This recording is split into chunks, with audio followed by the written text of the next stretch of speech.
What's up, everybody? Wow.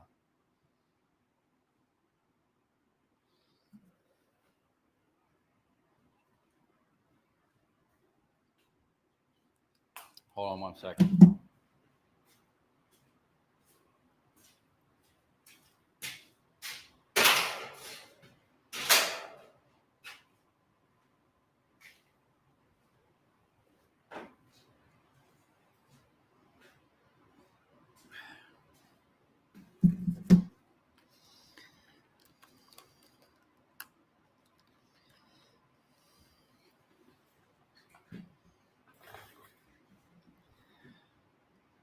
What's up, Adam Stevens? Canadian Grower 420. I love that name. What's up, Chris Judd? RT Jones.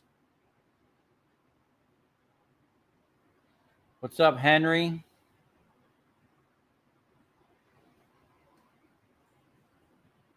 Hey, my mom's in here. Scrap Patty. What's up? So today, one of my customers actually dropped the stuff right off to my shop, which was great because I didn't have to go anywhere. We have some massive electrical gear. This is a bunch of switches and meter banks. Oh, someone's car alarm going on.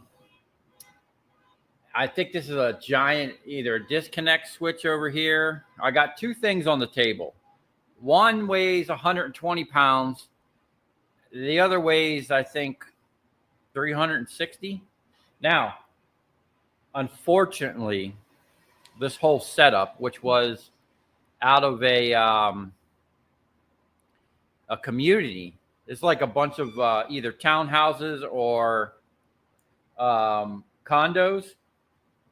Insurance basically said you need to upgrade all the electrical gear, all the meters and all that stuff to newer stuff, or we won't insure you. So what's up, Joseph?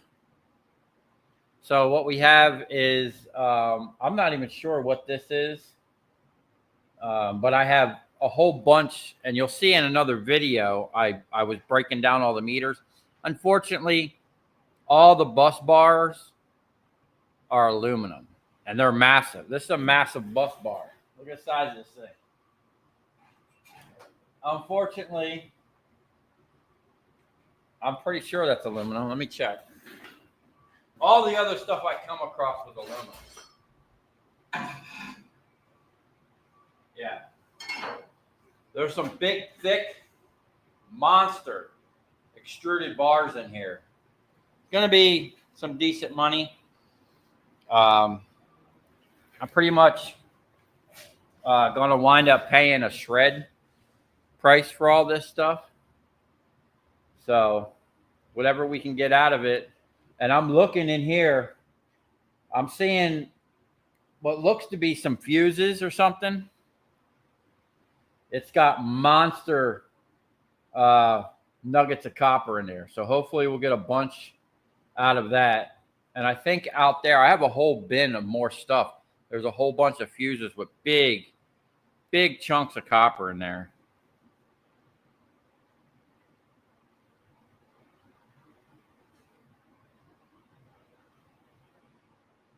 What's up, Henry? Well, I hope there's a lot of copper in there. Yeah, me too.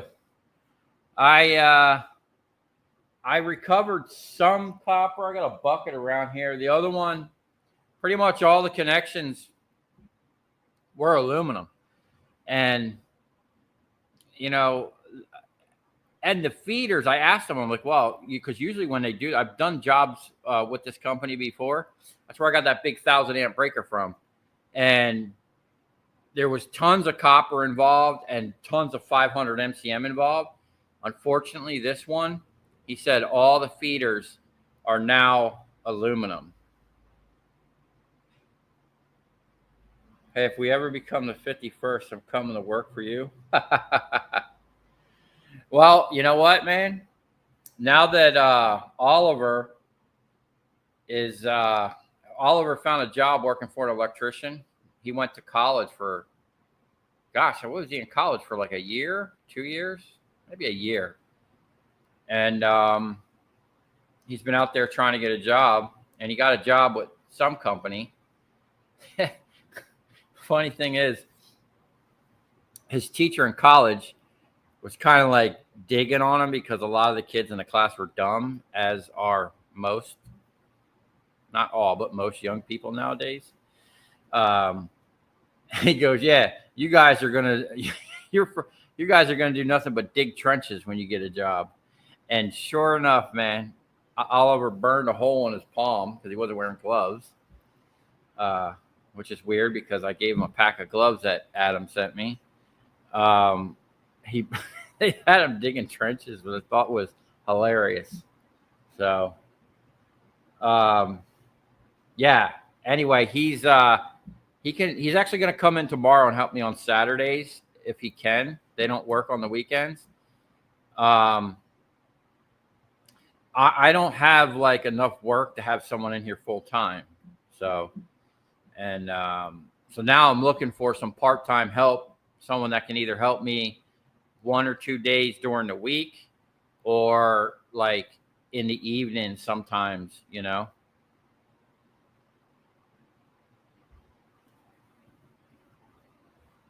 That boy can surely work. Yeah.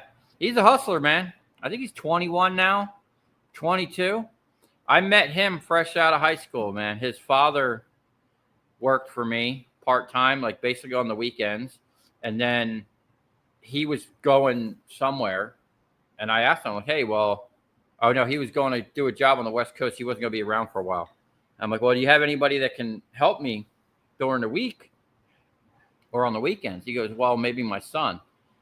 And Oliver showed up, you know, this little kid, didn't know nothing, but he hustled, man. He, you know, I had to show him a lot, but once you put him on something, especially if it's repetitive, he's good. So, what's up, Adam? Happy TGIF Friday to everyone. May your flat bins be overflowing. So does Steve come and help me out? Yeah, but he's all over the place, man. He's been doing a lot of, you know, he does a lot of automotive stuff, you know, because, you know, the part-time work I have, and it's just like, you know, general labor pricing. But he's in here. He was here last night. We still do stuff together. He comes by. I think he's actually working on a car for the neighbor or something right now. But yeah, you'll see him in some videos coming up here. He just like before, he always had other things going on and would come around at night. But before, he lived right around the corner, which was a lot easier, you know. Now he doesn't live as close. So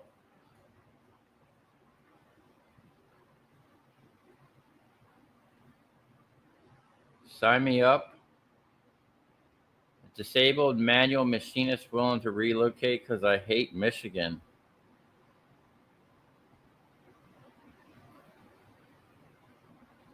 Dag. Well, I mean, I don't know if I got enough work for you to relocate from another state, dude, but it'd be nice to have a machinist over here. That's something I'm looking. I haven't even messed with my milling machine in a while, man, and I have some things that I want to do that I could be making some money with them. Plus, you know, bringing in like a job shop if someone has something they need machined. I'm actually trying to get another mill. It's not as big as the Lugan, but it is a Bridgeport, and it is a CNC full 3-axis, you know, where you can program stuff on it. And that's what I need. I need to be able to, for what I want to do, it would be a good start. It's not a full-blown, like a nice 5-axis CNC or something, or even a proper CNC machine. But for what I want to do, it'll get me in the door, and the price is right. He would come over from the UK if you had been 40 years younger. Dag. Andrew, you're from the UK? What time is it in the UK? I try to, any CNC is a life changer. Yeah.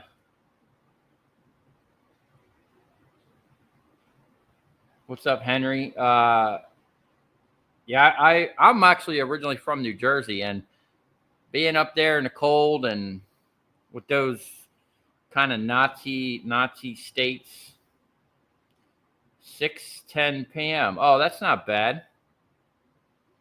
James B. from Scotland.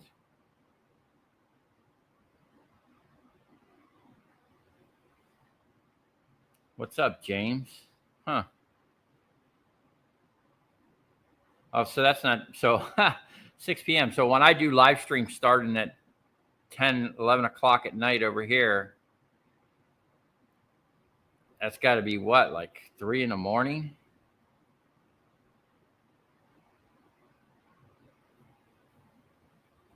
(2011)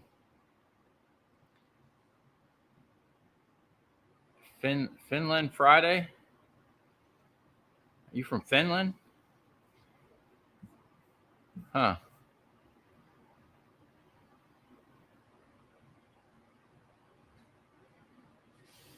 Well, I'll tell you what, man. I relocated from New Jersey. I came down here on vacation, and a couple other circumstances why I came down here, but I was like, man, this is where I need to be. So, all right, I'm going to turn my microphone this way. We're going to get right into this and see what we got. Hopefully we get some copper nuggets. I do got the jaw over here, because if I do have those huge, what do you call it? There's fuses. I think this is a fuse bank.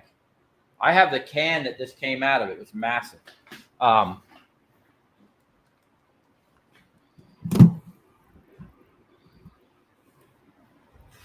All I know is this thing is heavy.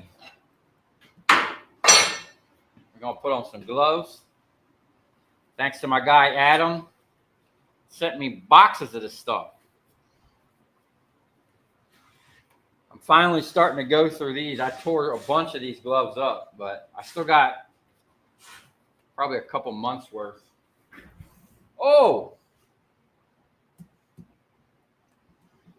My belt about ripped the thing off the table. All right. Let me just show you what we got here. I'm going to actually just take this right off the tripod.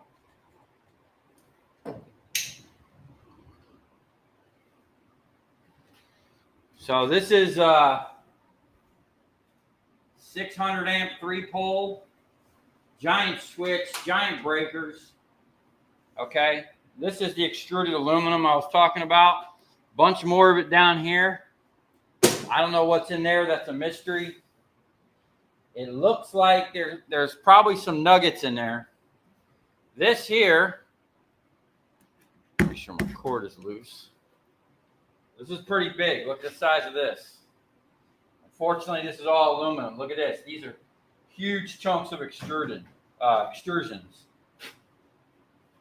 Oh, yeah, this one broke off. You can see the extrusion there. So, I mean, that's pretty heavy. And then, if you look down in there, I see copper. I see the red gold, man. So we're going to do some prospecting today and kind of mine a little bit of copper and aluminum. Let's, I'm going to see if I can't move this big thing down. It's quite heavy.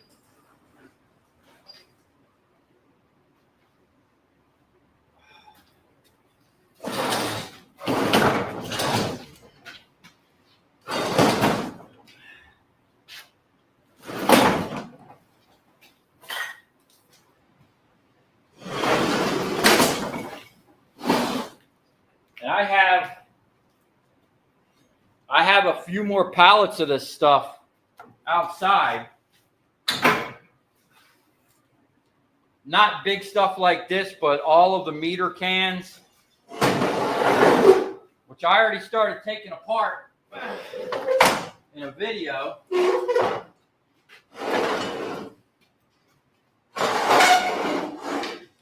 See if we can get you a little closer look here.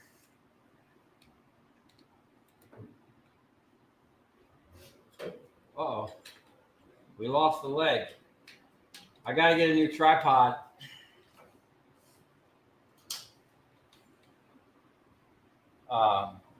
It's gonna go up. There we go. It's a little more height. Get a bird's eye view of what's going on here. How's that look? We good? Okay. First of all, that switch looks like it's aluminum. Yep. Unfortunately, all this stuff down here looks like it's aluminum. Wow.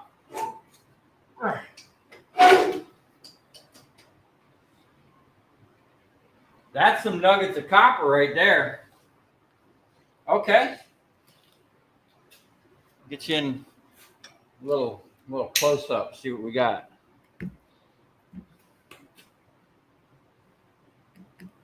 That looks like copper. Whatever's inside here is probably copper. Let me give this a little. Oh yeah, look at that. Is that coming through on the camera?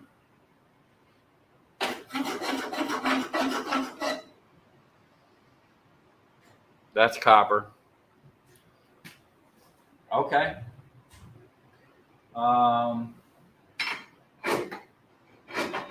Okay, that's aluminum. That looks like aluminum. That's definitely copper. That's aluminum. Okay. So we're gonna have a little mixed bash here.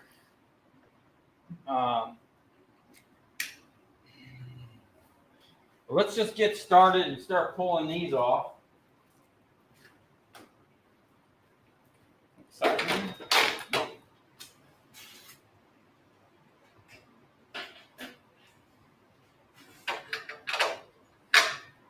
Close enough.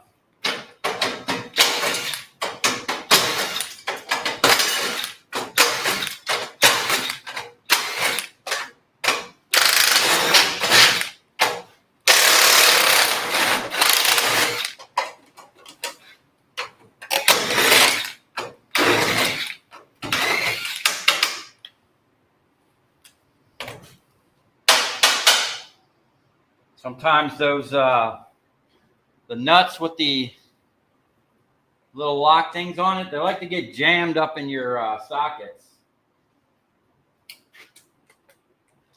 But okay, turn this around. Oh.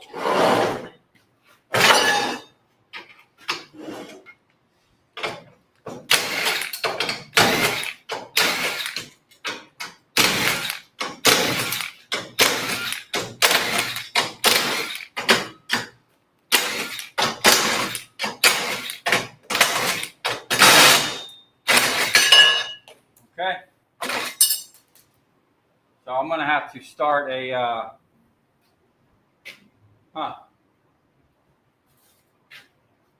should have probably brought in a bin for steel.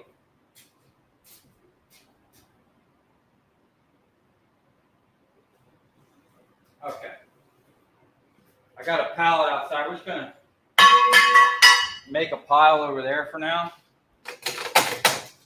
This stuff's going to take some more work.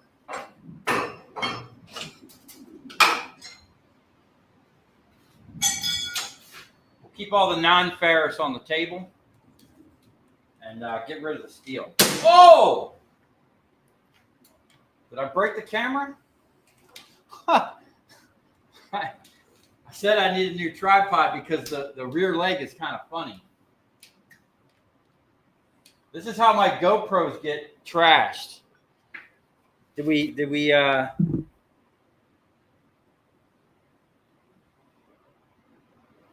crash the stream here? That was crazy.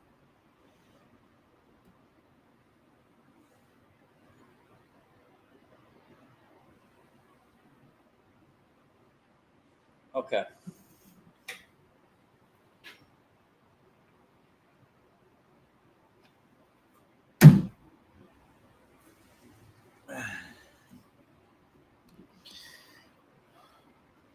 Let me move this mic over here. There we go. Sound better over here? I'm just gonna keep going with this until I run out of things to unscrew. That's all extruded.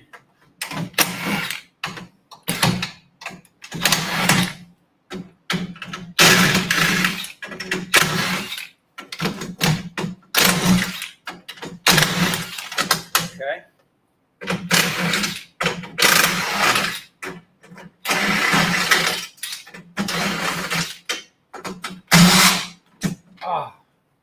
You know what?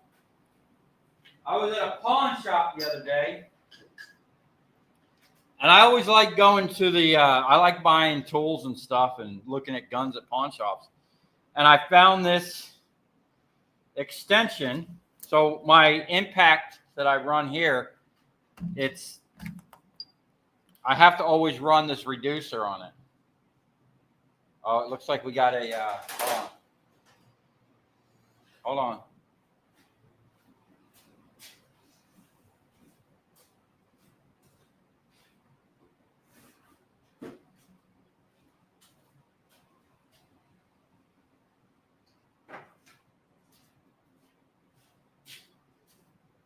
I think I got a smudge on the lens. I hope we didn't scratch it. I think took a pretty bad hit. Oh no.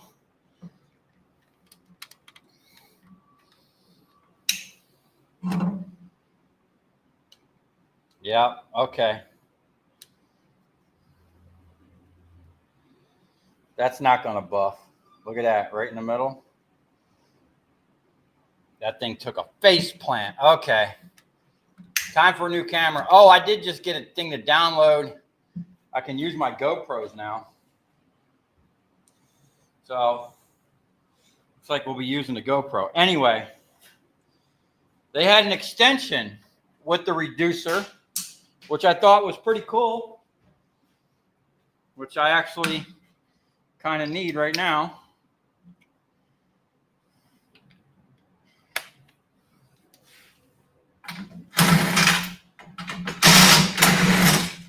Okay.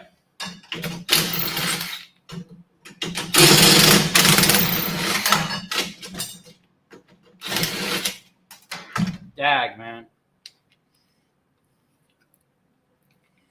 I got a bunch of these breakers. It looks like a pretty decent sized piece of copper up in there.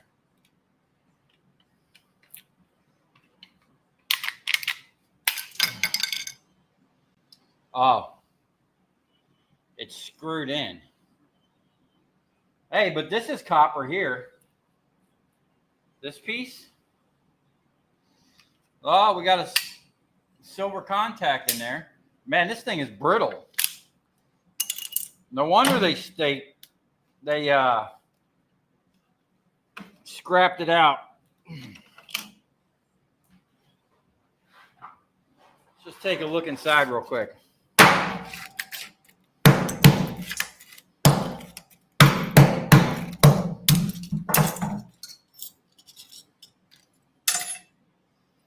Okay. Little silver contact. This is going to be some micro scrapping.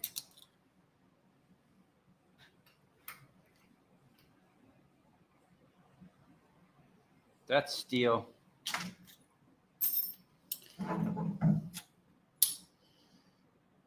All that's copper though. And silver. And then there's the other piece of silver right there. So that basically would, there's your contact point. How many amps was this thing? 20 amps. All your circuit for your 20 amps going through that little tiny thing right there. That's crazy. All right. We'll throw this stuff to the side because this needs a little work. But that bar right there, that top bar, which is bolted down to that, that's copper.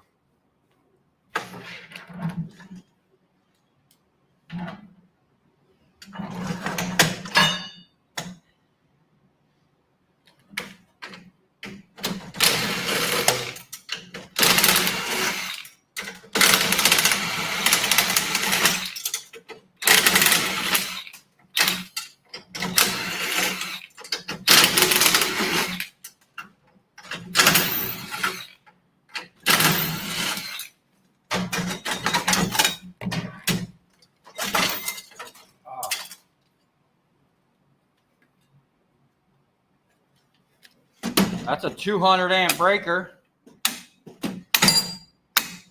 So that's probably a 300 amp breaker. That's crazy. Look at that. 3. And then to have 4, it has another one. That's got a crazy looking setup, man.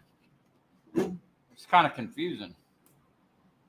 Why would there be a breaker going into a breaker?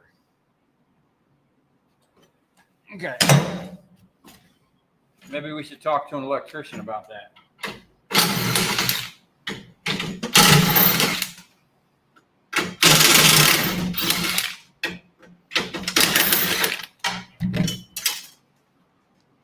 Nice chunks of extrusion, though. We're going to have a pile by the time we're done.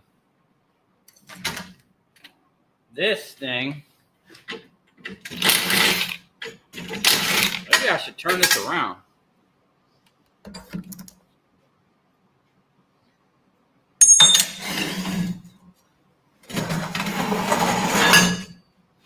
I can see the action.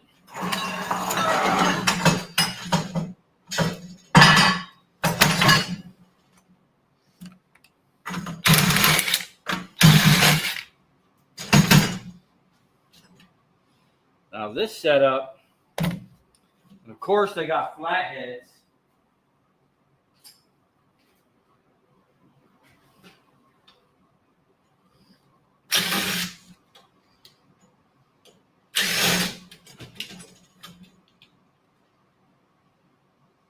Of course those are Phillips.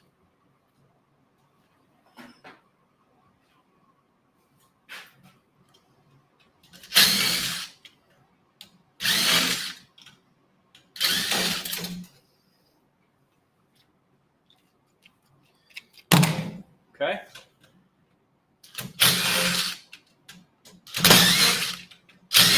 So I pretty much have a whole 55-gallon drum full of breakers.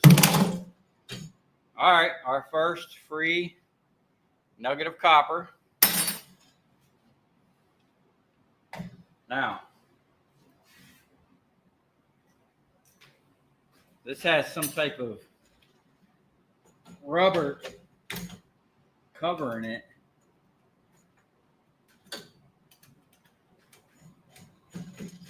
I can see the screw heads in there. Oh, they're from the bottom.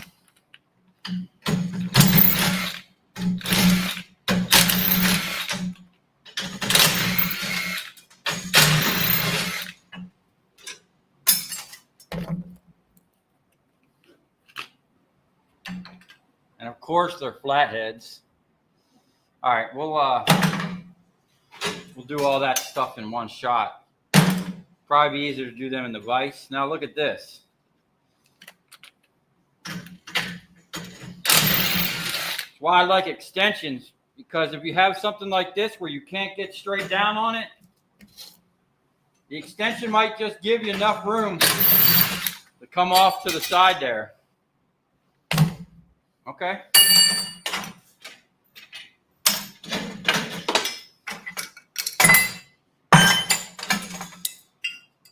steel.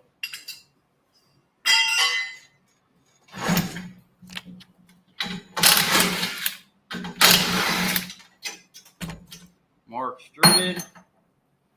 This stuff here is actually pretty cool.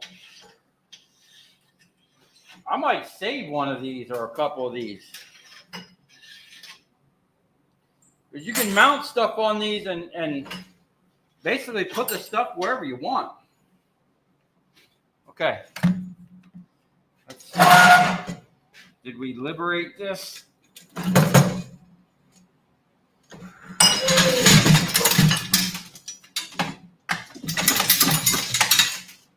Huh. Okay.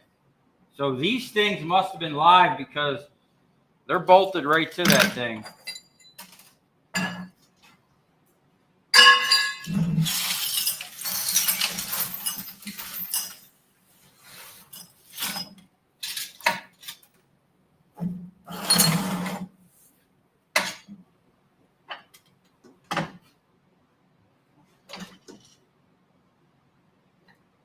Wow. I don't know. Oh, no.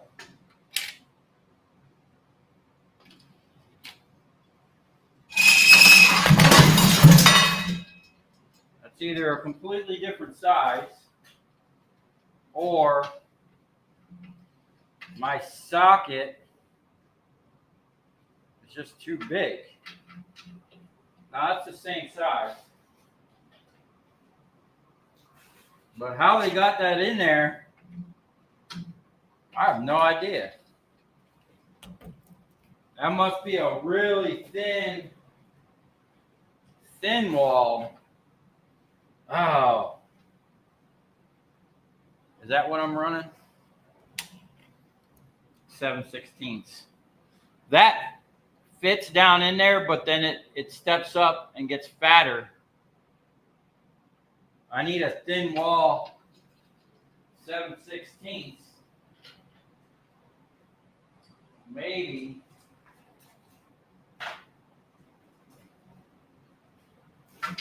Aha.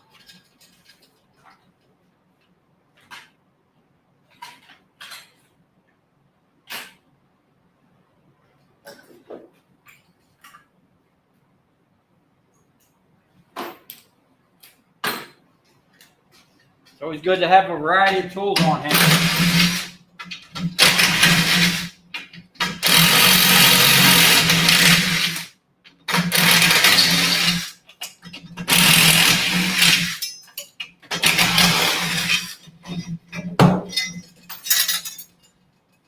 Isolator.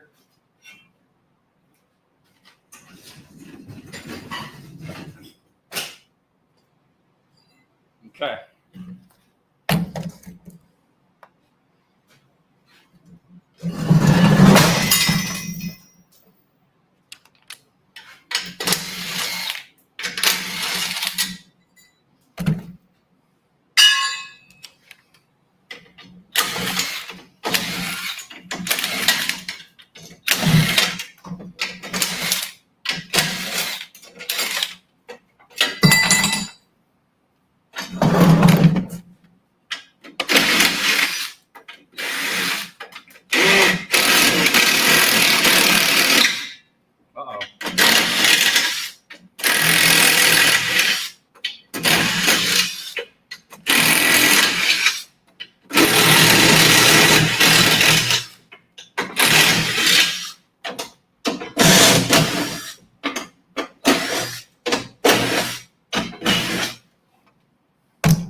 Okay. We're getting down to it. I guess we gotta take. Woo! Guess we gotta take that apart from the inside.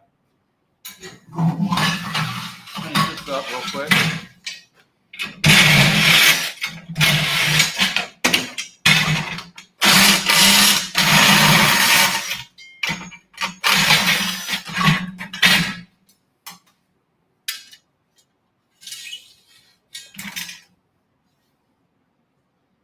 house number. Look at that old tape. That's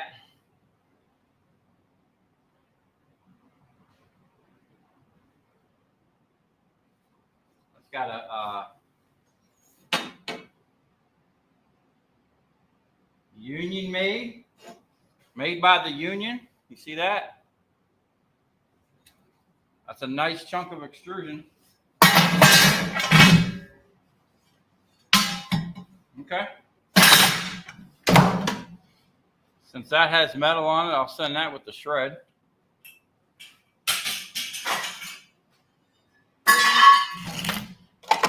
Okay. Let's see what we got here. So these are aluminum, but those things are copper.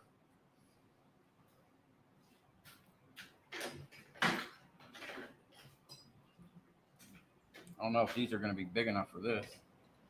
Oh, right on. First try. Up.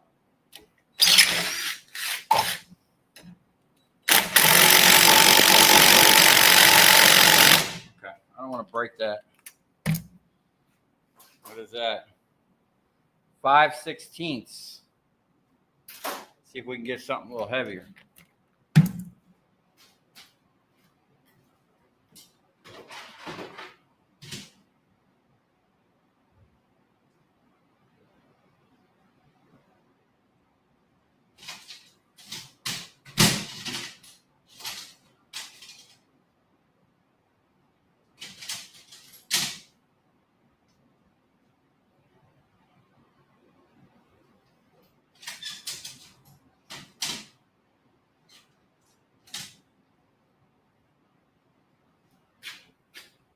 Man, I have all these things. They're all metric.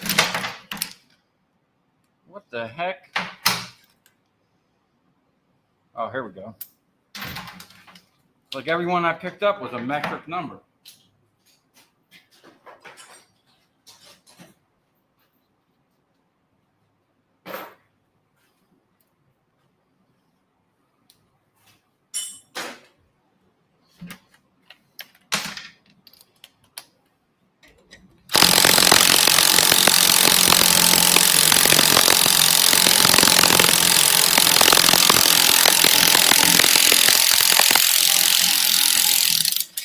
Wow. You've been in there a while.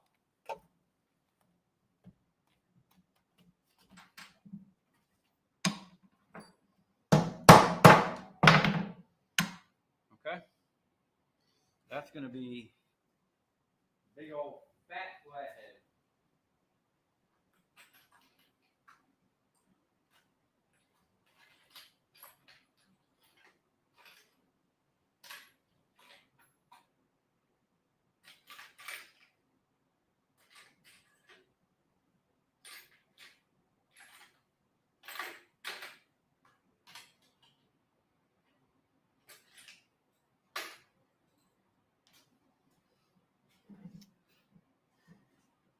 Hopefully one day they'll just outlaw flatheads and we won't ever have to deal with them again. Oh.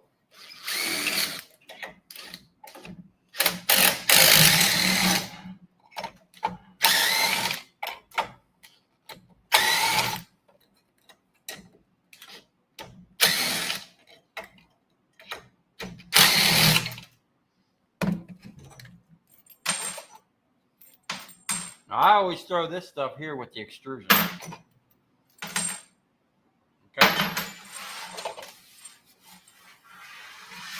Oh, and you really got to check this stuff because I was taking some stuff apart yesterday and the screws that were holding those down were actually brass. Wasn't a lot of them, but it does add up.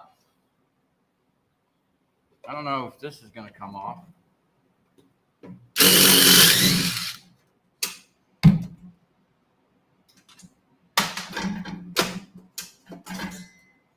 Okay.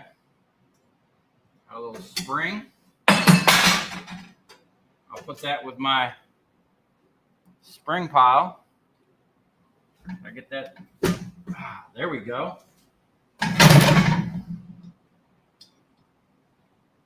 That's a huge chunk of cast aluminum there. Okay, now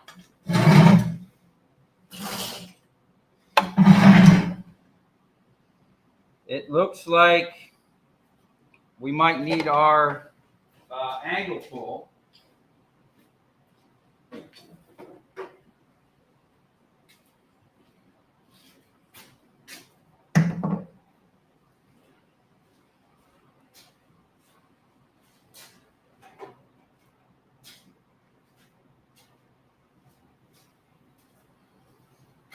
Man, I love this thing. This thing comes in handy. Is that looks like 1/2 inch?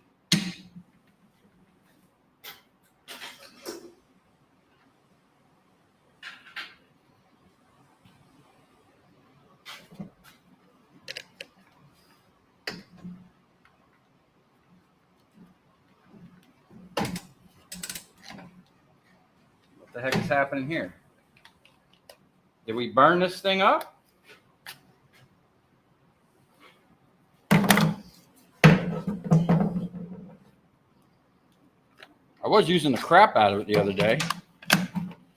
Oh, that's interesting. The battery's completely done.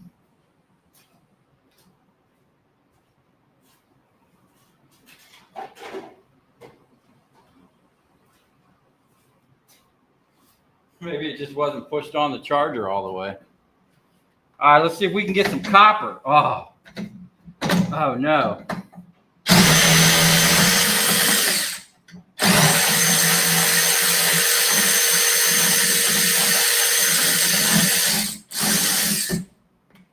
What in the world? Oh, you gotta be kidding me, man.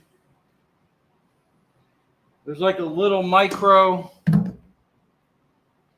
What?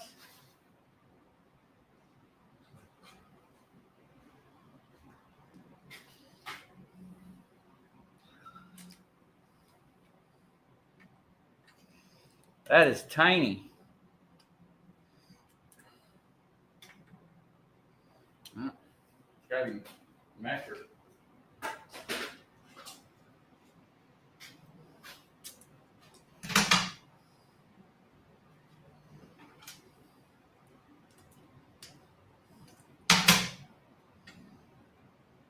Oh no. All right, now we got a problem.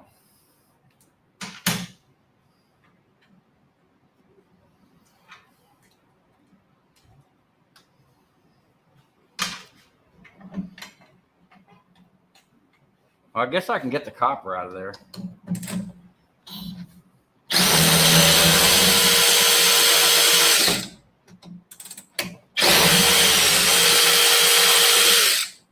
Maybe.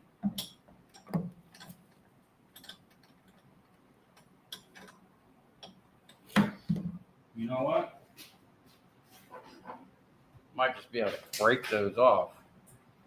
There's a little, yeah, a little tiny thing right on the side. Sometimes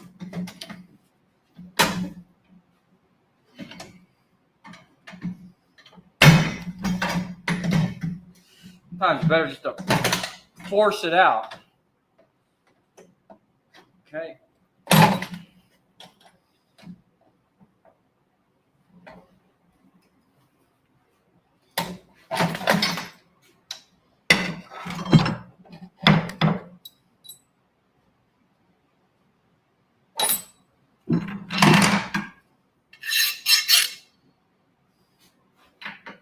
That's freaking steel.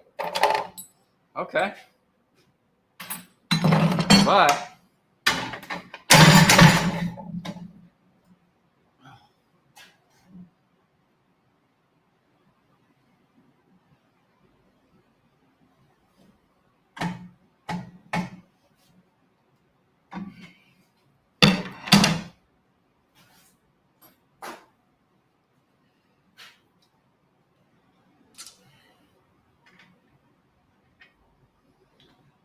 okay.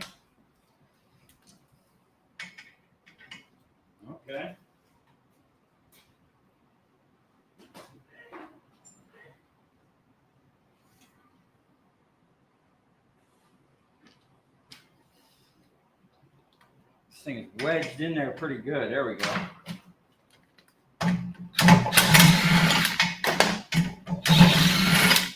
Okay, I don't know what that was supposed to do.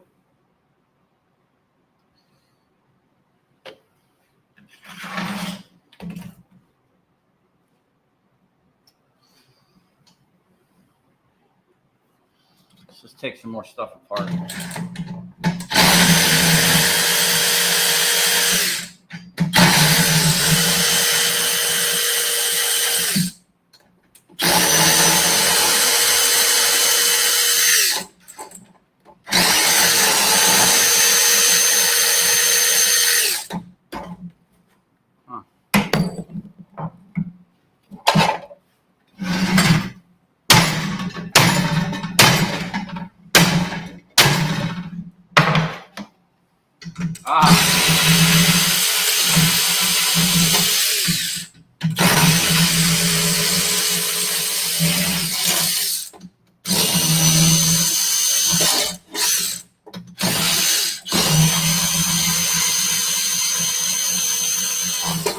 The clearance maker.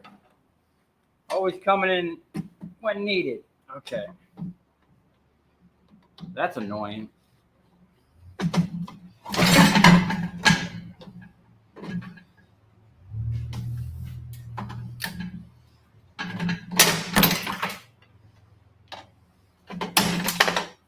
Okay.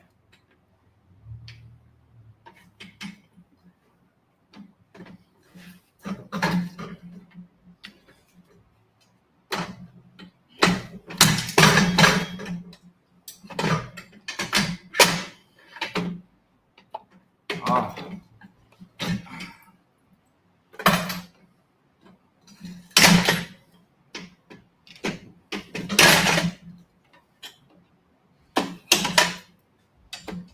Back one comes off easy. These ones, gotta get the thread out a little bit. It doesn't want to go.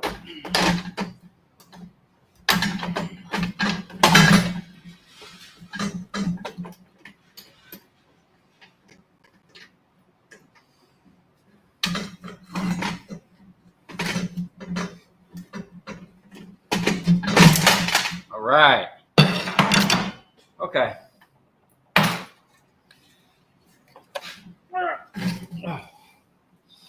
Dag, that's tough. All right, let me sit down for a second.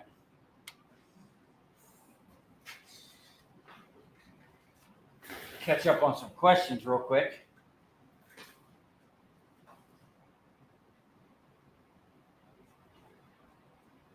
Oh, hey, man. James M. Watson. Thanks for the $20, dude. Oh, where's my mic? Make sure you guys can hear me. Let me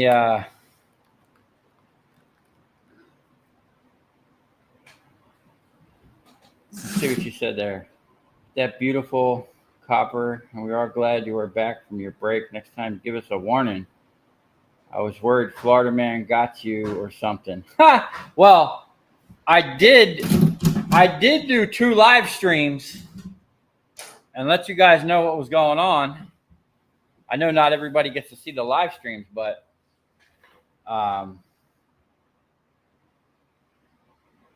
let's see what we got going on here. I like to scroll the comments because I like to try to, when I go live, it's one of the reasons is I want to answer any questions that you guys have.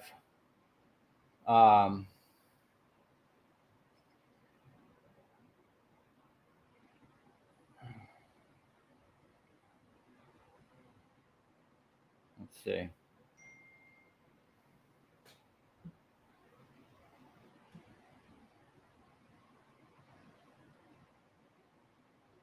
My live feed, did we drop the live stream? Hold on.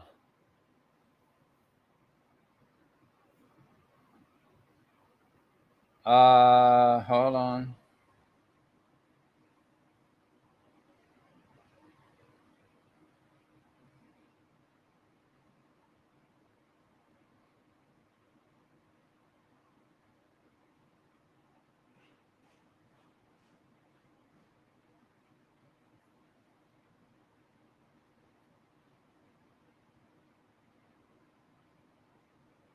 1 p.m. Is anyone having an issue?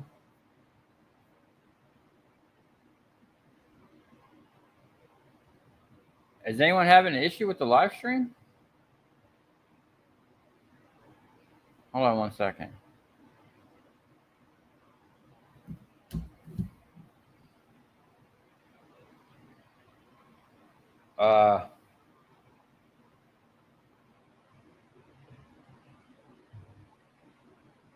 Try refreshing the page. The stream is up. Apparently, my mom got kicked off the live stream. I'm having me a little snack. It's lunchtime. What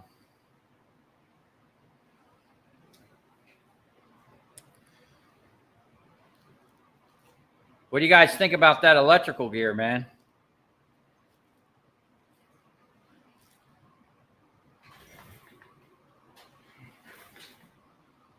Okay, we're up again.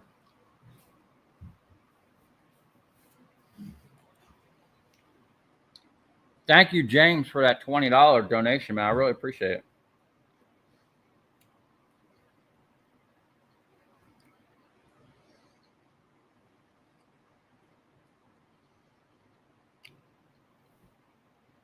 Mike Winchell.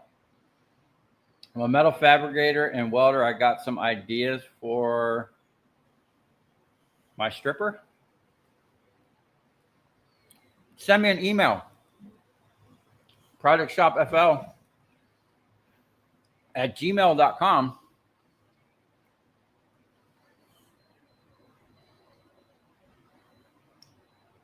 Martin from Holland, what's up, dude?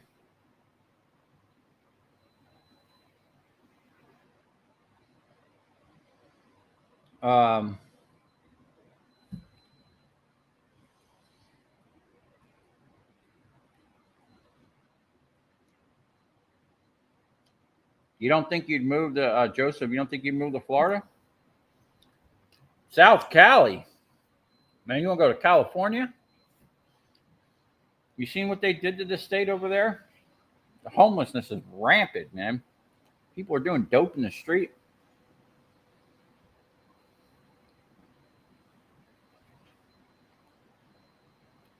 What's up, Kretcher?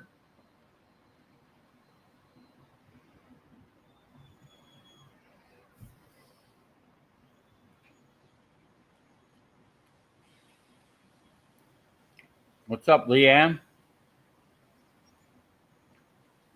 Yeah, I just kind of went live at the last second. See you later, Canadian grower.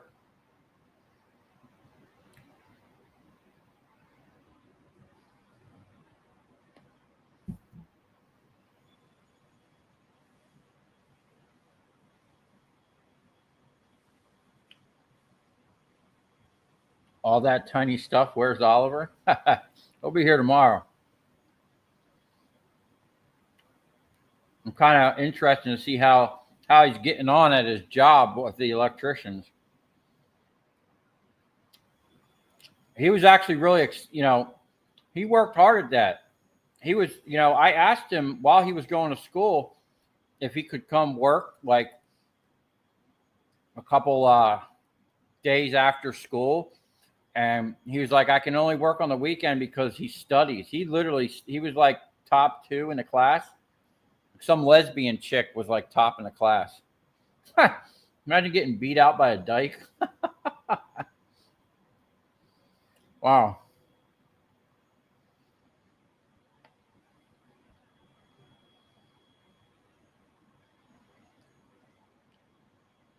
What size T-bolts go in that extrusion? That's a good question. Well, there's actually a couple different sizes. There's this size. There's that other one. It's like 3.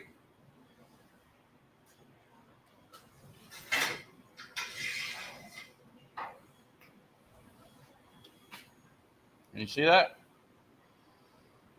I don't know how well that's coming through. I damaged my camera. There's 3 different sizes, but they all, except for that one, they all probably fit. That's some cool stuff, man. If you're into building stuff, there's like, you can do all kinds of neat stuff with that. I might keep some of that stuff.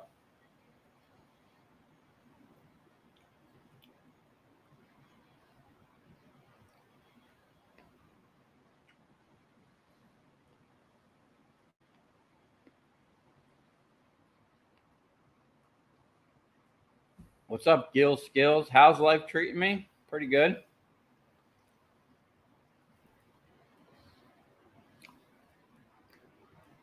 Probably, I don't know if I said, I'll probably get myself in trouble. I might be getting married in like a month. It looks expensive. Yeah, whatever that was, expensive. Imagine having to pay for whatever that was that they changed it out with. All them big 300 amp breakers, 100 amp breakers, and this is just some of it.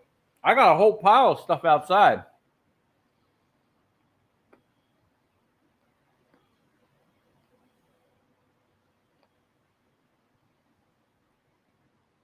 Hey, I was in your neck of the woods when you got those aluminum lights.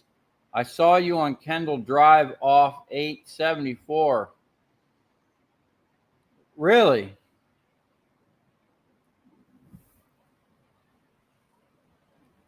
I got to go back down to Kendall on Monday. Pick up some more of them lights. How many hours a week Oliver works in the shop? Really, I mean, before he got a job, maybe 2 or 3 days a week, usually Saturdays, and then 1 or 2 days during the week. The problem is, like, I leave early in the morning sometimes to go either go to the scrap yard or go pick up, and, you know, so, which kind of sucks because this very expensive shop just sits here when I'm not here. And then when I get back, I got to make up all that money. Greetings from Maine. Well, my grandfather lived up there in Maine. But Oliver would work, 2 days a week, 3 days a week sometimes. He'll be here tomorrow.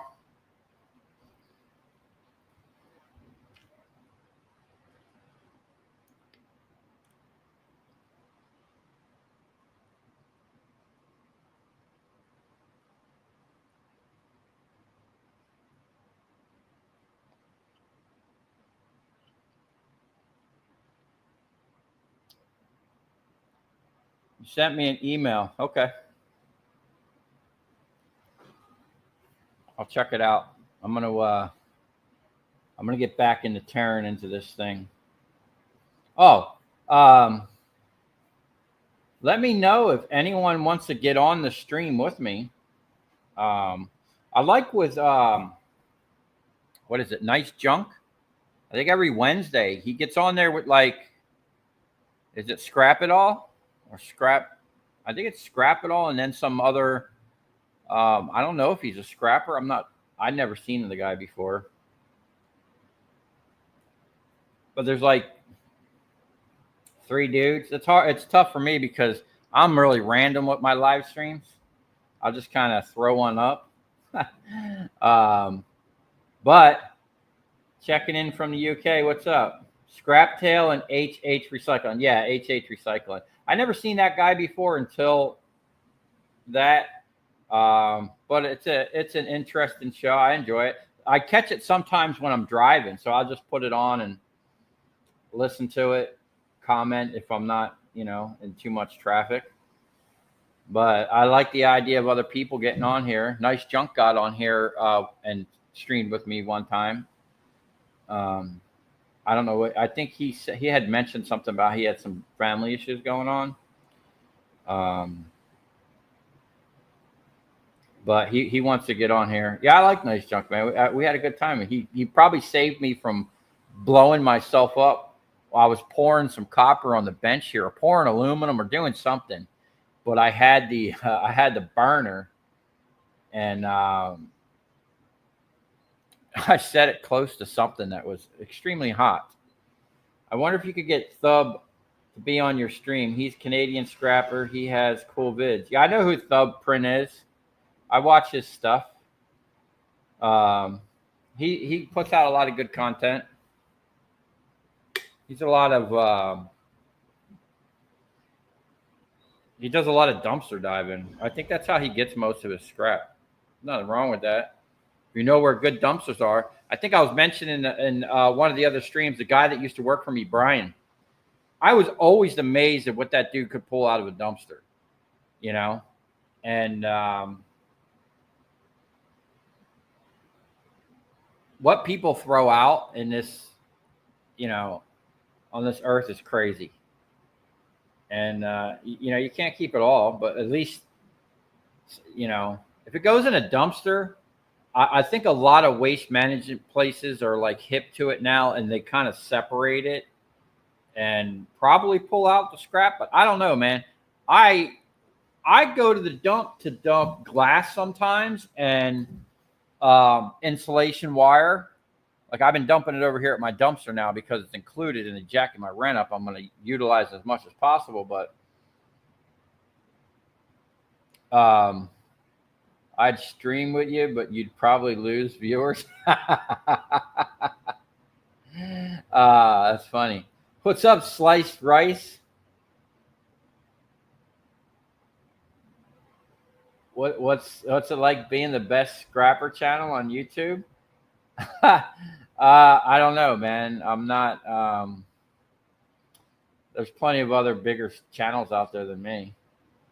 I'd say I'm probably on par with them. Oh, hey, man. Oliver's texting me.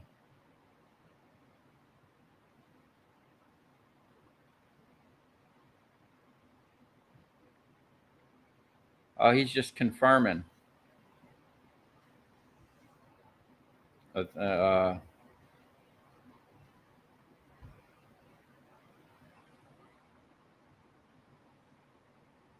Sorry, I got to conduct business during business hours. If you can call it that. I asked him, you know, hey, man, how's it going? Is your job going well? Are you able to work Saturday? And he goes, yeah, it's going great. And he can work Saturday.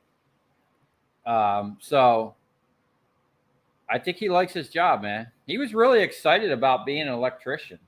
He said, you know, he was excited about having a career. I wish I would have had full-time work for him. Let's see. What did I miss here? So many great scrapping channels. Yeah. I used to dumpster dive and then sell my scrap at Federal Metals on Miami. Yeah, I know where Federal Metals is. It's funny. I had seen them out somewhere, and I asked General Metals about it. He goes, "Oh yeah." He goes, "We're Federal Metal, or no, we're General Metals. They're Federal Metals. General Metals." He goes, "We're Jewish and they're German." I don't know why he told me that, but I guess they're owned by Germans. There's so many scrap yards. I mean, Mark Russman, dude, you know that area. Literally, there's so many scrap yards down there. And the guy right next to General Metals, Triangle Scrap, he's been there. His father owned it. He's been there forever. And he says when he started, there wasn't that many places. And now it's like so competitive. And I can see because literally you got scrapyard, scrapyard, scrapyard, scrapyard. Literally, right? Everybody is buying scrap down there. It's insane. Oh,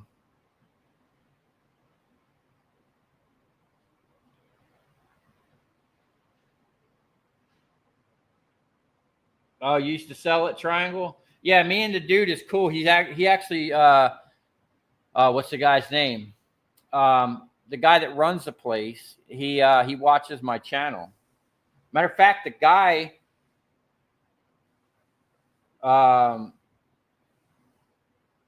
Romatic turned me on to this channel. Yeah, what happened to that dude, man?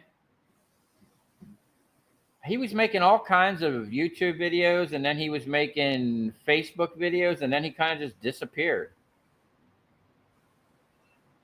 Miami Iron for steel and shred. Do they pay better? I sell steel local right down the road because I don't want to drag that heavy stuff all the way to Miami to get. I don't even know if they would pay more. I have no idea. Let's see.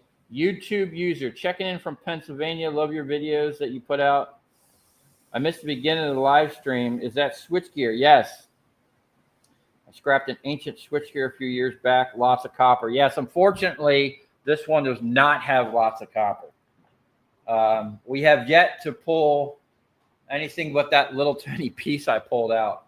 Everything so far has been aluminum, unfortunately. And we got these lugs are really, they're really in there, man. I might just take the jaw and crunch down into this thing. Let me catch up on these questions. We're going to get back. How far am I from Ocala? I think Ocala is like 3 hours north.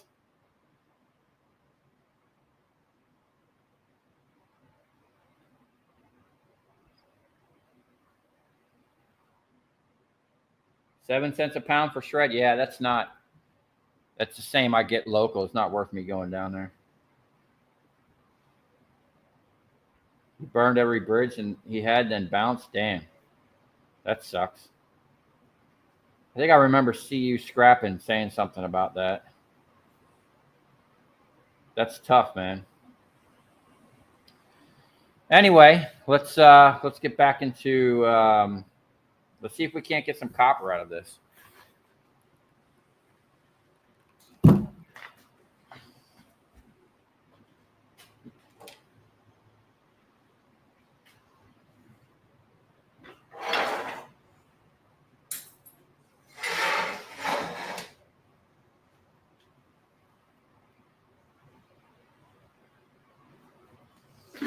Put my microphone over here. Catch all the action. Oh, put my glove on the wrong hand. Okay. Now, let's get the stuff we don't need out of the way.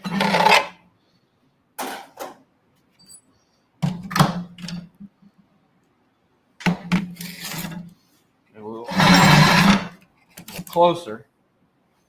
So, I really don't know what's holding this in at this point. I think that's a solid piece. We might just need a bigger pry bar. Where's my I don't think these are doing anything. I think these were just to hold the wire in.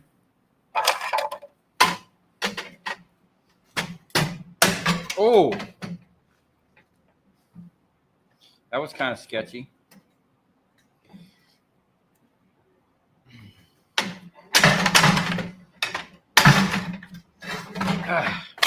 Oh, yeah, there we go.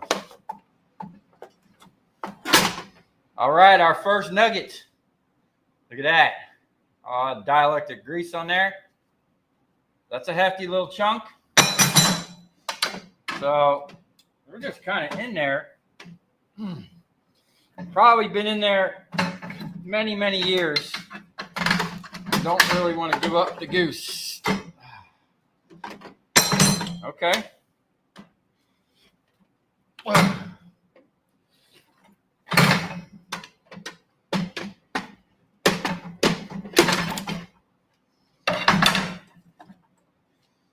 Now we're getting somewhere. All right. Now it looks like we need a nut driver. I had some really long ones.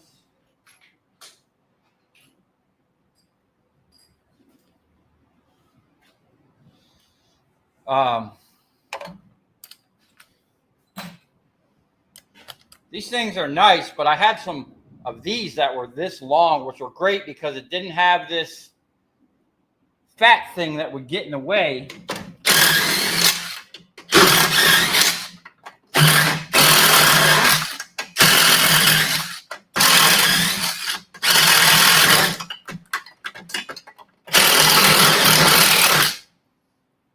What the heck is happening here?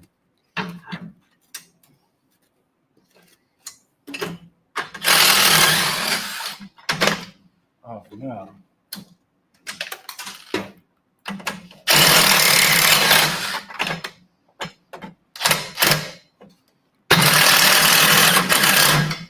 Okay. Got some clearance issues.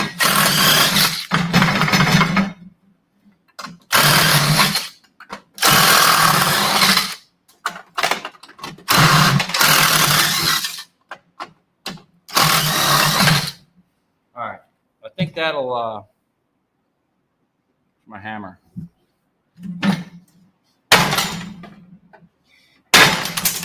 Oh, there we go. Okay. Back to the 7/16.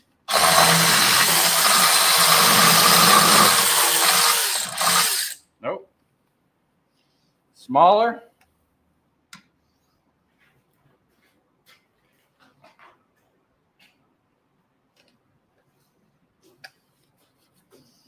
Oh, no, that is 7/16. That was 1/2 inch.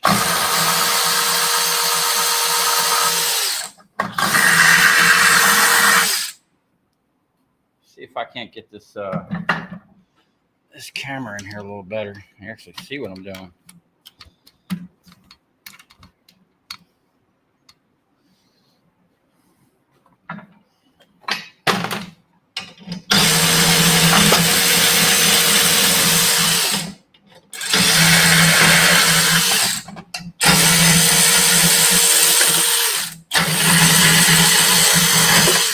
You know, even these things can't be consistent.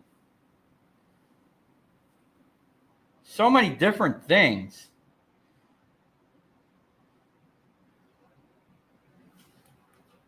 That, we'll use these. Oh yeah.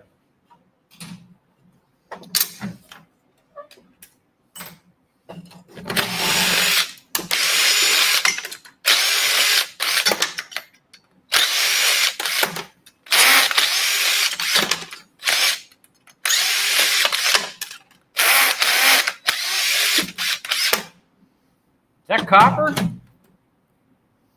Man, we got copper washers in here. Okay. The little micro scrapping. I mean, I think this whole thing is micro scrapping. Nice chunk of extruded. That's a nice chunk of extruded. Okay.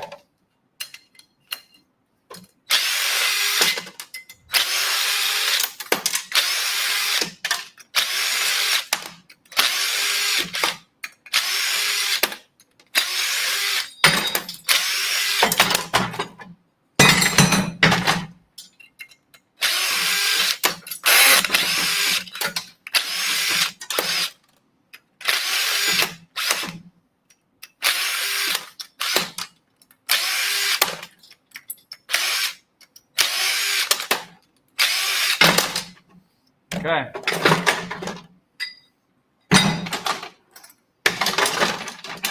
I even, wow, those feel like, those are steel.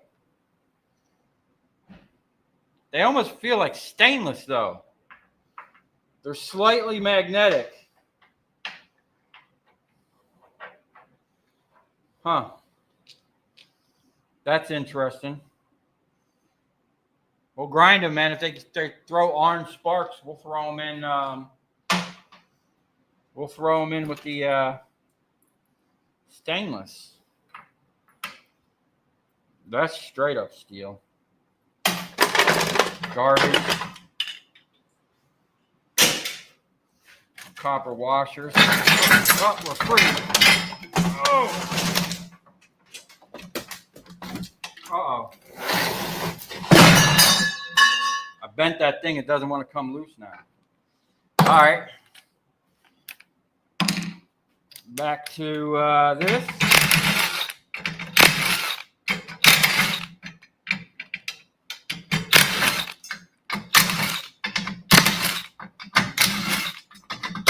There's a lot of good hardware here.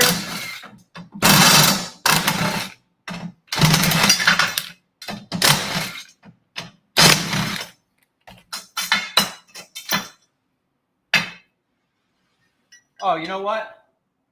I think I left them outside. Stuff like that. I actually had a question. Like this here, I know is extruded mainly because of the shape. It just looks like it was made that way. But this was bent and cut. That flat bar, does your yard give you extrusion for that flat bar? Like what would your yard give you for the that big stuff over there? I know this is extrusion. Look at that. This is cool stuff, man. If you want to build stuff, this is really nice, man. It's so versatile. That is a nice heavy chunk. Okay. Oh, we got some clingers.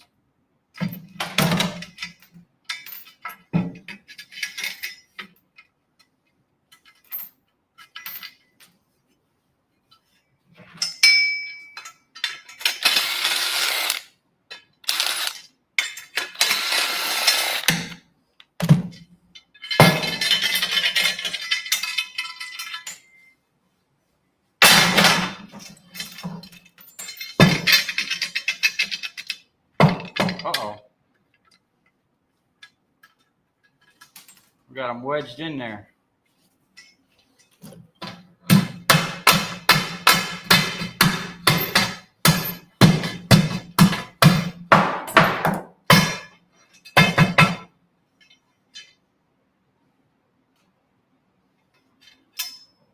Great.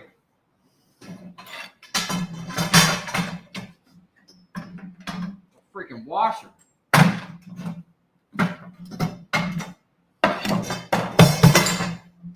I guess we'll go out this way.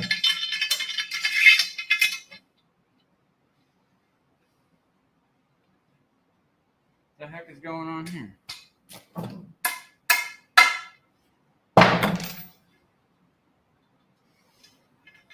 Like the ends are buggered up.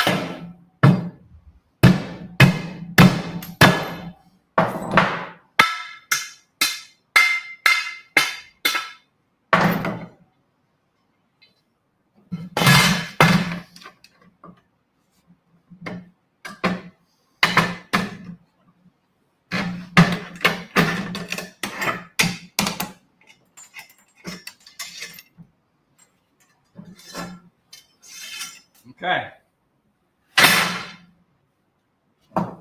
Now,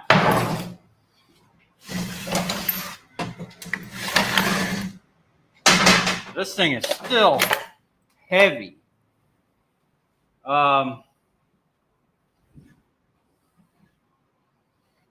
see.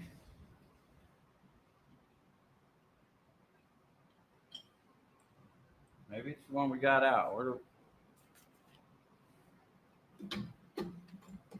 No. Okay. I believe we'll need that one.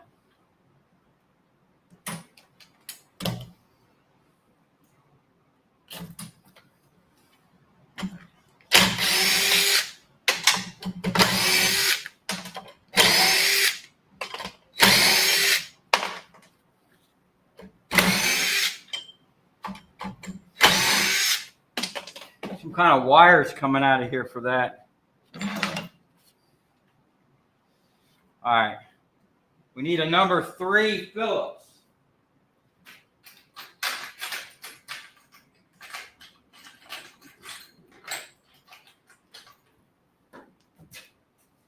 On like an extension.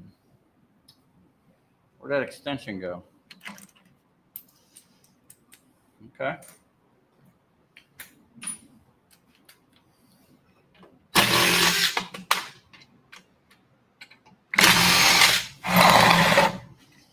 Oh, I can't maneuver that.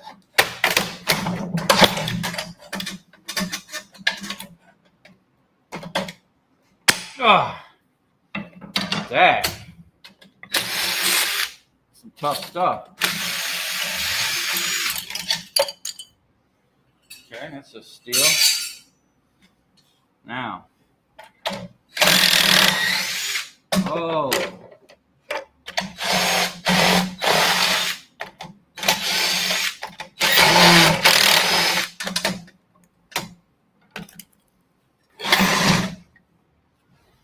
I wonder if I can just unscrew this one.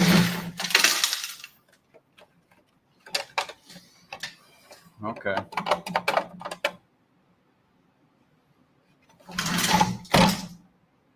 Well, that's interesting. Oh, you know what probably happened?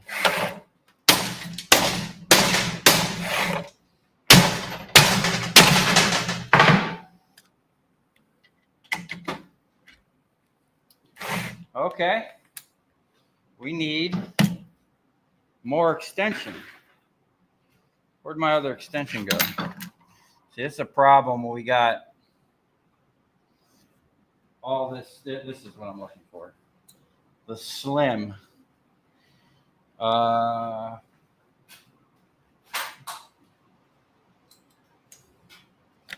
got to get down in there, the deep penetrator.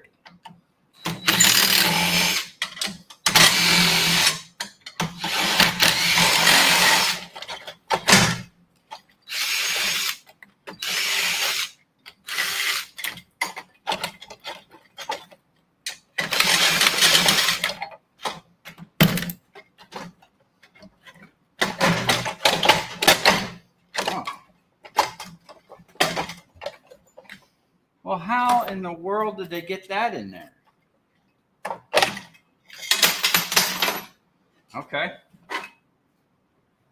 Now we're getting somewhere. That's shred.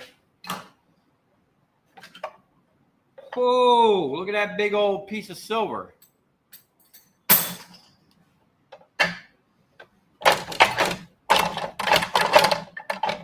I'm wondering how they got that in there because it's like a T. It's like you got to come in from the top.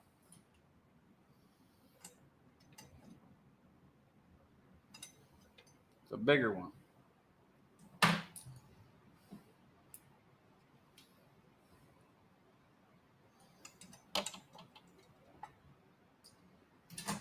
That one's close, but that's not exactly the size. Nope. I think that's going to be it. Yeah.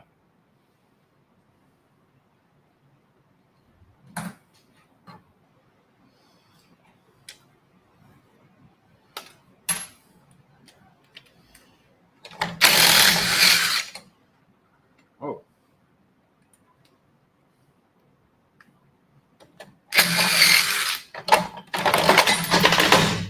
Oh. All right, here we go. That's a nice nugget right there. And look at that. That's a nice nugget with a, probably can't see it. It's looking funny on the camera. This here, it looks like a baseball diamond. That's a huge chunk of silver. And there's the other end of it. Big old silver contact.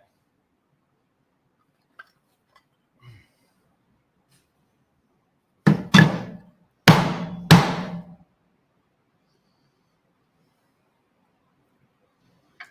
don't know how that's in there.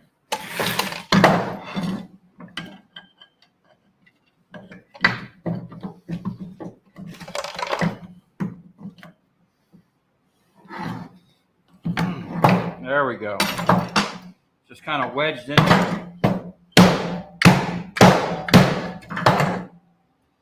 All that number 2 copper. Big old silver patch. Maybe we'll fire up the torch and see if we can't liberate that. Okay. We've got to go back to our other size. I need another battery. I robbed my battery.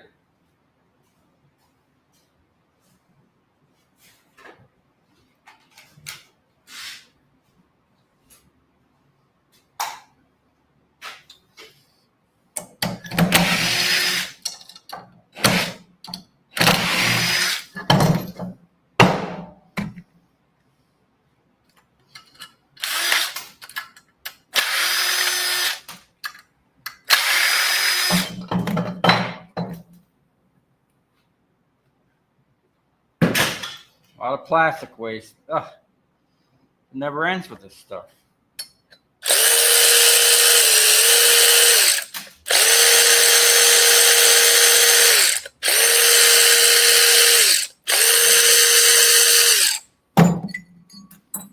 That is a chunk of copper there.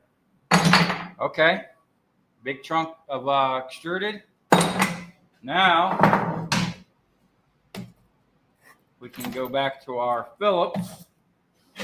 Now we know how to do it.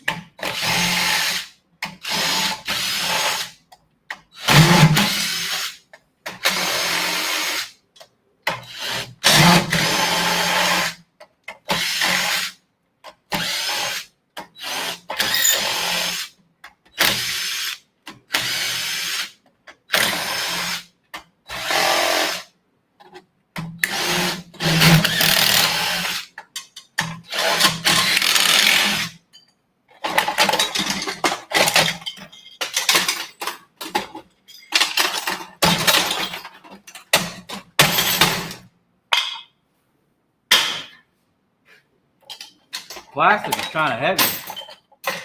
Okay.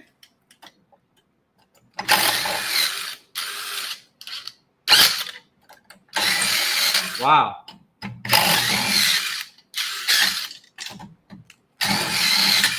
Some of those were loose. That's crazy. We got our big chunks.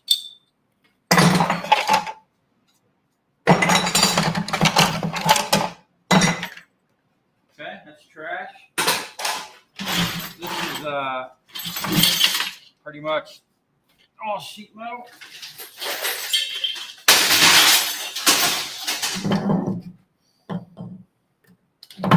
Nope.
Okay.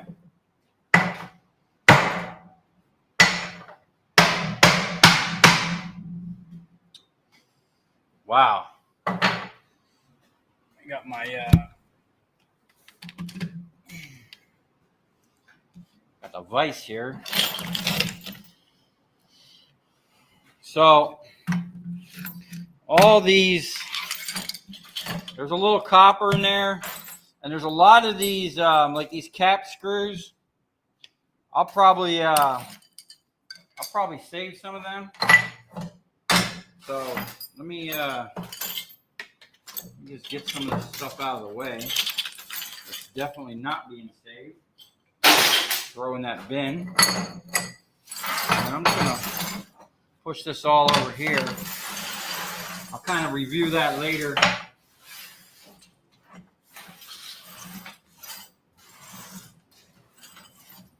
Add to my goodie pile. Okay.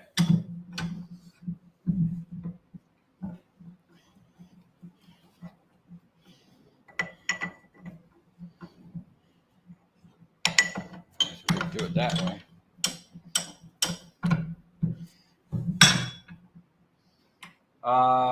There we go.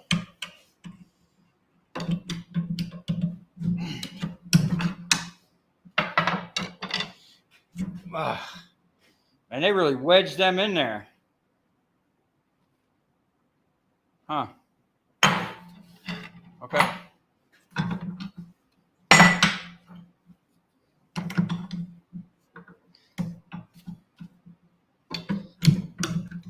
Yeah, if you're doing any type of micro scrapping, a good vise is a must-have. Okay, let's review our copper. That's steel. Extruded.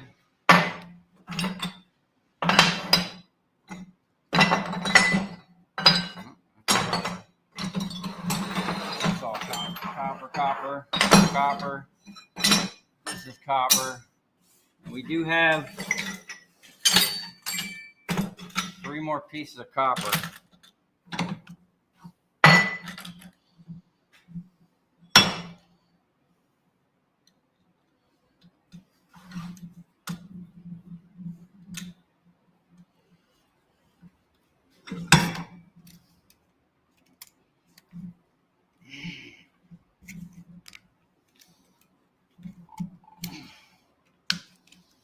Flatheads.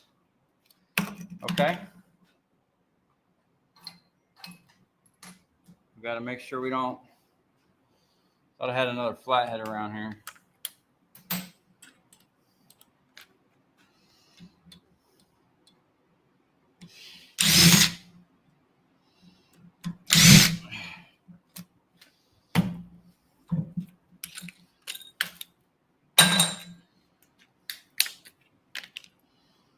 Okay. I mean, I'll let that slide. Oh, let's see. Yeah.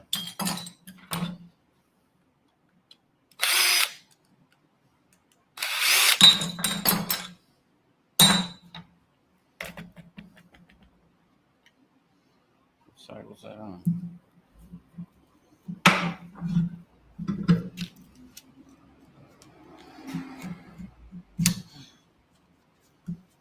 Oh. Wrong side. Duh.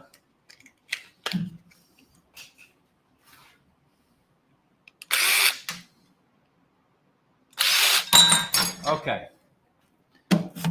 Other than this breaker setup, which all that is aluminum, I'm not really worried about that right now. And this, which actually I think went with that, or no, we pulled that off of that one, didn't we? I don't remember, man. It's all merging together. All right. Let me just see what we got. If we actually made any money. I mean, we do still have some more work. For the most part. Let me see something real quick. I'm going to move this over here.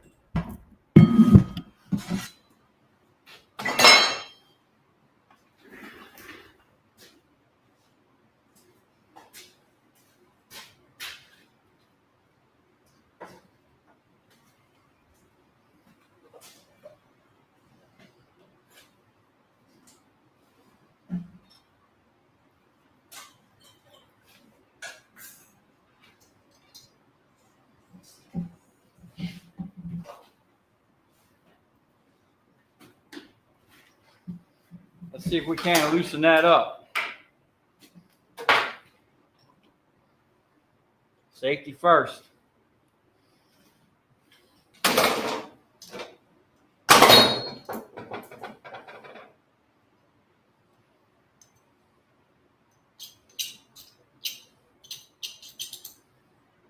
I turn the gas on?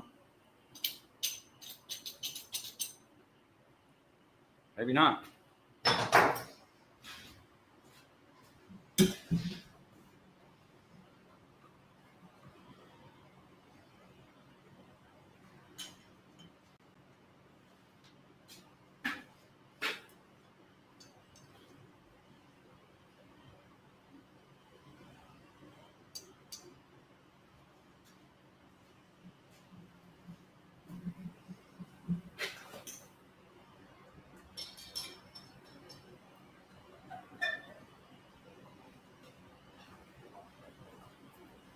Oh.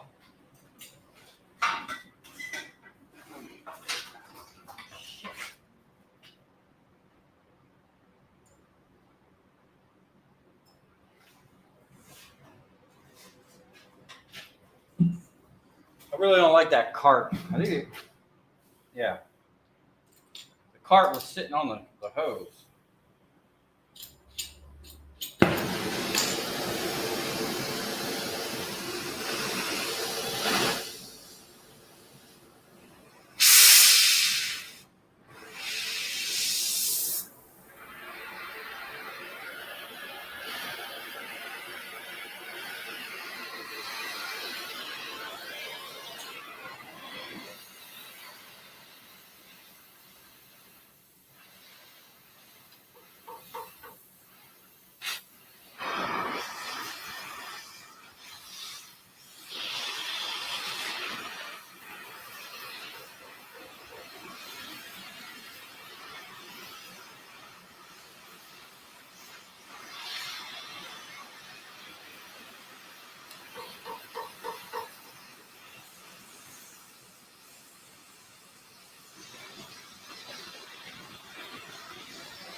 Oh, there it is. Oh, wow.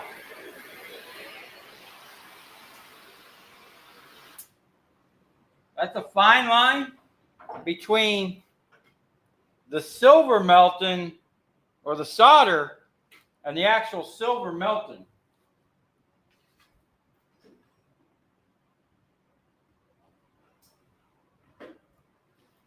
Um,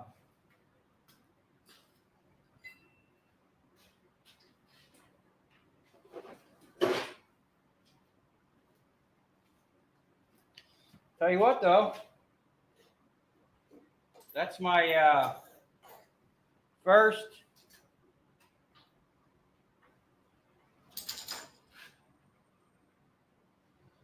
chunk of silver on the channel.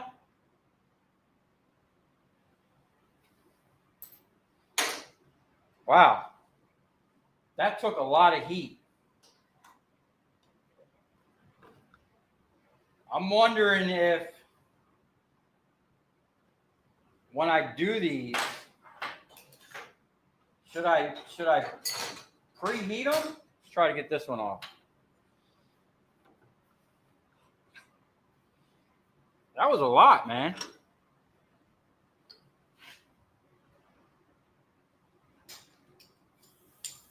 Oh.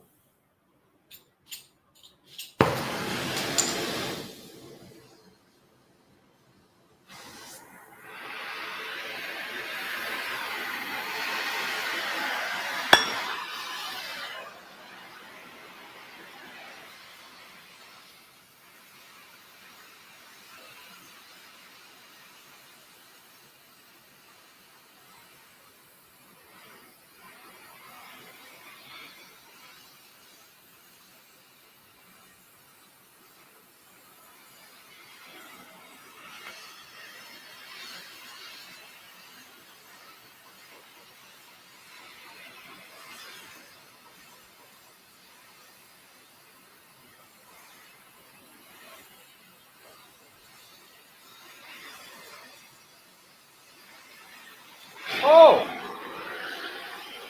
Fell on the floor.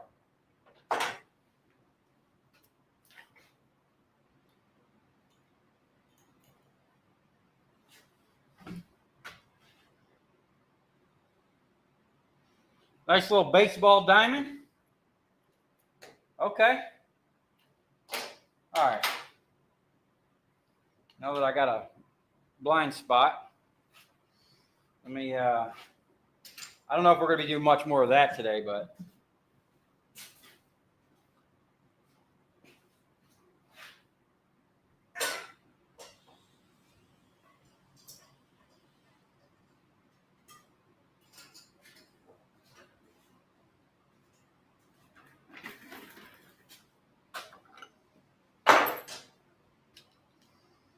What do you guys think of that?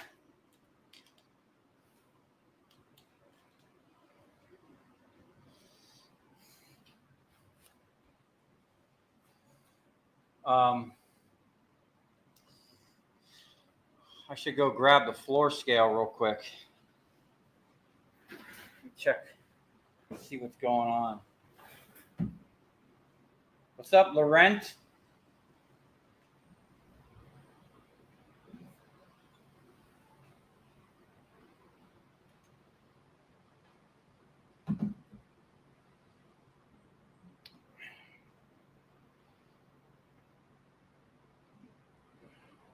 Pretty sweet, yeah.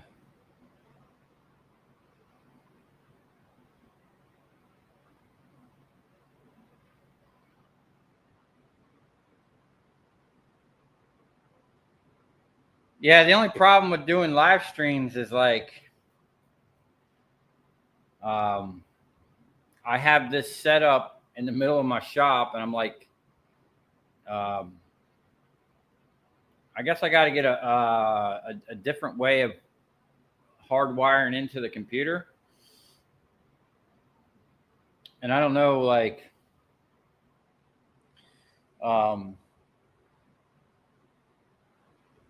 like a lot of times, like when I'm shooting, like I'll go out and like I got my doors down right now, so no one kind of bothers me.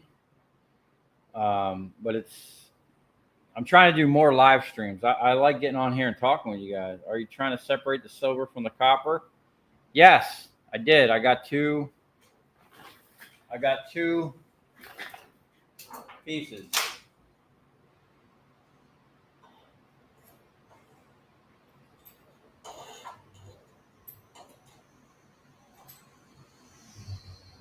I'm gonna start a pot. I got a nice chunk of these to do, but I didn't realize it was gonna take that much heat though. But those big chunks of copper,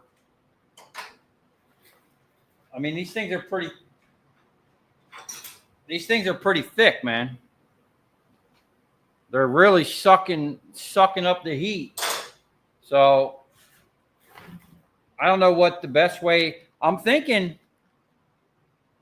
I'm pretty sure the incinerator melted the stuff. So maybe if I preheat the stuff, and keep it warm, like burn a bunch of stuff in the incinerator, and then have those in there, and then once they're already hot and almost at the point, it'd be pretty easy to get them off. I have literally a 55-gallon drum over there full of big breakers, man. And a whole jar of contacts. Old style switchgear boxes have lots of silver inside them. Yeah.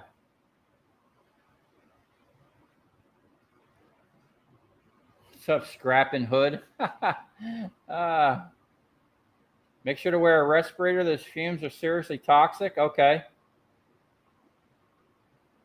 I do have, just so you know, I do have a fan like right there blowing in here, and I do have a fan behind me sucking. Always I have air getting sucked out of the building for dust and fumes. So, we try to keep it as dustless and fumeless in here as possible. How are those DeWalt impacts? I like them, man. I got no problems with them. Except for the one, I had one DeWalt impact with like a adjuster. I've had problems with that one, but the ones that are just, I got one that's probably 10 years old, man. I'm still using it. That crusty looking one right here. Look at this. That's probably 10 years old. Got tape on it, missing all the rubber on the top of it. She is well. She's got some miles on her, man. She's been rode hard and put up wet. And she still puts out.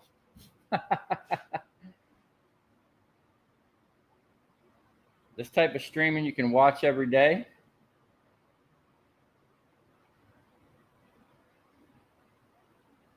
How's it going, Frank?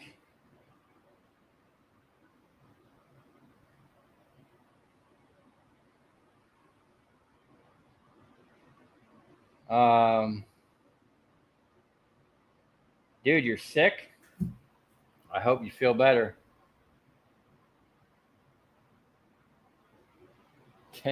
Take a shot every time I say liberate. Oh, snap.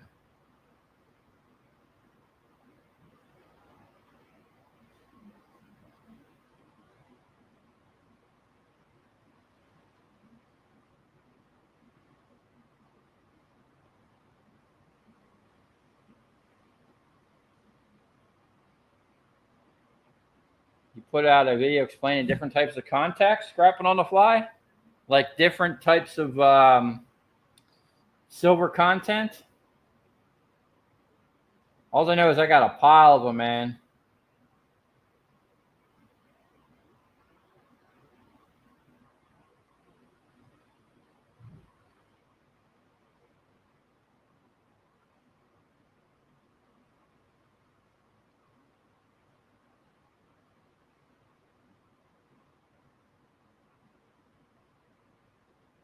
He ditched his wife and kids for an internet thought.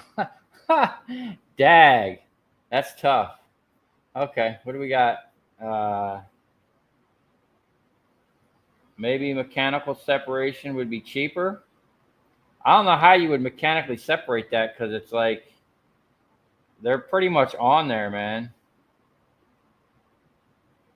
Tariffs go up next week. How much do you think copper will go up? I hope a bunch. The big motor scrap was so amazing. Thanks, man. I got a it's not as big as that, but it weighed over, I think, over 3,000. So I don't know if that's considered the second biggest motor on YouTube. I don't know how big that one with Nice Junk did, but I'm pretty sure when he pulled out his coils on the rotor, I think he said they were like 50 something pounds a piece. The coils on my rotor, and there was 4 coils that had 200 pounds, 208 pounds, I think, a piece. So there's a big difference there. What's up, John Daly?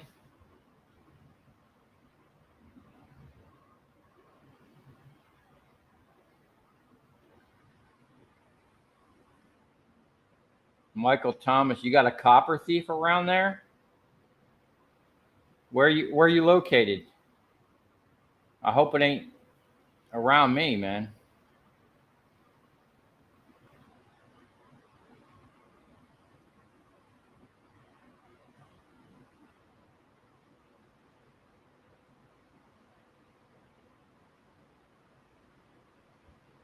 £750 for an AC motor? 7,000 pounds? They giving them away to who? I need one of those, man. I think that one I had was 8,900. I think it was a beast, man. And man, I'm so sad. I seen that sitting there, and then he tells me, "Oh, we had 4 of them. We already shipped the rest of them." I about cried, man. Oh, you're in Missouri, Michael? That sucks, man. Yeah, I mean, I get questions all the time about me leaving stuff outside. First of all, I don't ever leave any copper or high value stuff outside. I mean, I did leave that 9,000 pound motor out there, but ain't nobody walking off with that. But the only thing I leave out front is tin shred. And if someone wants to risk their life stealing some tin, I mean, whatever. Since I've been here, I've only had 2 things taken, and this is before I had my cameras up, but I'm pretty sure I know who it is. There's a guy that rides around here, and other people around this complex were complaining to the manager about the dude stealing.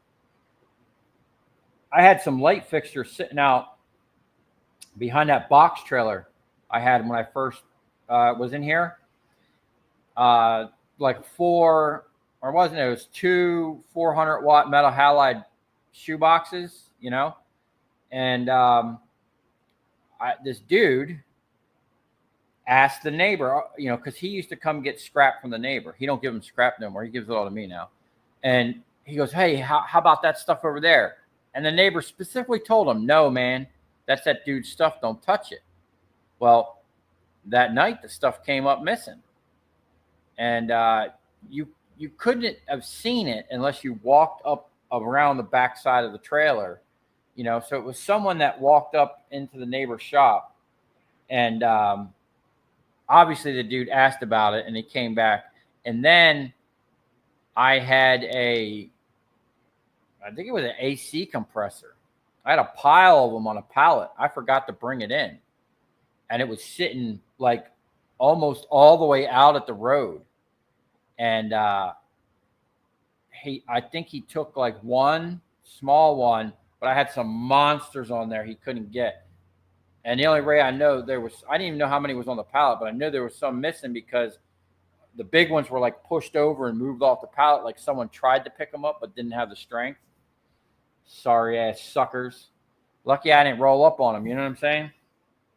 You know how, you know, we always staying strapped around here down in South Florida, dude. You never know what's going to happen around here. You know, you got to be ready to rock and roll. But other than that, you know, I'm here late too, man. I'll be here till 2, 3 o'clock in the morning, and I got floodlights on. So I see people driving by all the time at night. You know, they know not to stop over here.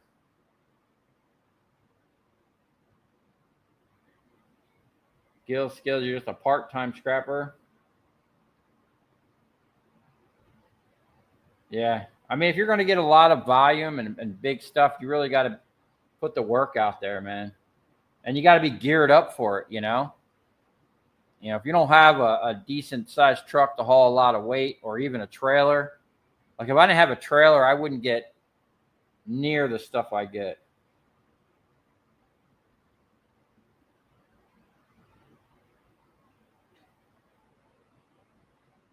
Northern Indiana viewer, first and only time I took aluminum cans to the scrapyard, I got a flat tire. Dag, that sucks. I do keep a plug kit right in my door with plugs ready to rock and roll because, you know, one, I got a dually truck, got 6 tires and a trailer with 4 tires.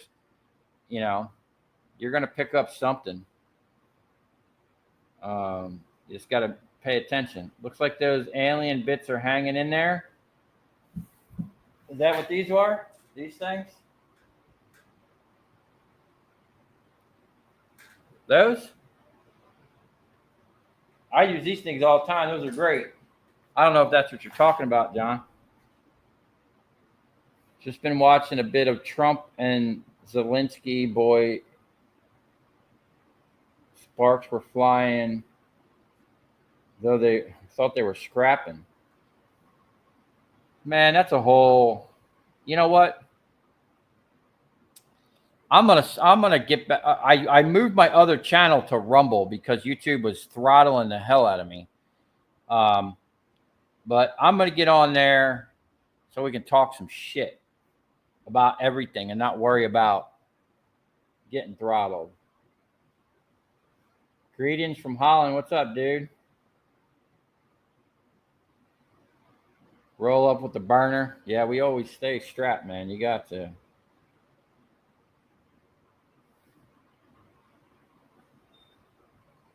Merchant Metal got 2 blowouts while traveling. That dude's hauling some weight, man. Oh, I seen a video. He was something about scrapping out an old horse thing, like a horse property or something. Someone went and took all the ballast, all the transformers out of the high bay lights. That sucks, man. I heard Trump wants to take over Gaza. Man, we got no business over there. Let them people deal with that shit themselves, man. You know, everybody that surrounds those countries, they should be involved, not us. Why are we poking our nose up in everybody's business, man?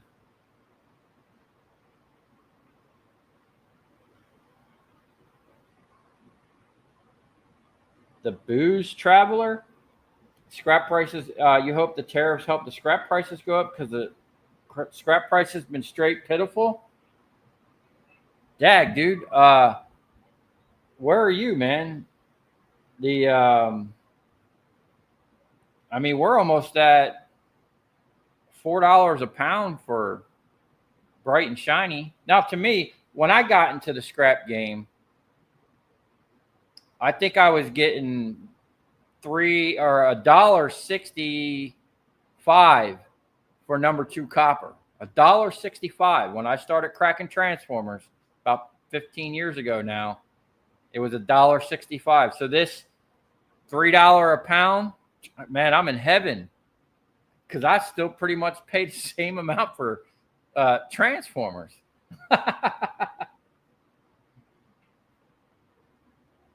You got to get a bigger trailer and better filming equipment.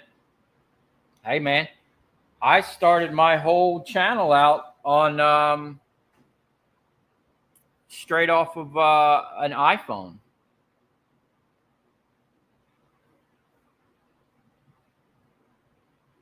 You're down for the shit talking? Yeah, me too, man. Okay.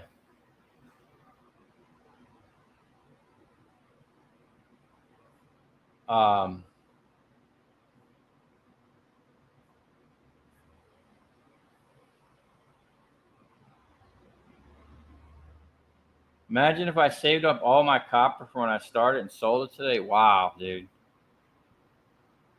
So I used to bring in anywhere from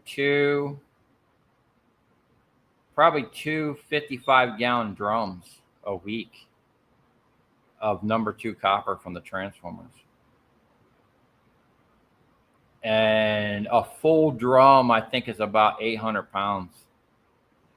You know, some weeks I'd bring in more, but I mean, I could fill up a drum in a couple hours, man. Me and that dude Brian, we would go through so many transformers so many fast because that's all we were doing. Like, we weren't stripping wire, we weren't breaking down none of this stuff. Like, I was so geared up for just processing transformers. I had it dialed like you wouldn't believe, man. And it just, we couldn't get them in fast enough. It was crazy.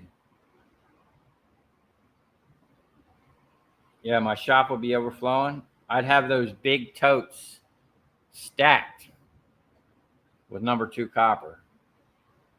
All right. I'm gonna go grab my scale real quick. I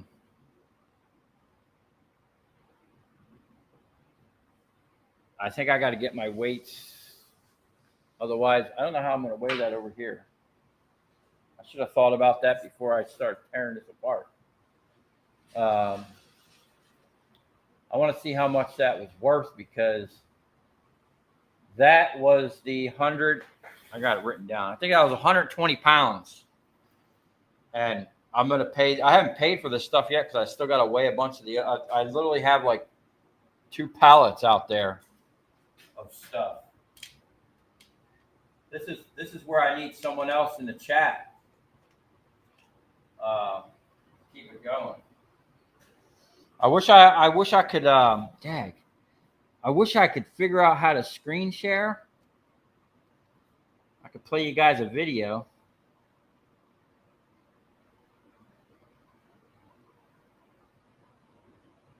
You know what? I might. Let me see if I can. Because I got to go out to my truck and pull the scale in. It'll take me like a minute or two. Let me set something up. If you guys didn't watch my other live stream, I showed you a video of the machine that I'm replicating. I finally showed the actual where I got the idea from. I'm gonna try to get the camera close enough. I don't remember which. Let me see here.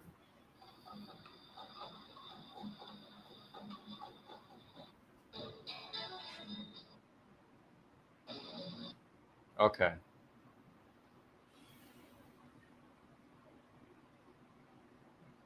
Okay. I'm going to. I don't know how I'm going to do this. I'm going to use this drink holder. I got to hold on a second.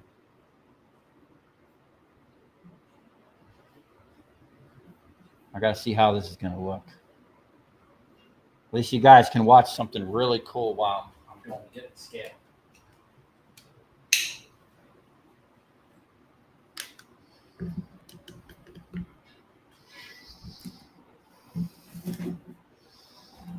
Haha.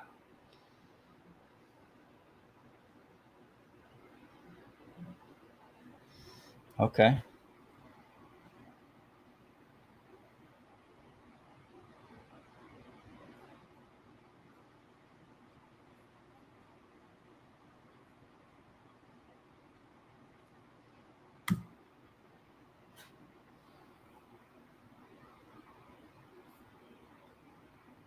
I think, hold on a second.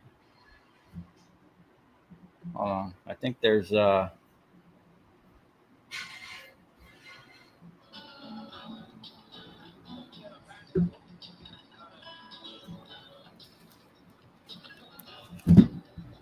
audio. All right. I'm going to go grab my scale. I'll be right back.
What y'all think about that?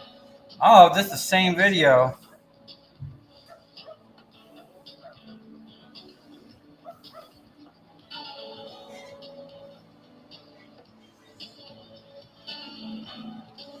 Yeah. If y'all haven't seen that, look at that. These are squirrel fan motors. He doesn't cut nothing. He just grabs it with the claw.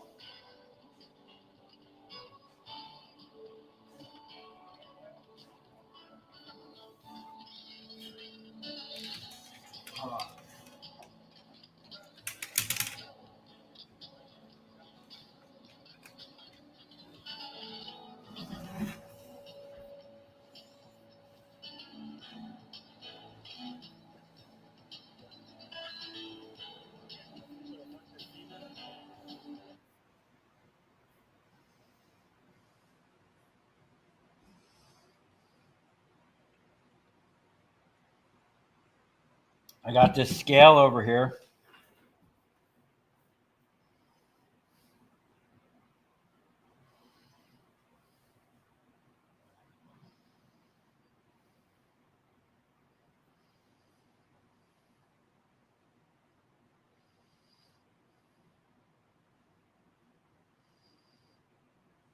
I got from a scrapper.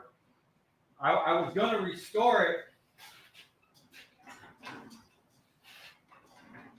It's literally right on with my other scales and the digital scale. The problem is it has a part of the frame has a crack in it, and unfortunately it's freaking cast. And whereas I think I could weld it and fix it, structurally I don't think it's going to hold up to the 1,000-pound capacity. See what we got here.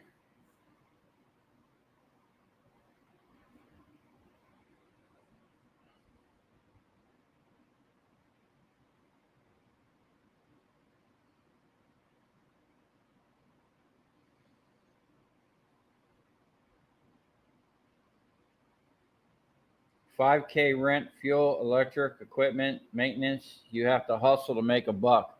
Yeah, that's just for this place, man. You want to talk about, you know, I pay $800 somewhere else, you know. So basically, I need to make what? Well, now that they raised my rent, $7,500, almost $8,000 a month with food, fuel, and everything, before I could put any money into anything. It's tough, man. It's not easy. And then at the same time, you know, you watch your every year, almost every month in the past 4 years with freaking Bidenomics going on, you know, you're watching everything just go up, and then my transformers go down, which was my main source of income. It hasn't been easy, I can tell you that.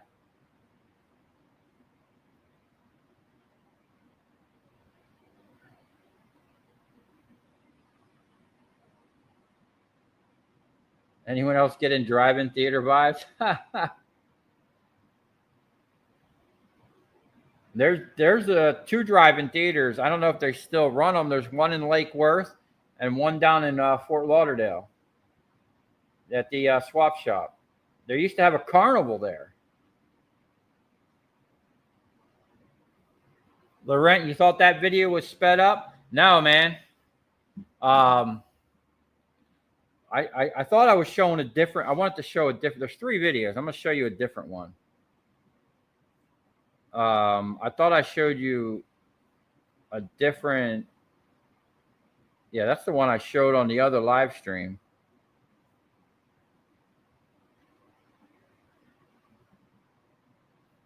Welcome to Extruded Gearbox Repair Inc. Your trusted partners specializing. I hope I don't get a strike for showing someone else's video, but this guy's not even on YouTube, man.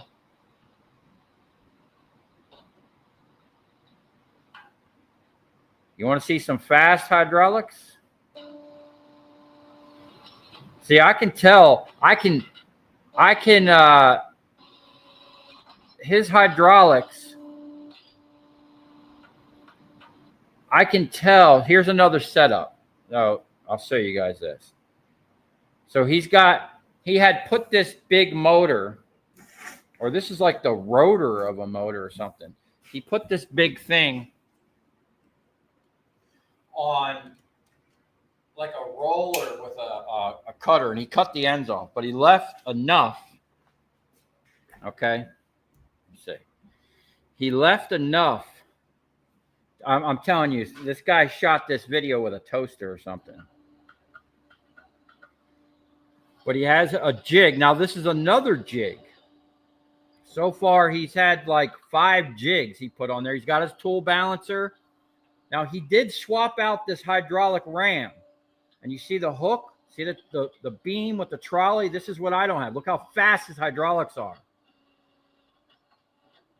This is what I'm shooting for. When I get to this level, you know, I'm going to have the fastest stator wrecker in the country. He's just ripping bars out, dude. Look at that. His chain keeps falling off his little hook here. Look how fast he's going. So when I used to cut concrete, we had hydraulic pumps that sounded like that. Our hydraulics were fast, man. I know what it takes, but they're expensive. Not only is he pulling out bars, but there's like rods he's pulling out. And that thing he's got has fingers. He's dialed, man. He's dialed for all this stuff. And he's got rollers down here. See, this is what I need for them big stators when I'm splitted. If I had a roller like that, we'd be golden, man. Look at that. That's not sped up, man. That's real time. Now, what he did is at the end of the other video, you can see him changing that hydraulic. He went from a really fat diameter hydraulic cylinder, which would have slowed the volume down, to a real skinny one. So it's rapid. I almost want to have two of them sitting right on the table. I mean, if you're pulling copper out at that rate, dude, you're making money, dude. This is where we're going, okay? That's why when everybody sends me all these different videos of the stator wreckers and stuff, yeah, they do. They're really, some of them are really nice and might even be better set up. Well, I don't think they're better set up than this. They're really nice, purpose built for small motors. But when you start getting into 500-pound motors, you're just not going to pick it up from this one and carry it over to this one without a whole setup. This setup, the way it is, you can roll it from one station to the other. You don't need to like take it and flip it or take it and hold it up to have something pull it, you know? And from what I gather, this guy probably has 5 different setups in different like locations. Let's see what else he's got. I think that's all he does in this one. Oh, here you go. This is interesting. Look what he does here. Make this bigger. So this is like a rotor that has a bunch of wound copper. See what he's doing? He's just driving down to the shaft, man. He ain't playing around.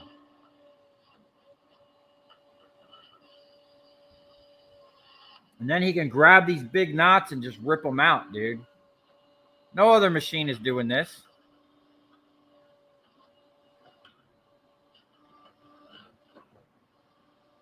Next. Oh.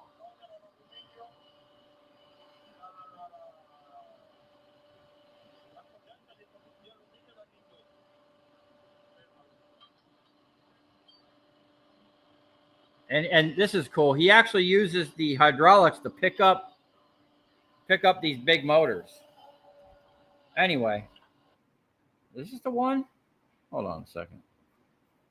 This was the N one. This is 3. I'll show you number 1.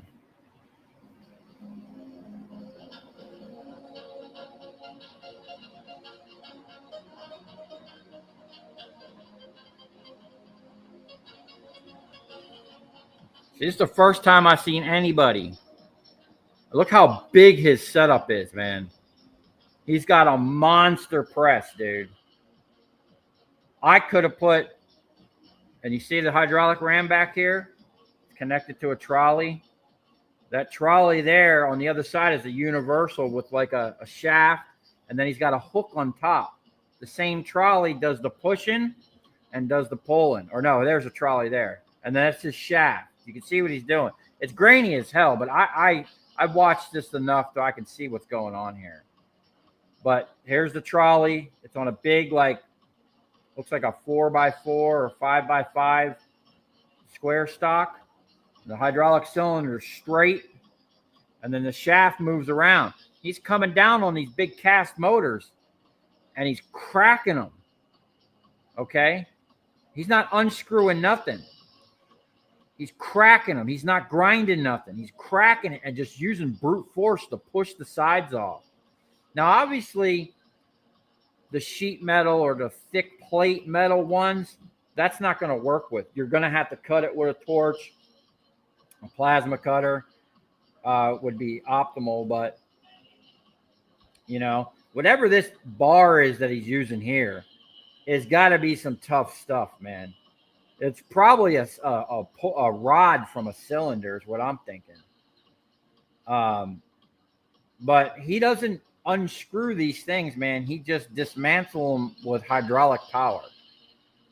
And this is where we need to be at. Let's see what he's got here. He's using a thing to lift them up and put them in place. His press is probably so high. He's probably got 5 feet of stroke on here. And that's what I keep saying about mine. I only got like 7.5 inches of stroke. He's got at least 5 feet. And he's got a big ram back here. He's probably got 4 or 5 feet of stroke over there. And then he just wheels them over to a cutter. See if we can get a better view. I know it's hard to tell. You guys probably can't see what's really going on here.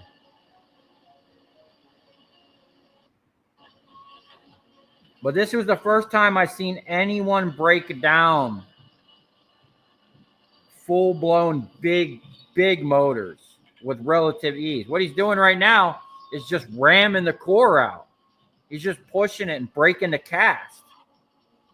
Probably cast aluminum, cast steel, doesn't matter.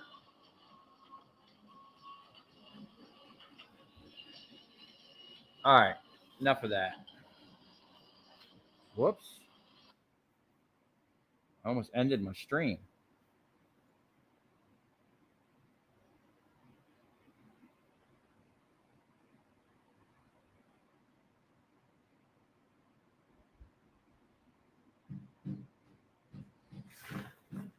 Okay. Let me let's get this stuff weighed up real quick. I got to grab something.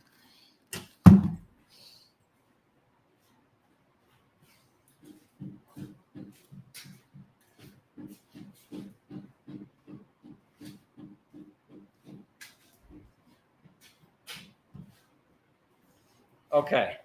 So that thing was 123 pounds. Now,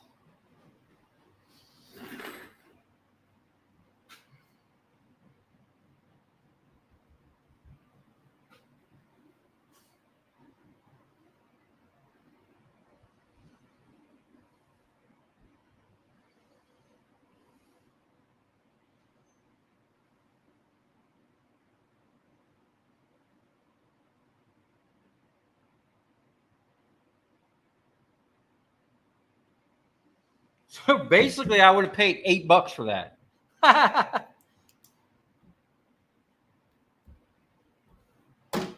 Let's just call it 10. Okay. Now,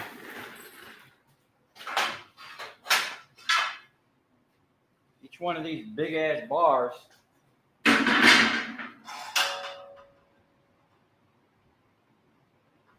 almost 5 pounds of extruded.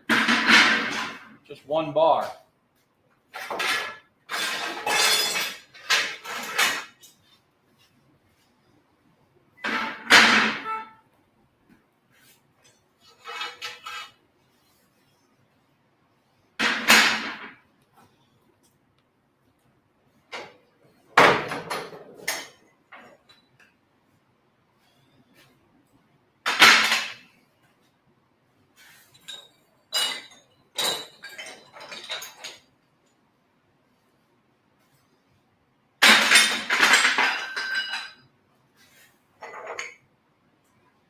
Okay.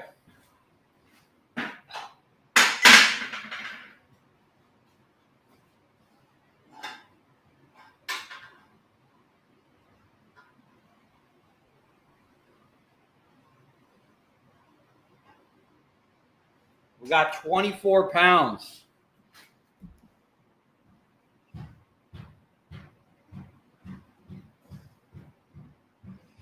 That's 90 cents a pound.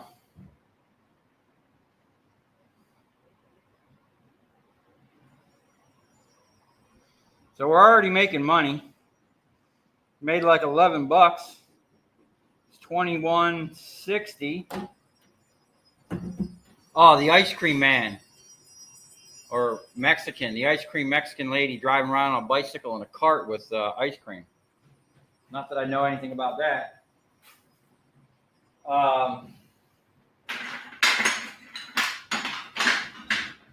Okay. I need a bucket for this stuff. Throw it up here now.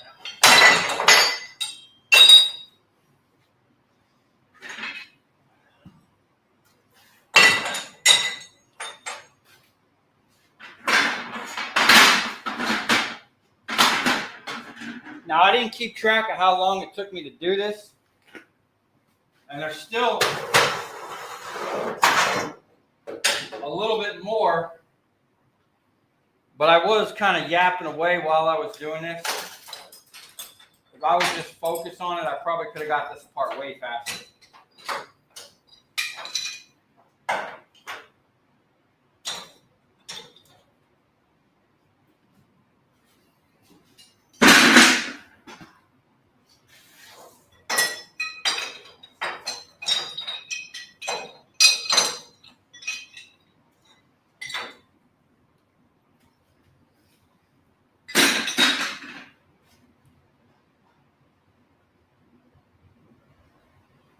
$15 pounds of number 2 copper.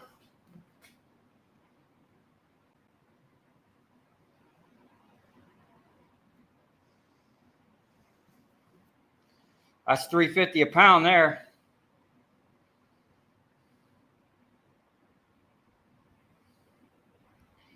$52.50.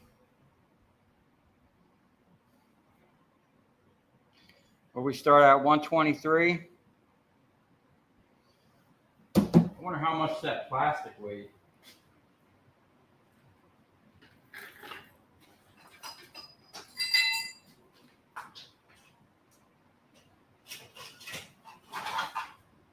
Stuff was pretty heavy. Let's see. I'm just going to kind of guess it now.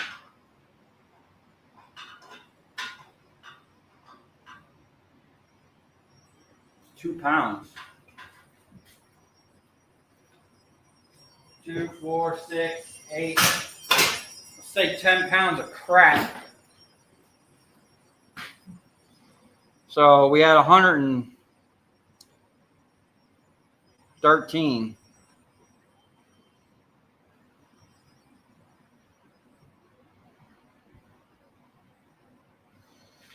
$74 pounds of steel.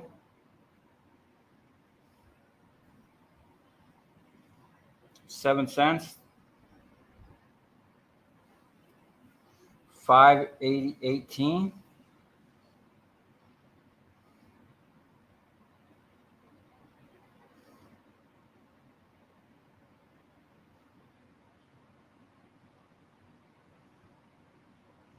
Man, I did an update on my phone. Now everything's weird.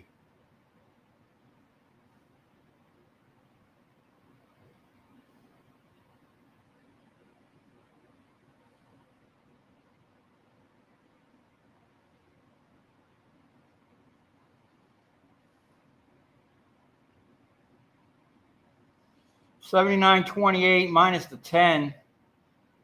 So basically we made $69.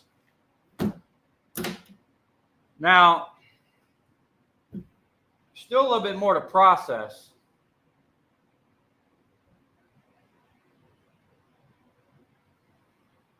And I don't know, what did that take me when I first did that? An hour? How long were we on the stream? 2 hours and 20 minutes? Dang.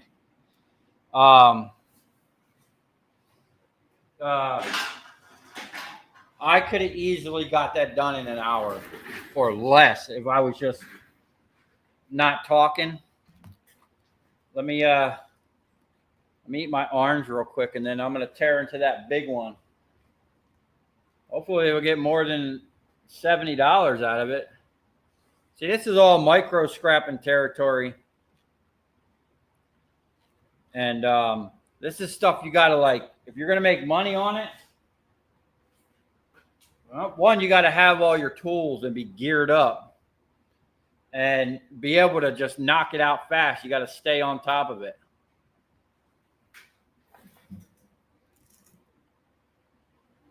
What's up, Empire Finds? How is he spinning the stator so fast? It was on rollers on the bottom. I won't see a strike for this, cover fair use. Okay. Wouldn't hitting the shaft with that blade hit dull it? No, man. That blade he has is like the blade that I bought.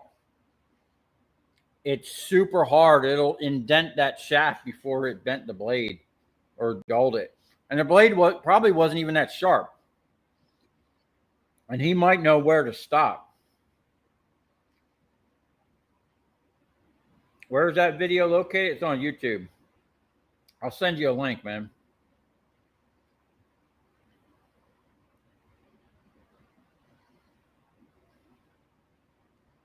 $7.5 isn't bad. I wouldn't complain if I had that much.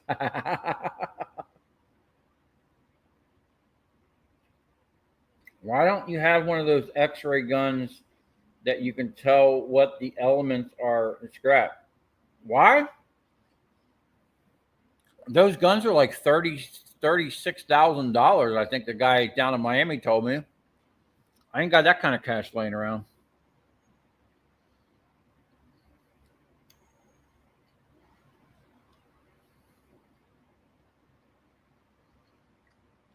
I need a motor. Is the motor on the light trailer 110, 220?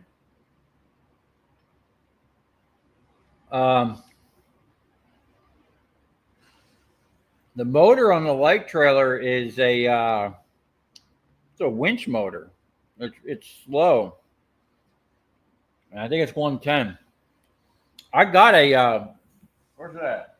Oh, I got it sitting on a pallet outside. I got a hydraulic reservoir, a motor, and a pump. I bought it off. I'm sorry, I'm eating, man. I'm starving. I missed my lunch.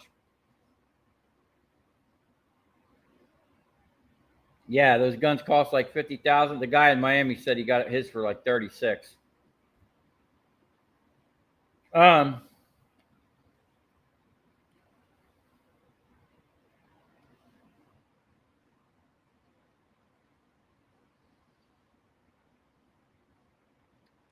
No, I bought it off Facebook Marketplace, and my dumbass, I get there, I look at it, it looks great. It was advertised single phase 208. It's freaking 3-phase. Everything is great on it. I just need to get a 3 horsepower motor, or I could actually run I have a 5 horsepower phase converter. I can run it off of that, but I'd rather just have a 220 motor. I think I have one. I can swap for it.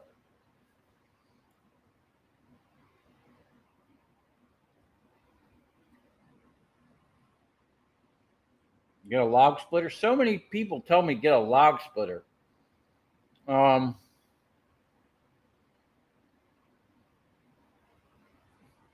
I actually had a log splitter back in the day, and I actually traded it for this. This Woden made in England vise. It's rare. They don't make them anymore, and they're expensive. I traded the guy straight up for that vise because that log splitter wasn't going to do what I needed. What's up, Jay Water? You out there driving? You're in Atlanta, rush hour. Yeah. I pull over sometimes in Miami, man. I'll stop and go get some tacos somewhere just to avoid that horrific traffic.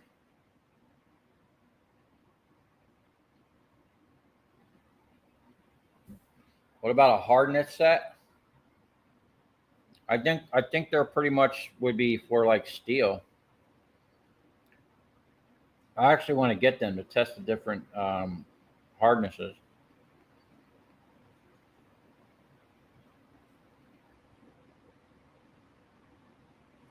I'll never replace the cage on the forklift.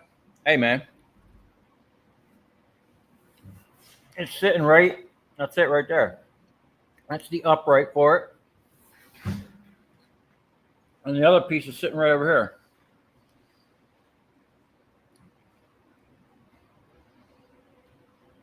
I got a couple things to knock out where I can get back on that because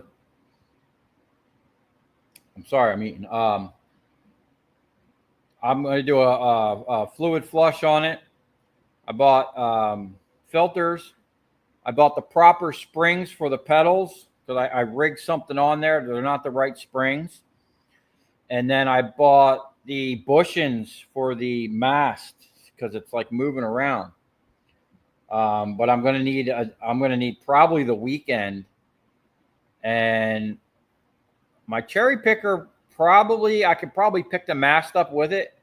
I don't think the mast weighs 4,000 pounds. I think that's a 2-ton thing. Yeah, I could pick the mast up, but I'm gonna need like a solid weekend where I could dedicate it to that, and I want to do all the mechanical stuff first before I put that cage back on.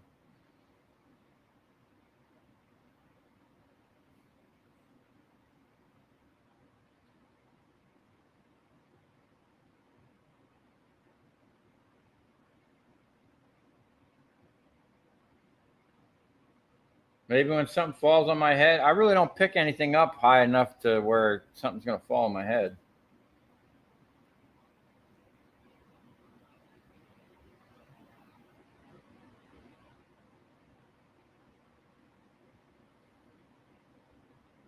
What's up, living off of scrap?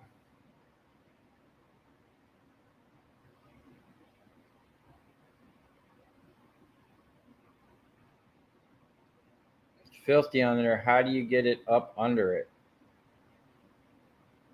Get up under what? The forklift?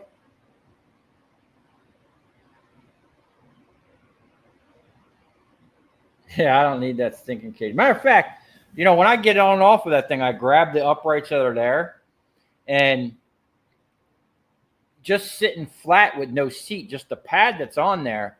My head, I don't remember getting in that thing with the cage, how close my head was. But if I put a seat on that thing, I'm going to be like really close. Oh, and I think I got I have a seat. I don't know if y'all seen, I got a really cool kind of electric cart.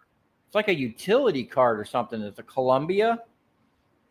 It's got a nice diamond plate flatbed, 30-mile-an-hour speedometer on it, fully caged in with heat. Not that we need that down here, but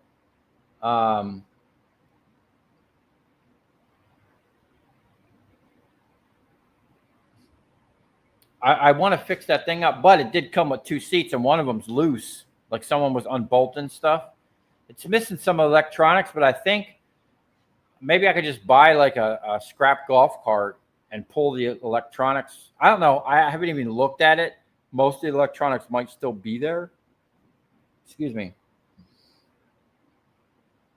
But I'd like to get it running. It'd be a cool little scrap cart, and then I can use it to drive around the complex here and pick up scrap from all the guys, all the whoever wants to give me their scrap. What's the story with Steve still living away? I don't know, man.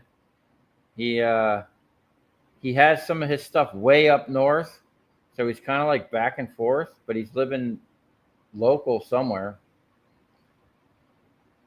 He was here yesterday. I think he's next door today, actually working.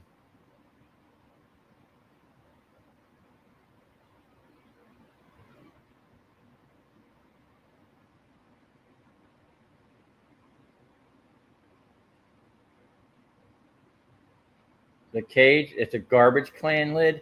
No, man, not the garbage can lid. I still have that somewhere, but it has an actual steel cage, like um, a safety cage. The garbage can lid was just for shade, I guess. Okay. All right, man. Let's grab something to drink. We're gonna get on this big unit over here.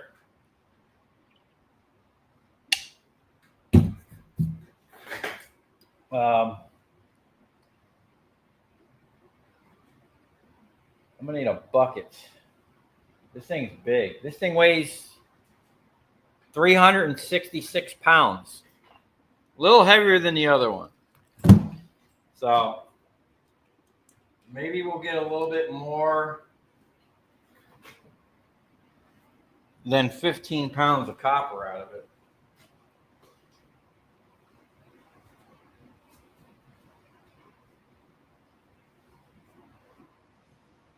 All right. Get myself geared up here. I'm just gonna slide that stuff over.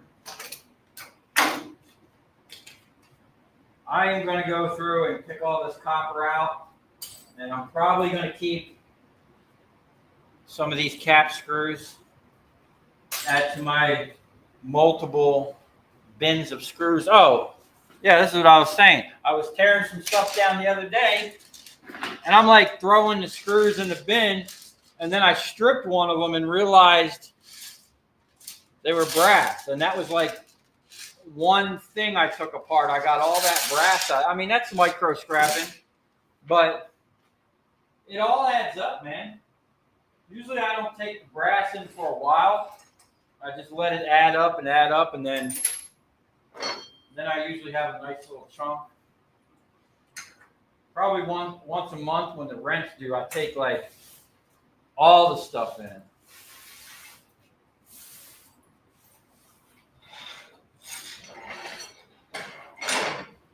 Okay. I don't know what we're going to get into over here, but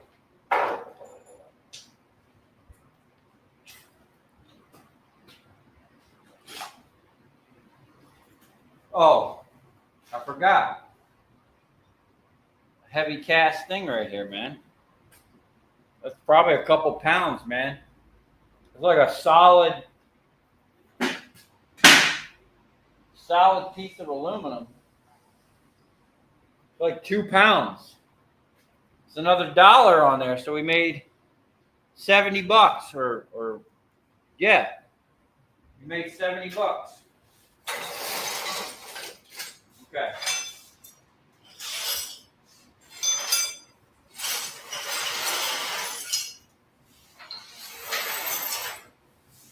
Do all that crap later.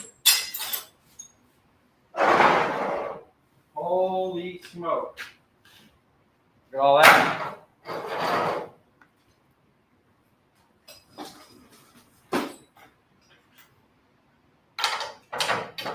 Okay. We're going to go back. Oh my God. How do you expect people to get the thing off of here?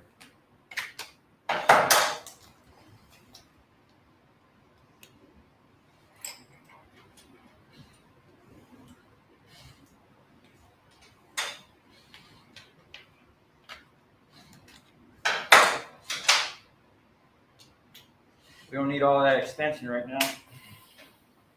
That actually takes the torque.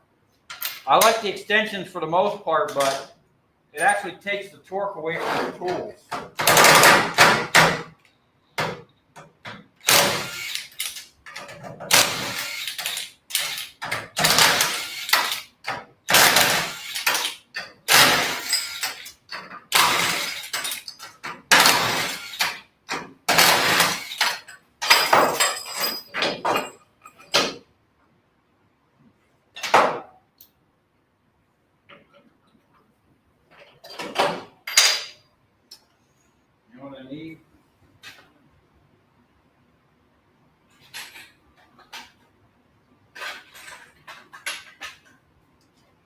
high speed. This is nice, but it's not like super high speed. What'd I do with that? If you're scrapping and you're trying to make money, man, the impact drivers, these are nice, but these are slow. These are nice, they're high torque, but they're not as fast as this. For the most part, I like each one. This is a lot lighter than this, and it's fast. You're doing a lot of repetition. That's a huge chunk, man. That thing's heavy. Okay. I'm not going to be too much worried about the steel. I don't care if it mingles with the other stuff.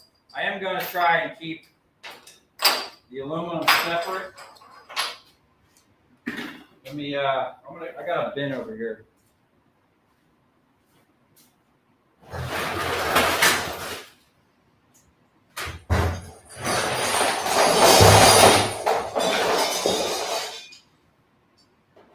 Okay.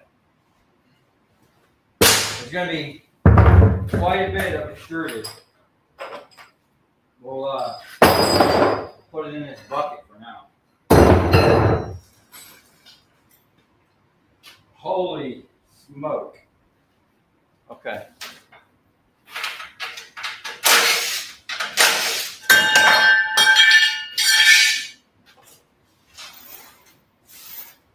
Gonna be lots of good hardware to keep out of this stuff. Oh my God. Oh.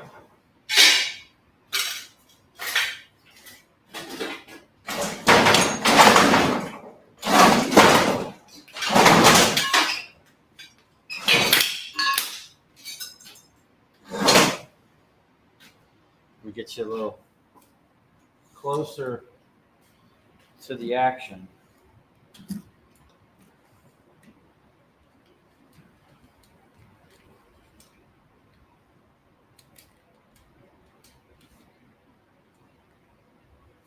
It might be too close. Okay. Let's see. So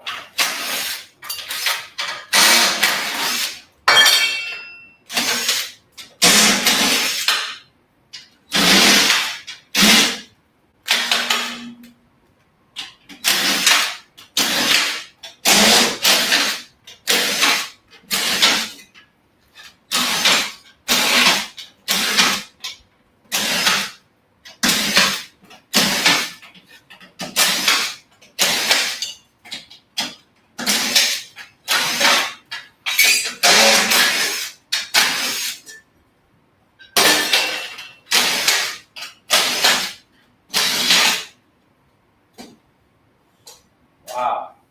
Oh my God, there's so many screws on this thing. Let's get this big thing out of the way. Like we need.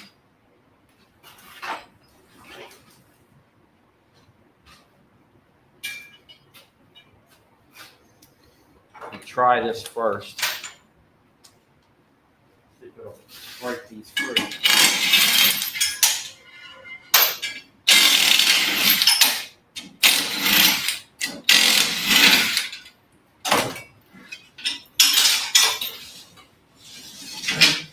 Man, too bad these ain't copper. Look at these monsters. Stupid aluminum. Whoever decided to put aluminum in the electrical trade should be fired. Okay. Looks like we're going to have to go.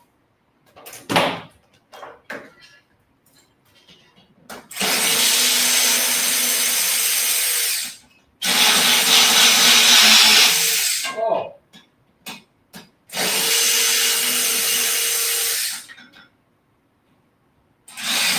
Uh-oh. We got a problem.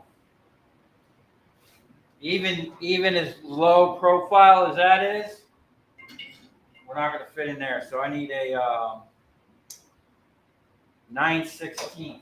Now, in my truck, I really need to bring it in because there's no reason to have it in my truck. I have a ratchet set. You know, the ones with the ratchets back here?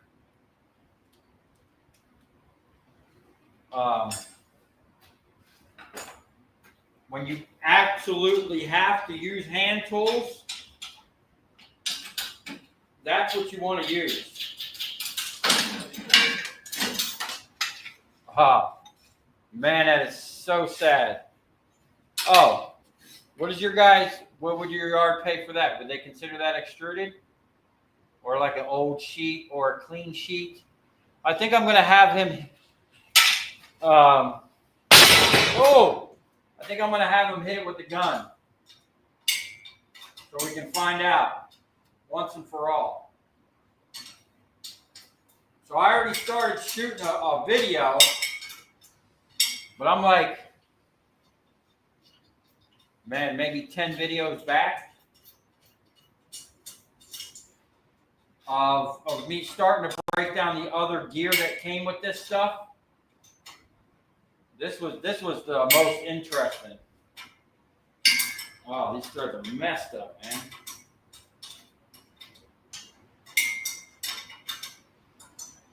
Yeah, definitely a ratchet wrench or a low profile ratchet. What did I do with that ratchet I had? Maybe that ratchet will work.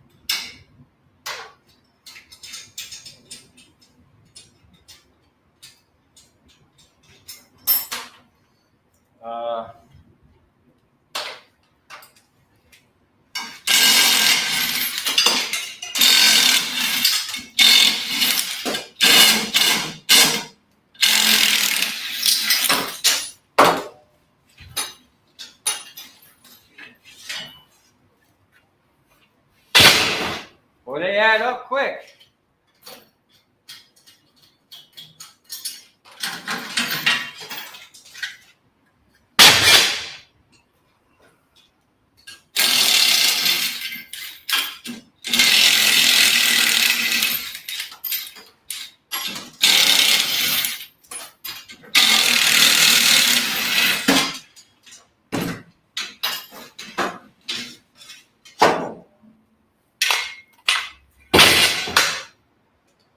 Okay. This, not only is like this falling apart, but this is not ratcheting. Let's get a proper one.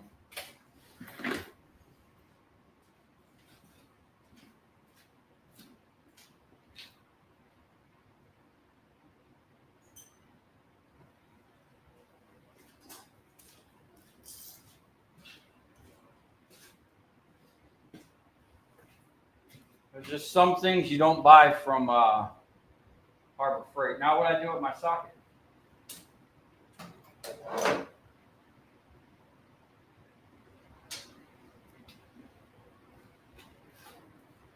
I leave it on the wrench?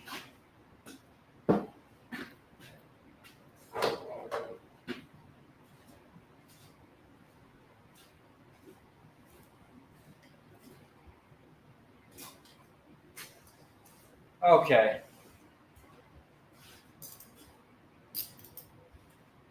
I'm losing my mind over here. No.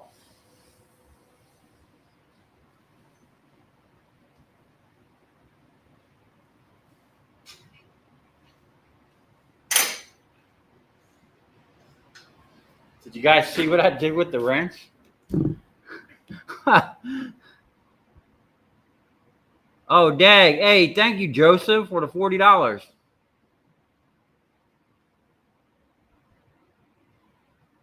I appreciate that, dude.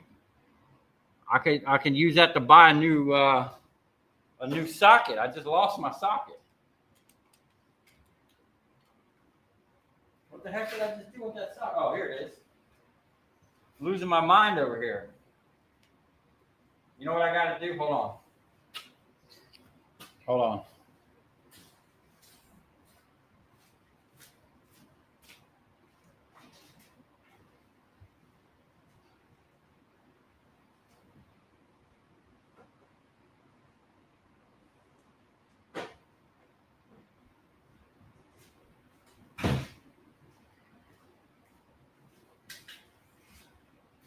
Okay. All right. I got some pizza heating up from the local place down here. Pepperoni and regatta cheese.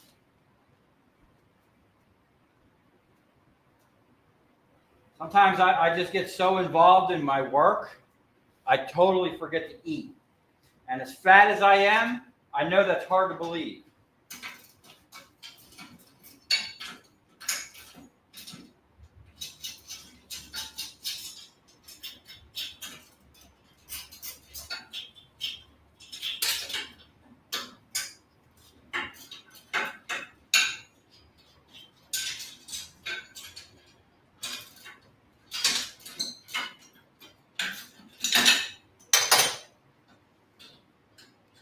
I feel like we got a patient up on the operating table.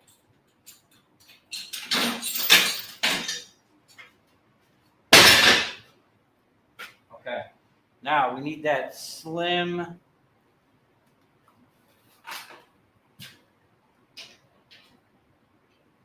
Ah.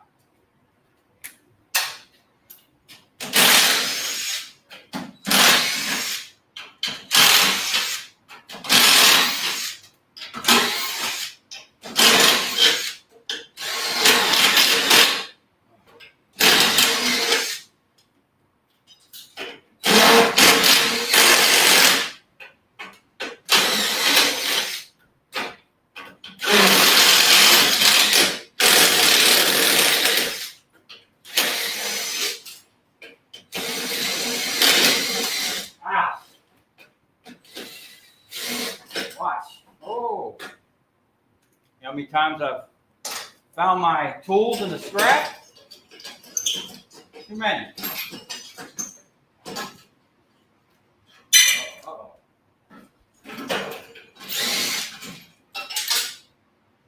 Okay. All right, we're getting somewhere. I don't know where, but let me get all this stuff on the bottom pretty much undone.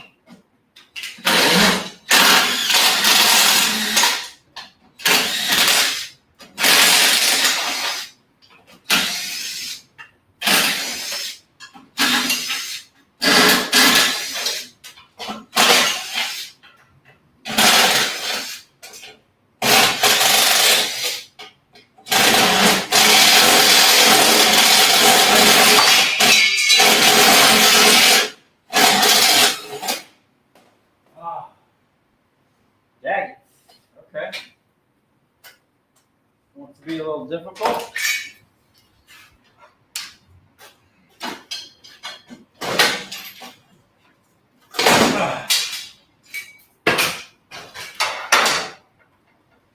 All right.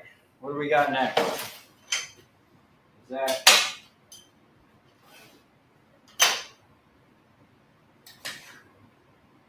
I had another gun around here. 7/16.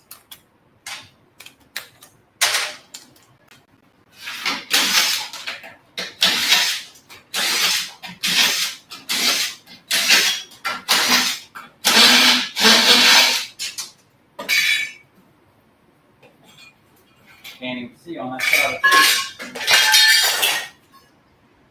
Oh, we're different from one side to the other. Okay. I might have to flip this big boy over. Let me get these small things out of the way before we go that far. Wow. That's going to be Of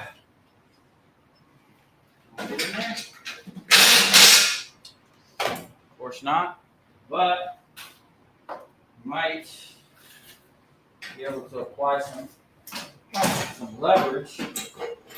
Got some bolts right underneath these things.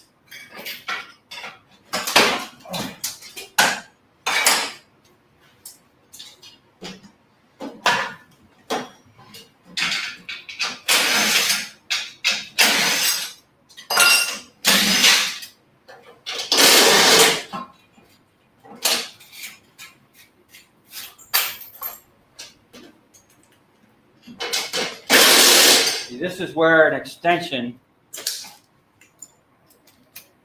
comes into play.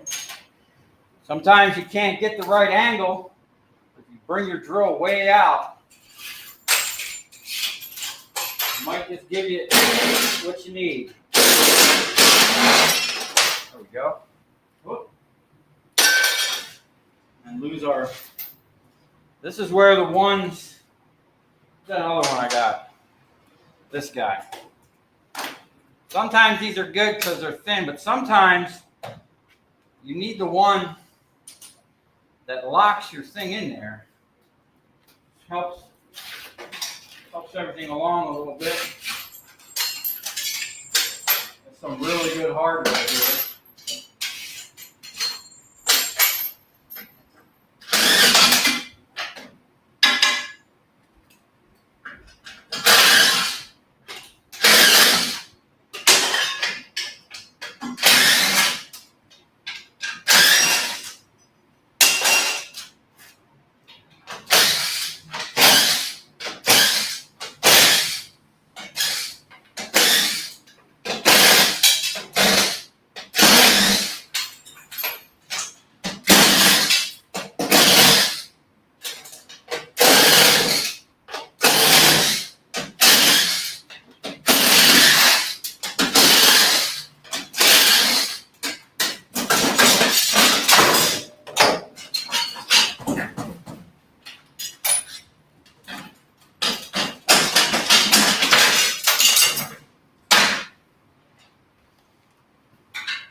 Shoot.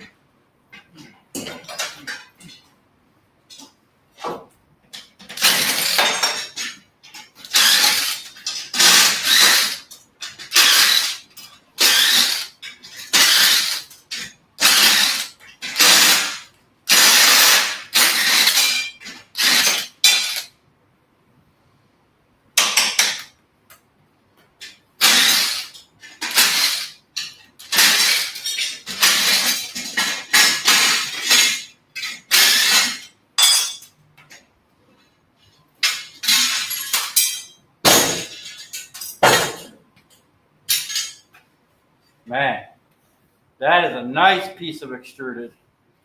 Now, being that it's over 4 feet, I'm probably going to fire that jaw up a little bit. Oh, I see some nuggets down there, I think. I'll cut these pieces down with the jaw.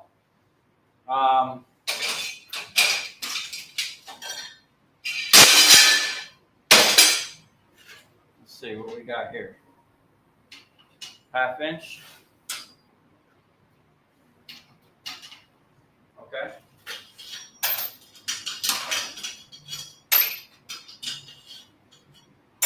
That happen?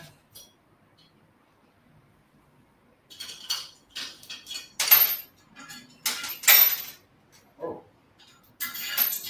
Some of these are stuck in there.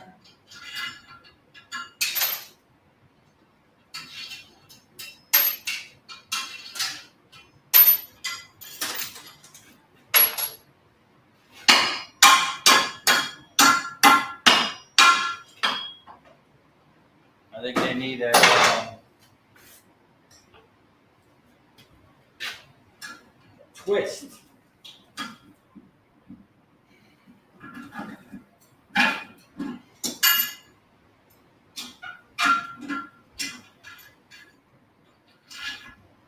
Those are regular bolts.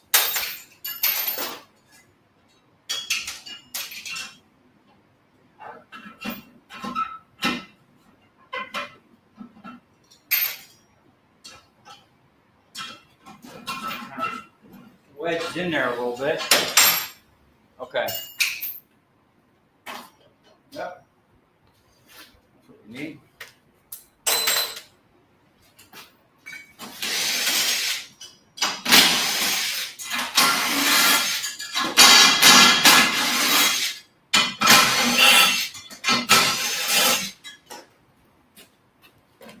All right.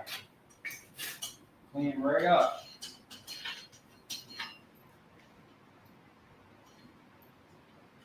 Uh-oh.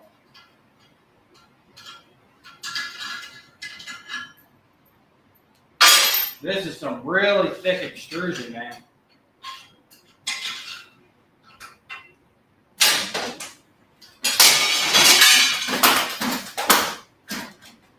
Okay. All these washers. I should never have to buy washers again my whole life.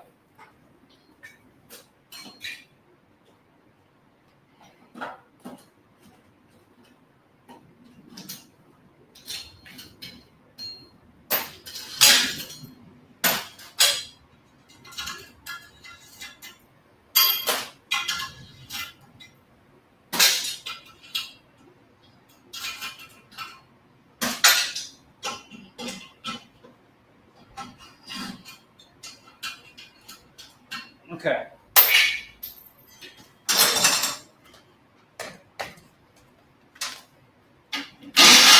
Nope.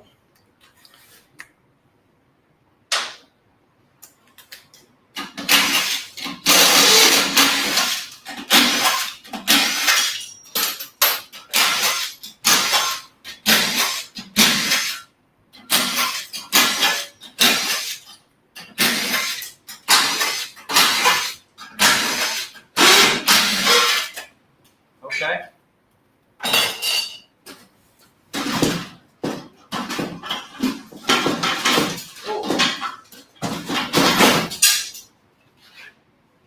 What the heck is holding this last one on?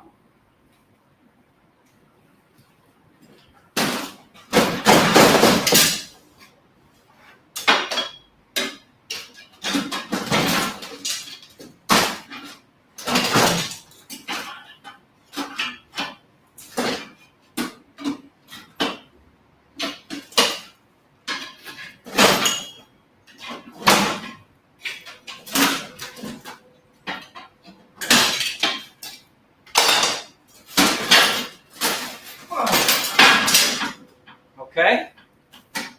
Back to 7/16.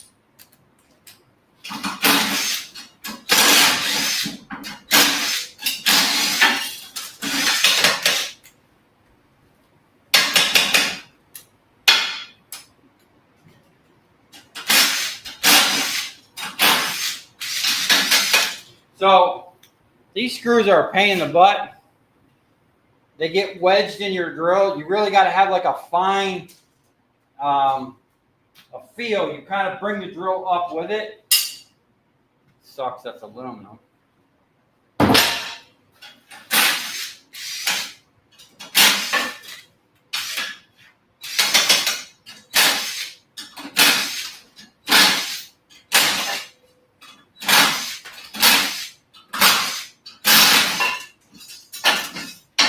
Okay. Oh, that bad boy is heavy. Oh no, they all got wedged.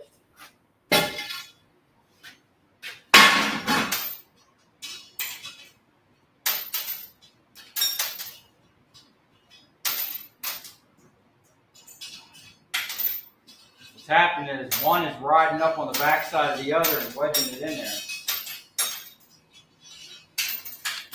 But that, whoo, look how thick that is. See that? Let's throw that on the scale. I gotta get something for this copper.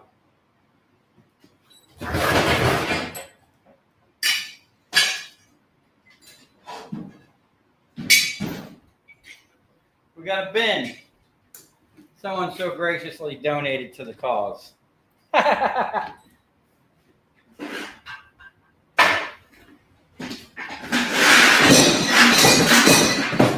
Okay.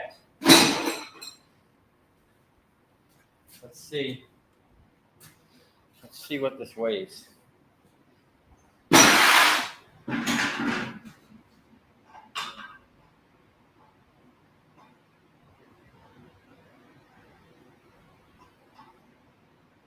Wow. That thing weighs 18 pounds. And we got 3 of them bad boys. My pry bar go.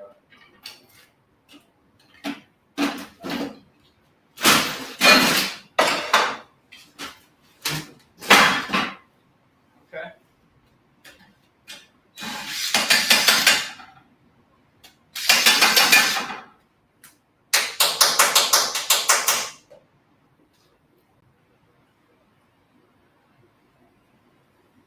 Oh, you're kidding me. There we go.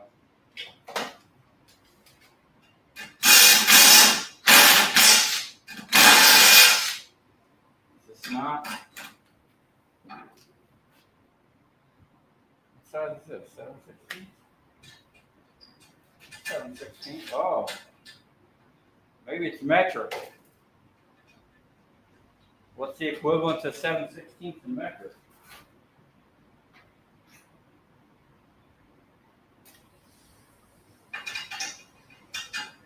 No.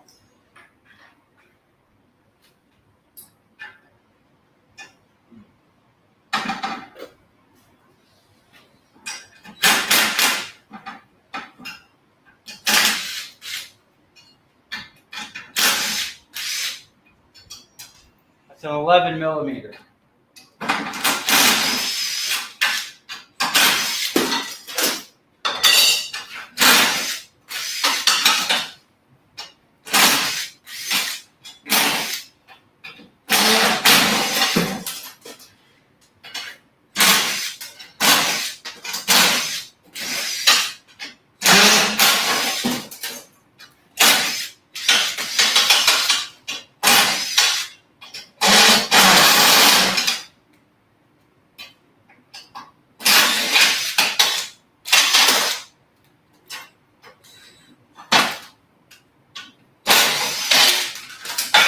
All right.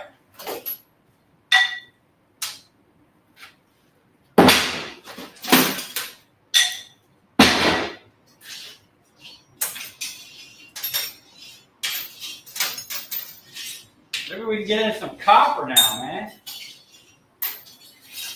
This extruding is fine and everything, but imagine if this was copper.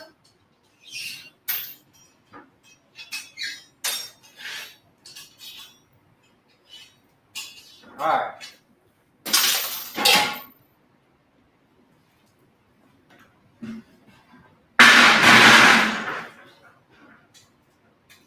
Now, how is that even on there? Looks like we're going to have to go to the other side. Oh. Oh. Oh. Should have ate my Wheaties this morning. Oh my God.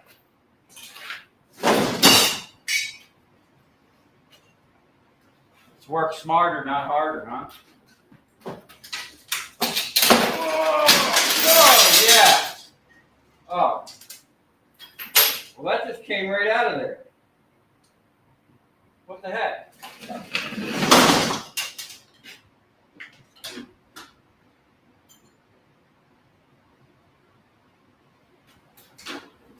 That was like, oh, I gotta push this down a little bit. That last one is literally off the bench.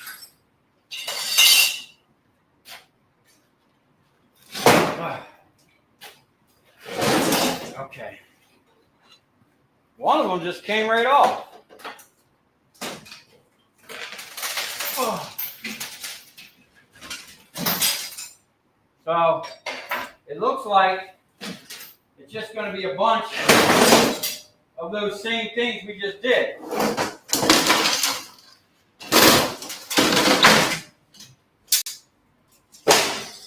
And someone's halfway been there on this one. Oh! I bet you this is where those fuses were. Yep.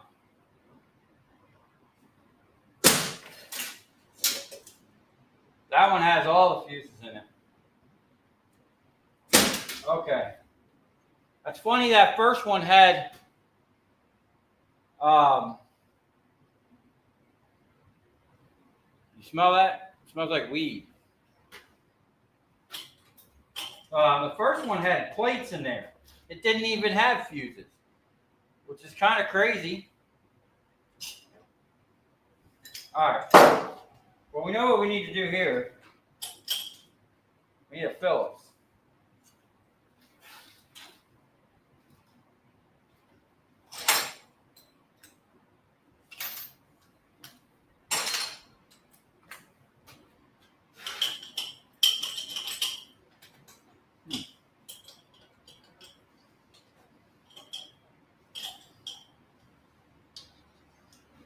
Man, it looks like someone took a lot of screws out of this.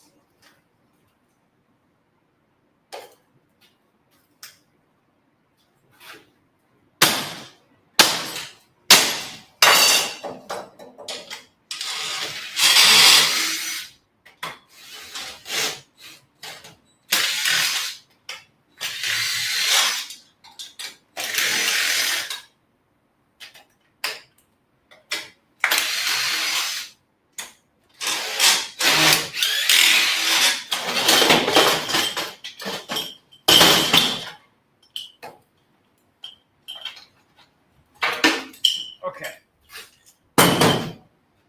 We just need to get all these out. Ah, you know what these are missing? The freaking bars coming out of the end. So these are going to have a little less copper. Those other ones had those T-bars hanging out of the end. But we got them silver patches there.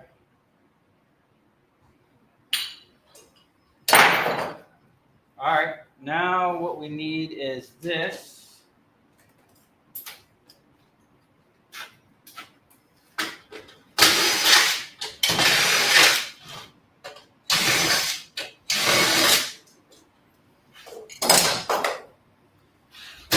And then a flathead again.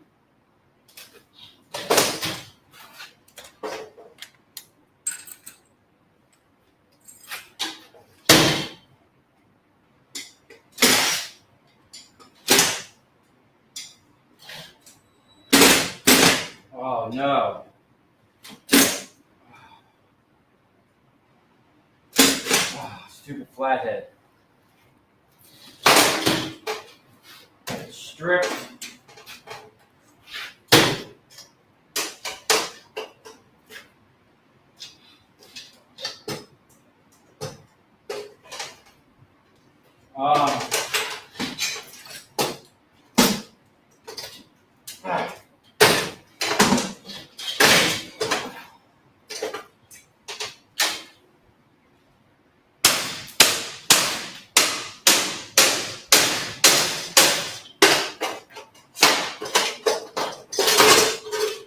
One of those when in doubt, beat it out methods.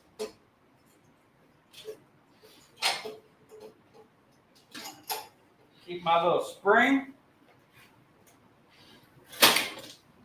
And then, is that seriously going to keep that from coming off?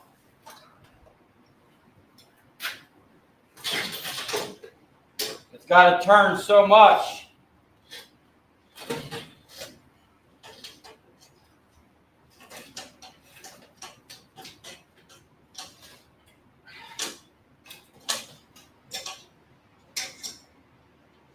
It's like an aluminum flathead. No wonder it's strict.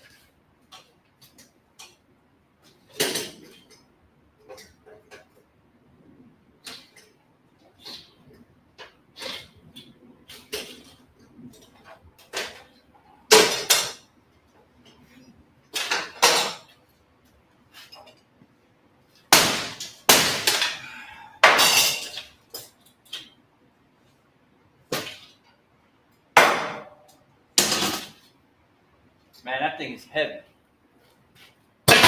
Okay.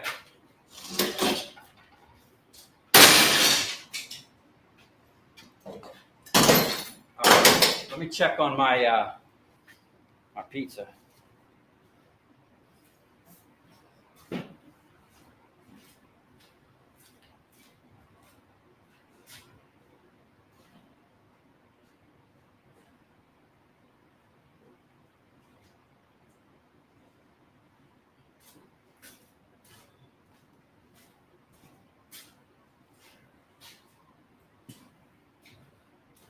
Man, ain't nothing like pepperoni and regatta cheese. Man,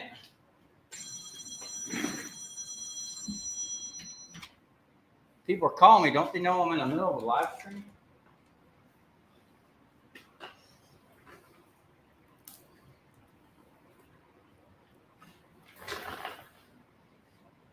Oh, that's hot.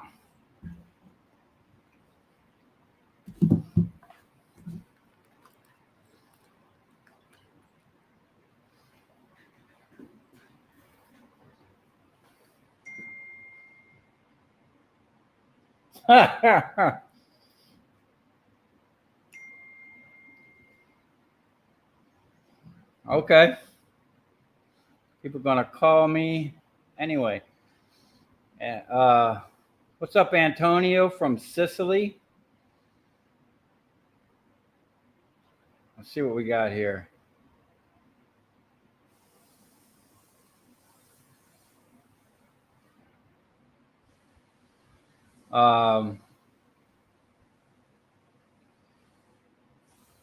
There's that $40 donation from Joseph. Thanks, man. I really appreciate that, dude.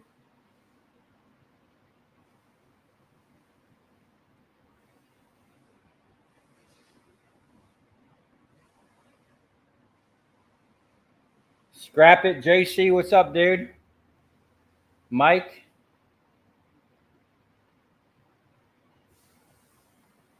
The Scrap Meister. What's up, dude?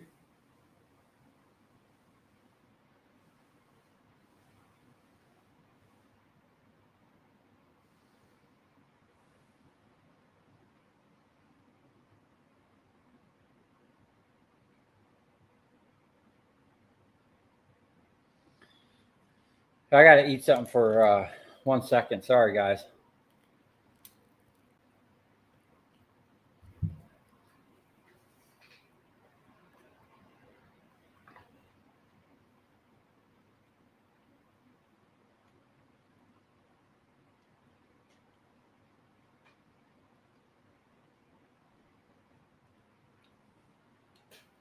What do you guys think of this stuff, man? You guys ever come across anything like this?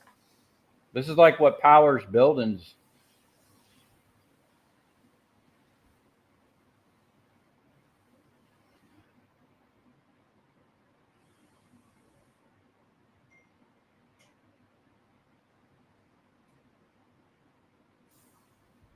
Somebody's blowing up my phone.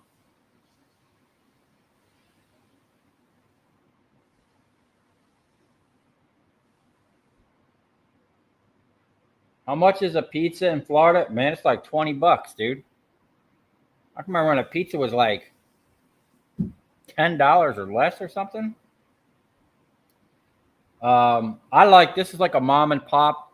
They're like real Italian people down the road here. I used to like Anthony's Coal Fire Pizza. It was literally right down the street from my shop. Matter of fact, that video, if anyone's been around long enough where I posted a video of me ripping a guy out of a truck that was like, he drove his truck down a causeway in a building and was smashing into stuff. That's where the pizza place used to be. That was my favorite spot. And then for whatever reason, they closed, man. So I found this other place down the way. Could I put a link in the description for my other channel? I'd have to get the link. I moved it over to Rumble. It's called the Free Human Project. There's only 4 or 5 videos. Whatever videos I had on my original channel, I moved over there.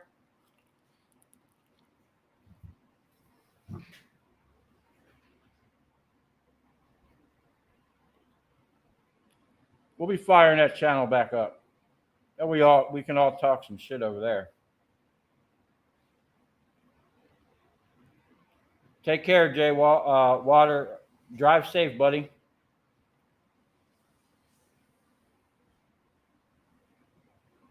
How many of you heard of Connecticut being the pizza capital of the world? Connecticut? I thought it was like Chicago and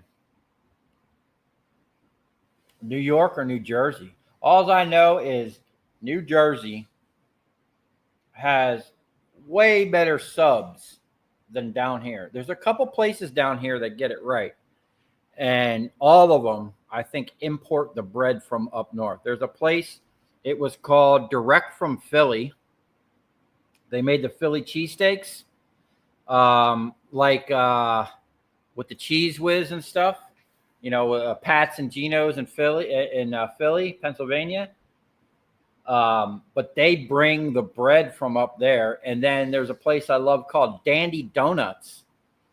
And it's a 24-hour like diner, but they make breakfast, lunch, and dinner there. And they have one of the best cheesesteaks.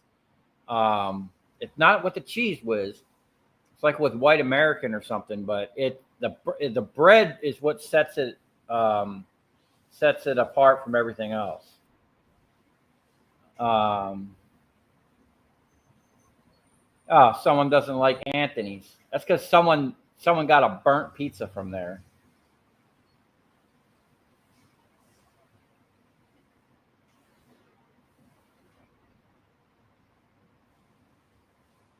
The pizza box was first invented in Connecticut.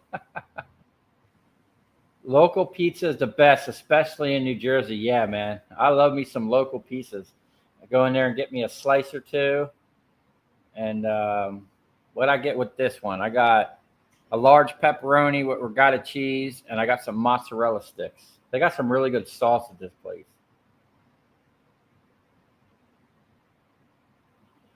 New York is the pizza capital. Chicago doesn't make real pizza. Yeah.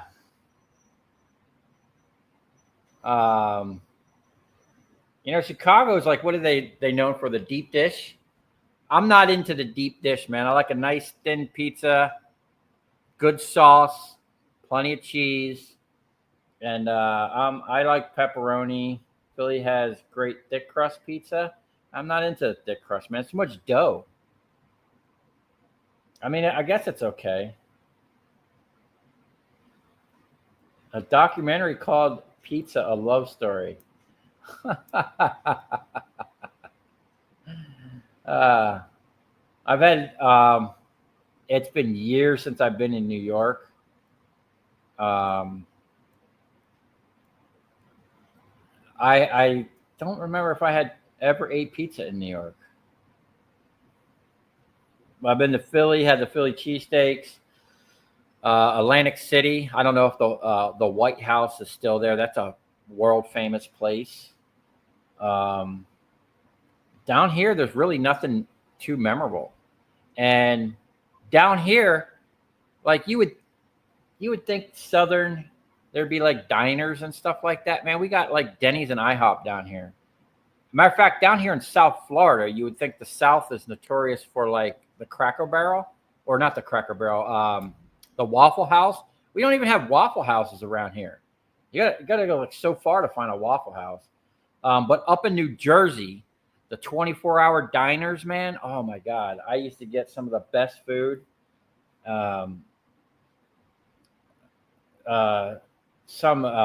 Really, there's a breakfast place. I think it's called Johnny's or something. Amazing breakfast sausage. I don't know if they make it there themselves. Mexican food. Yeah, South Florida is definitely known for Mexican food. I know all the spots, dude. I know all the best trailers, food carts, taco stands.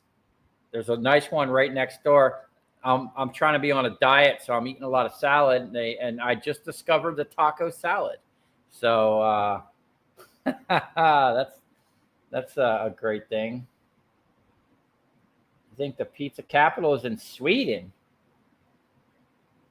I didn't think other countries were really into pizza like American pizza.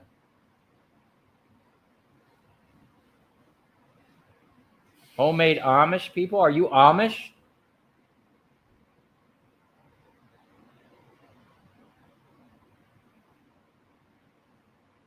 Naples Pizza in Naples, Florida. That sounds familiar, man. I might have stopped at that. I don't know. I used to stop at a pizza place coming out of no, that wouldn't have been Naples. It would have been further. It would have been like Fort Myers.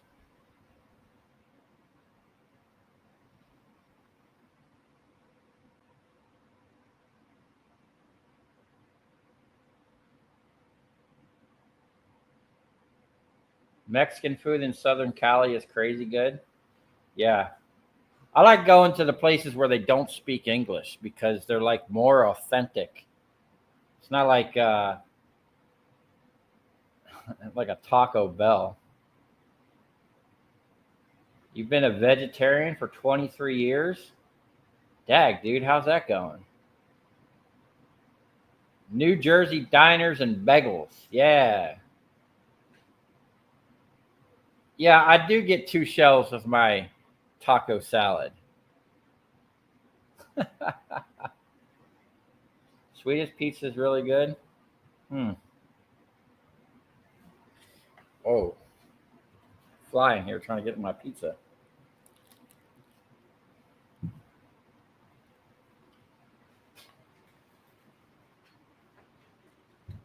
All I know is I'm making a mess over here. You know, it's a 4x10 steel table. I couldn't see having a smaller table, man. Like I'm spread out across this whole thing. And I feel like I need a bigger table. I need like a 5x15. That sounds like a better setup. Maybe one day I'll have a bigger shop. I can just get one of them giant road plates, 2-inch thick.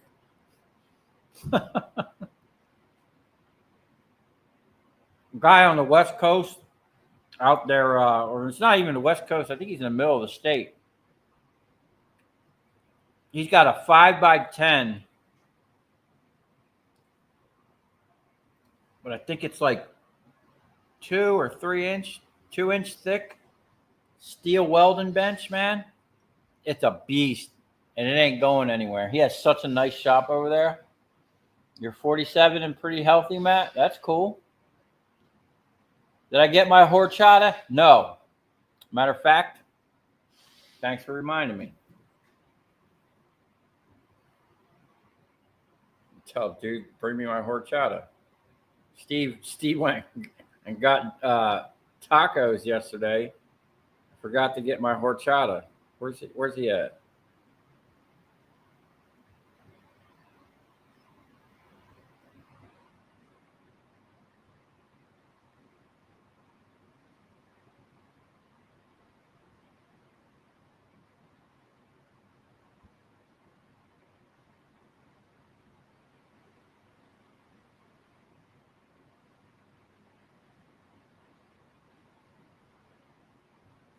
Let's see if we can get Steve over here.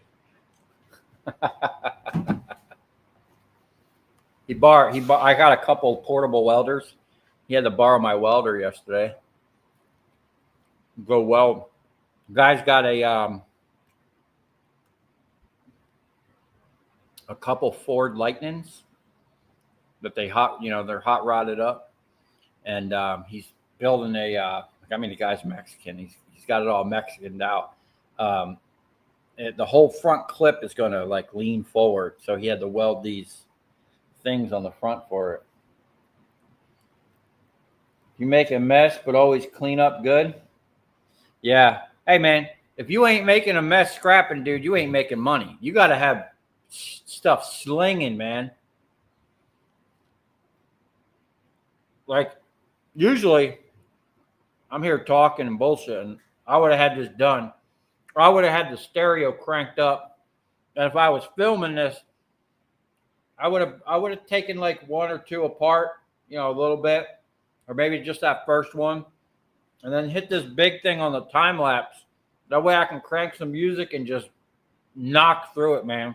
I get in a groove, man. I'll tear some stuff down. You want to get Steve in on a live stream? No, Steve ain't Mexican. He's Lebanese, I think. His family's from Lebanon.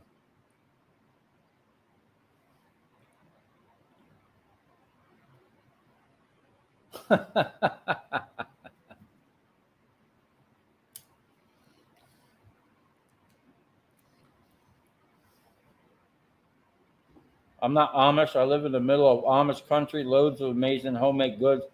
But I always wanted to see the Amish people. I think it's save a slice for you, Frank. Dude, I'm sorry, man. This is my last slice. I got this pizza. Usually I'll buy a pizza and I eat like 2 slices at a time. What time is it, man? We've been on this stream for a while. 4:30. Wow. No wonder I'm so freaking hungry.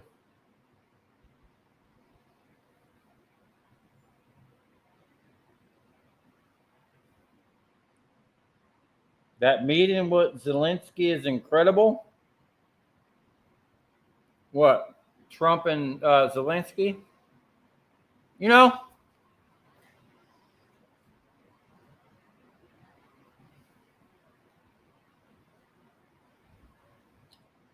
I'll see you later, Frank. You're moving?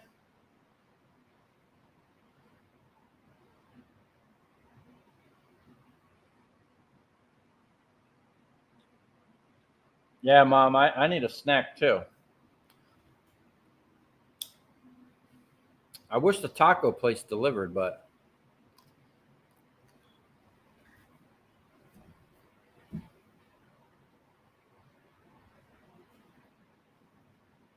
Steve might be busy. Let's call his phone. Maybe he'll hear that.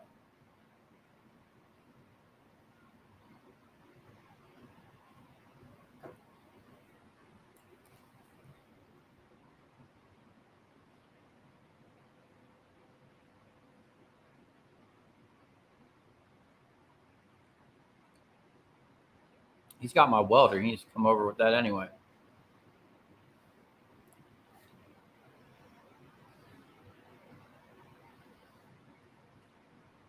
Hmm? He's probably busy. He'll call back later. All right. I just need to finish my pizza. I'm going to knock the rest of this thing out. We'll weigh this copper up and call it a day. Don't come in our Oval Office hot in hand to beg for money and disrespect our police and country. What happened? He went in there and Trump kicked him out on his butt. I'll have to check it out. I'm I did vote for Trump, but I don't believe any of it is like. So get this. So this time around, right? Trump's in there auditing all this stuff. Why wasn't that audited the first time he was around? Did they hide it from him that good? Maybe, I look at both sides. Maybe there were so many deep state people around him. Because I did hear someone talking about every time he tried to get something done. What is that? I think it's the dude that was Project Veritas, James O'Keefe. He had some undercover people, and they got these people on camera saying, yeah, whenever he would issue an order, we would just create a committee and then nothing would ever come of it. So basically they would do nothing.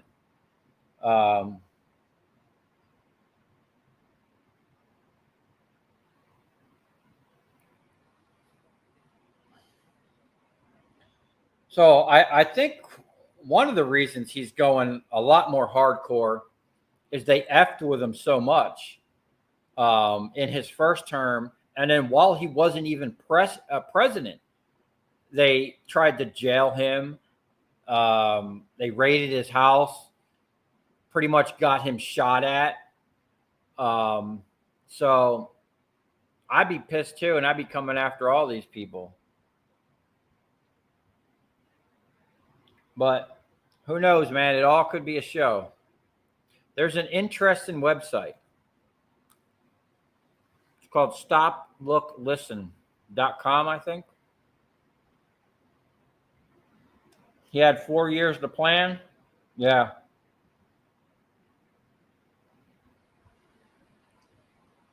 I'd like to see these guys like bitch slap each other. You know? I think it's funny how like that Zelensky dude will send a bunch of young people into battle and slaughter a bunch of other young people that don't know each other, that got no problem with those other people. But that dude, he ain't getting out there doing nothing. I believe if like a leader of a country is going to start shit, he needs to get out there with his people, you know? Don't hide behind the desk. Don't be hide behind the generals. Get out there and lead your country.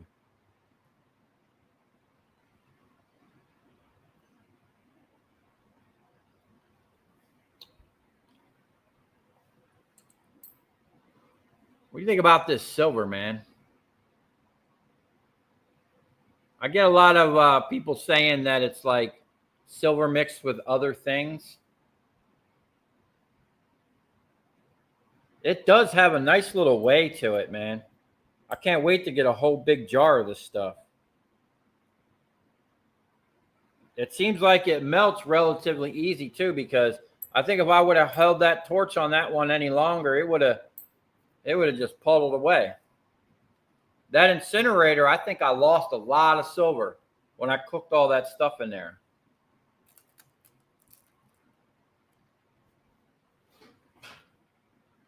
You're all for every department getting a complete audit? Yeah. First of all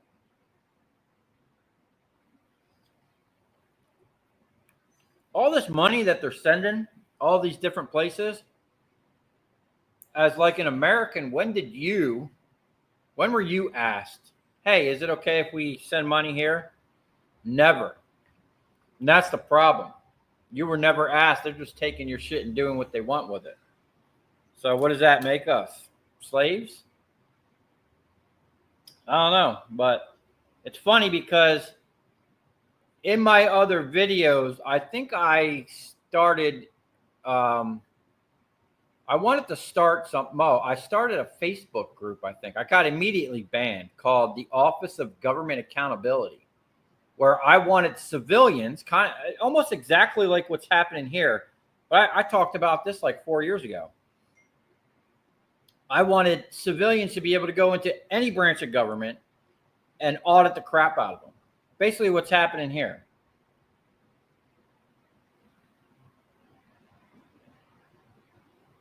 Elon said he thinks he can do just fine with 99 agencies, not 224. Yeah.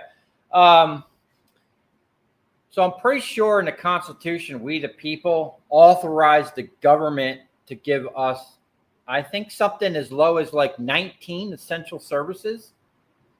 And the government has bloated themselves up to like, I don't know, over 2,000 services that we didn't ask for. So there's a lot of stuff that, it's not needed. We don't need them. As soon as we get that out of the way, we're way better off. All right.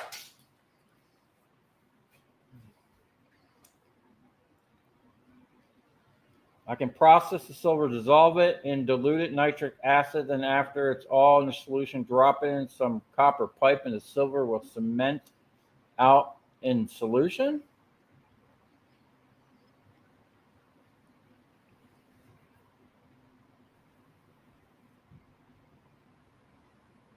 Cousin is an exterminator and works at the right and left wings of the White House twice a week. Wow.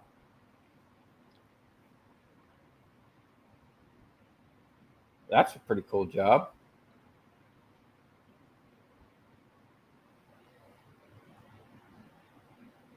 Okay. Get some water. I'm gonna recover some copper. I don't know. I got to really think about how I'm going to get that silver off of there. I'm probably going to have to preheat all that stuff up somehow.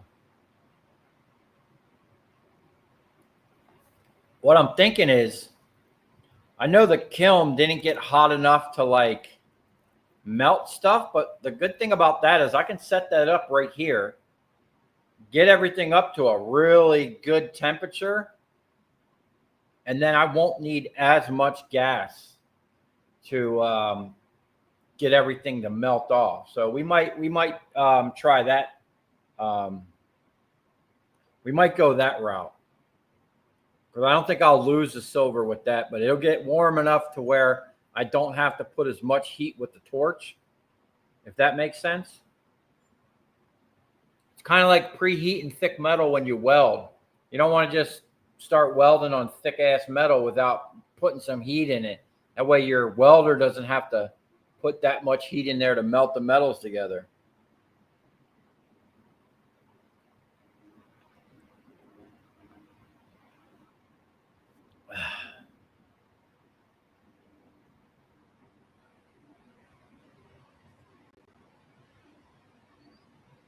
Okay.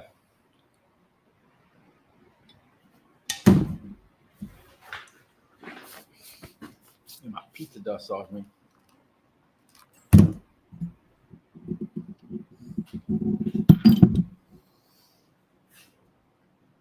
All righty, man. The last push. Let's get some copper.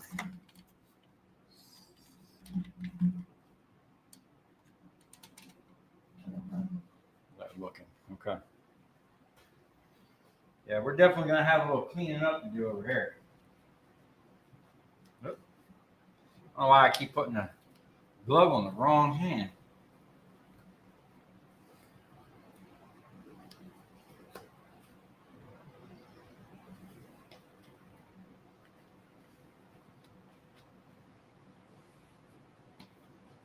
Okay.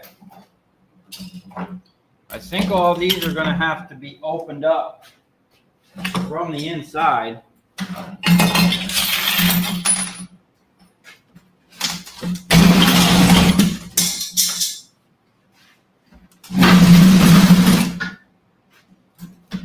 Oh man, you know what? I don't know how well this is going to work, but oh, shoot. I wanted to turn it around because these doors are going to open this way. It's going to be hard for me to open to work on this stuff.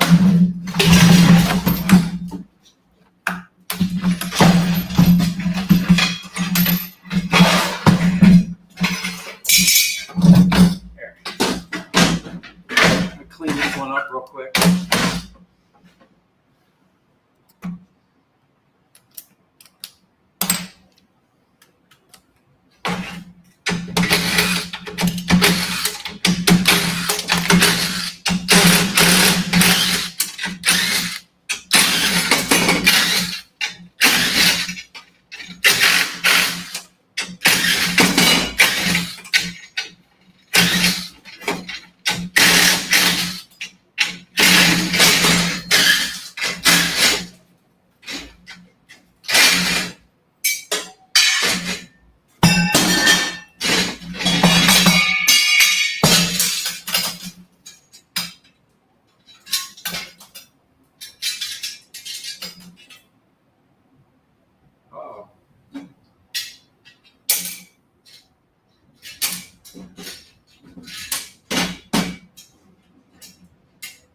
Uh-oh.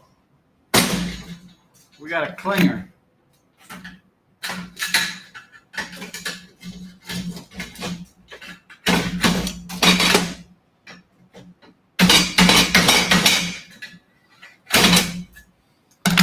Okay.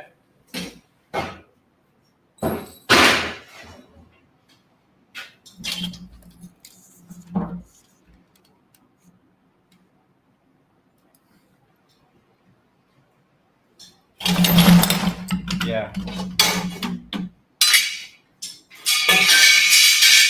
gotta try to turn these around.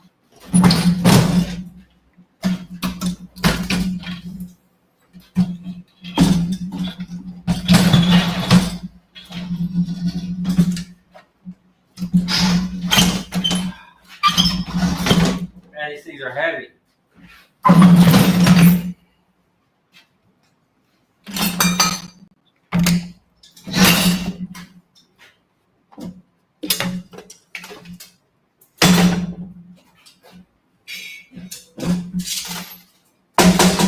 Oh yeah.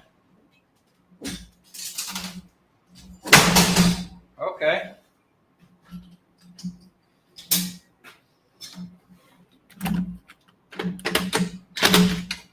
Let me snap these off first while they're still bolted.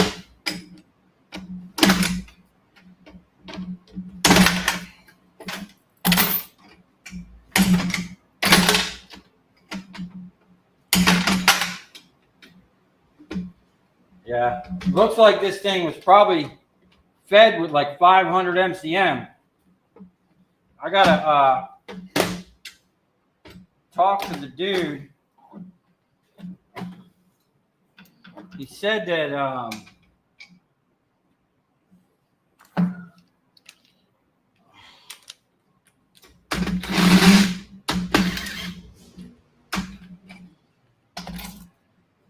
he had some copper at the shop.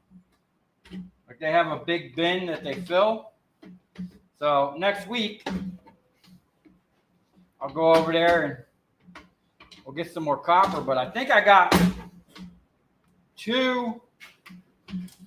Why is this being difficult? There we go. I got two really nice copper videos coming for you guys.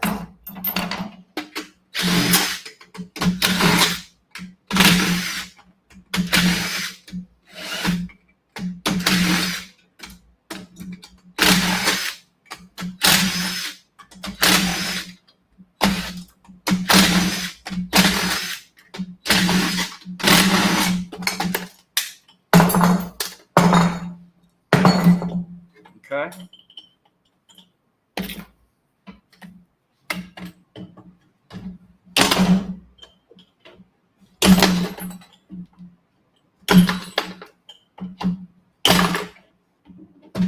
These things are steel.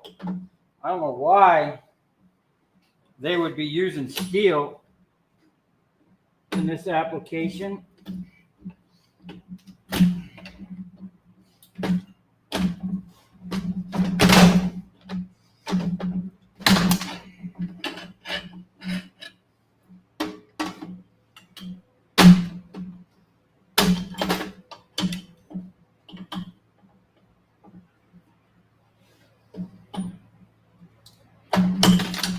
I was hoping this thing would have had something different in it. Well, they got all these jacked up because they took the wire out.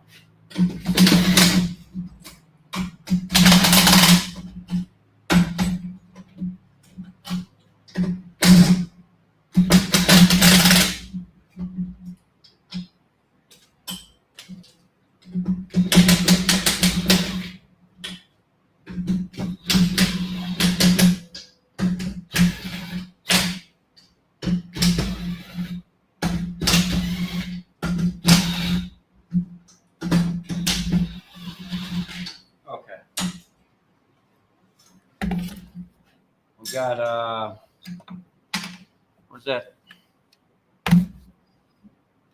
Small. Is that it? 1/2 inch. That's what we're looking for. See if I can't get a.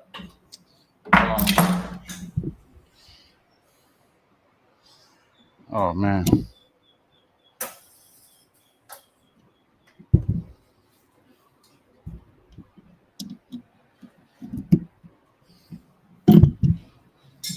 We are all tangled up in the wires over here.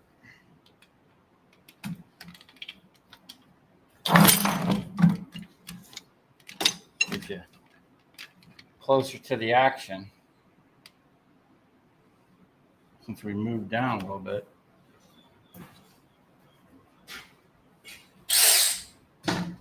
Oh.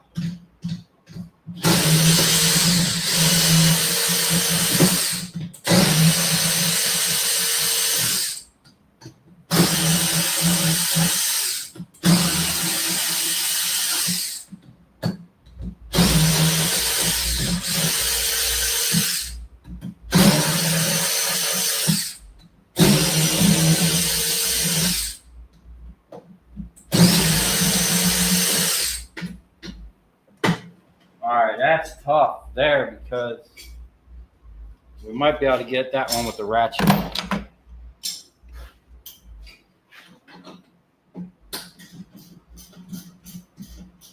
On the other one, I was able to bash the side, but this one is right up on this other one. I can't get to it.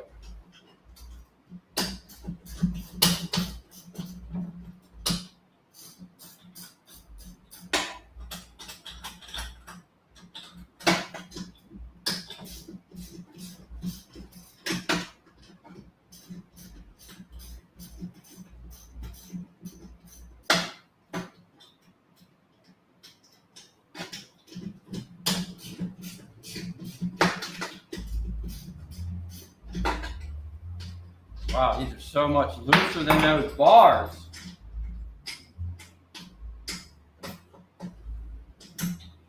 Oh.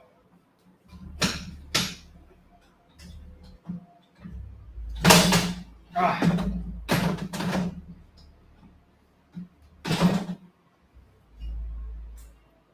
Look at that fuse, man. 600 amp. Big old chunk of copper. We'll have to break out the jaw. I found that's the easiest way to do them.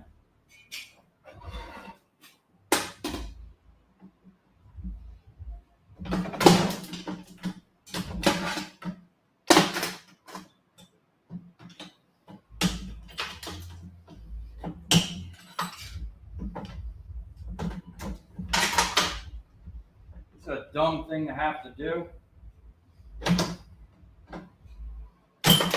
I've taken apart tons of these things. They're all most likely going to be similar, but they're going to vary in little bits. And this is one variation that I've first time coming across. Now, if I had like a little mini angle thing,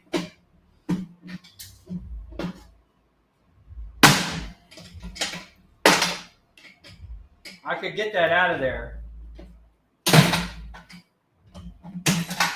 On those ones, by the time you do it, it's easier just to break it.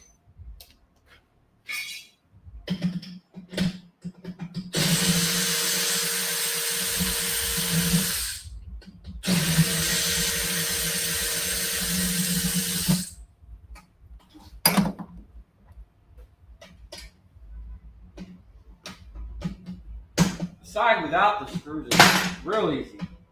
This one is a little difficult because the screws are right in the way from where you need to pry.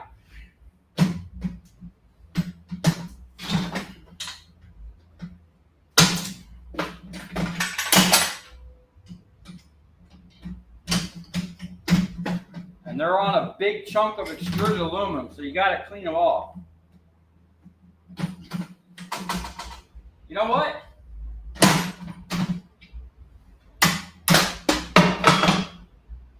I'm an idiot.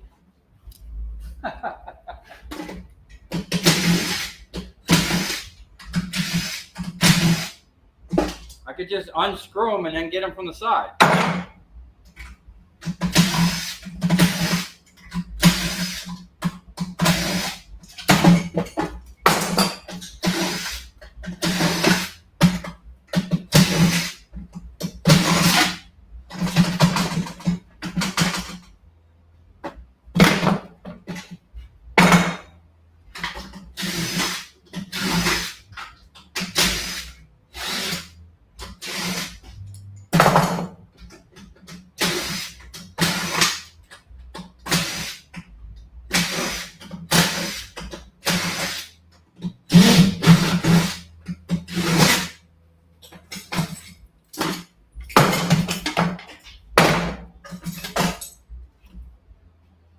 See that?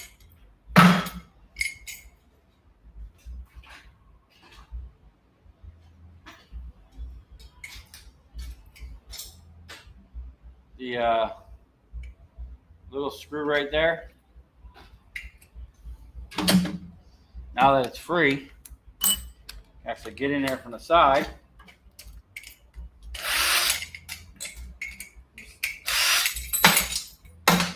Unscrew it. Now we still got to deal with that.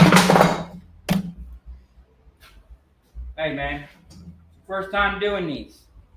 You gotta learn the process. And like with everything else, the more you do them, or at least with me, I'm always thinking, how can we get this done faster?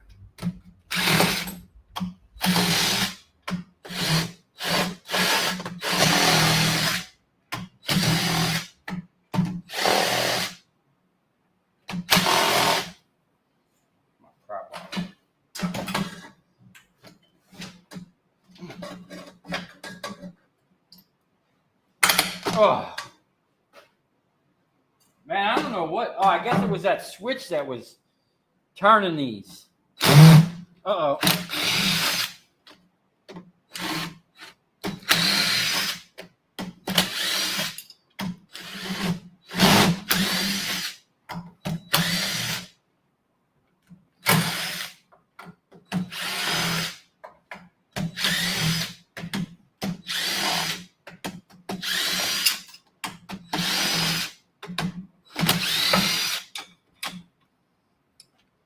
Now, this is where I don't know how they got these in here, because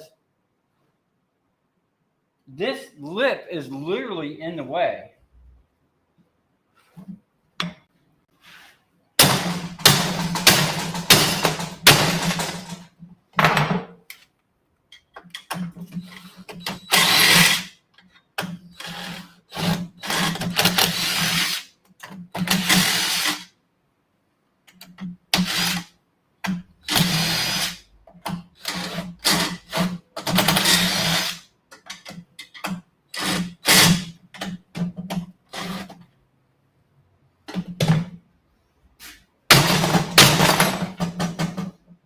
Okay.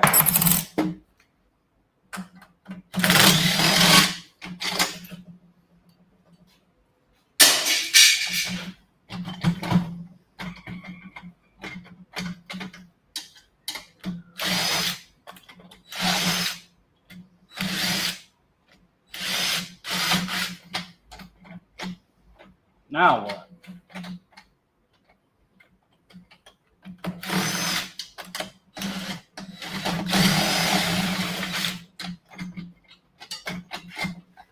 Oh, okay. We're catching on the thing. How the heck did these things come out?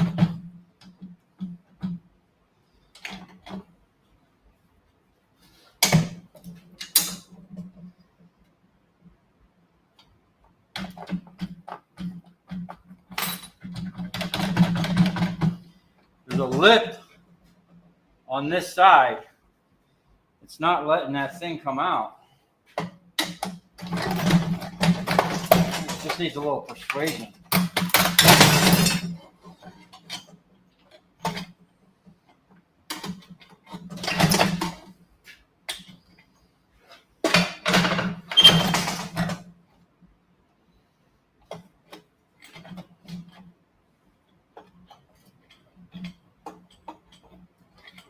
Something's holding us up.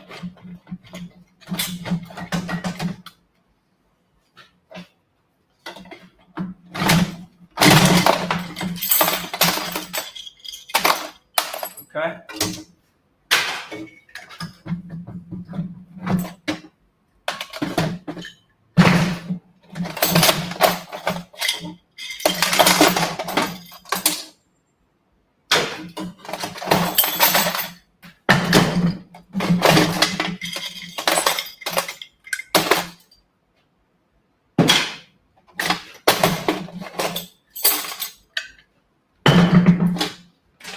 Now,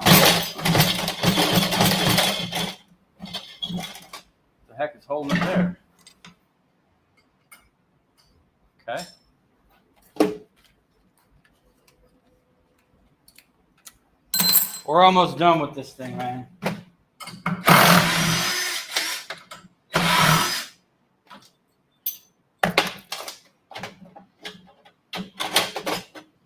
Ah.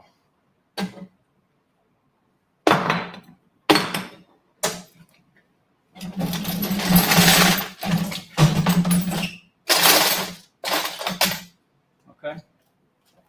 Oh, we got our handle.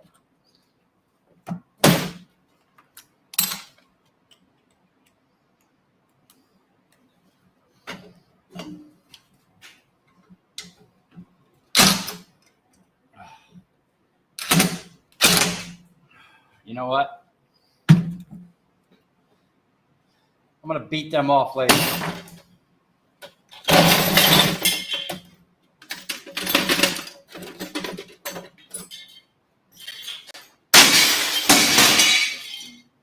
Well, that's that.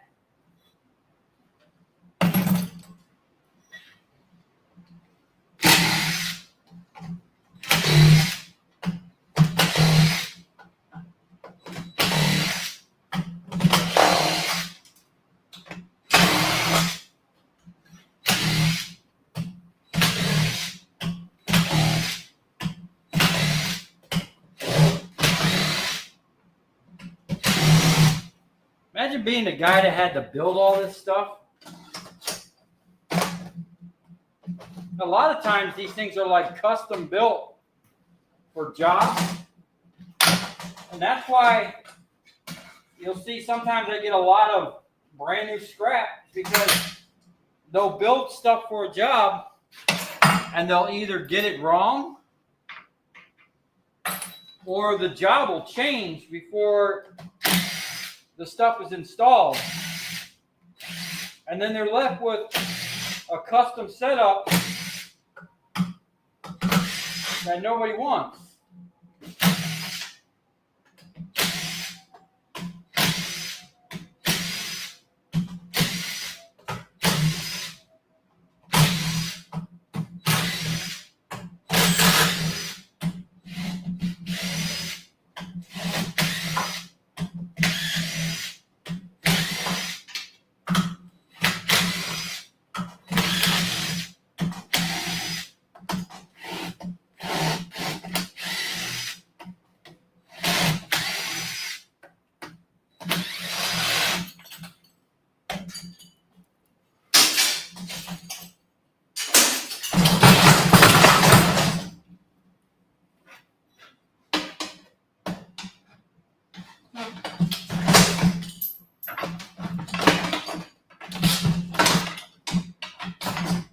Not sure what's really holding this thing down.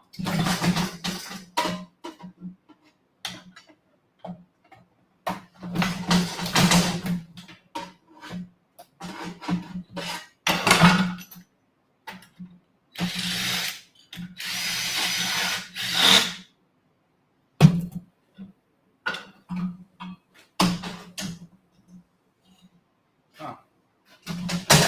Oh. Duh.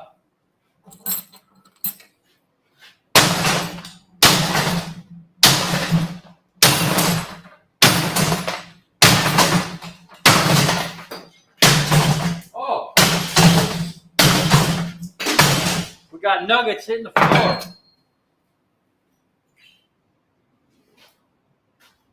I forgot a whole row of screws. No wonder it wasn't budging. I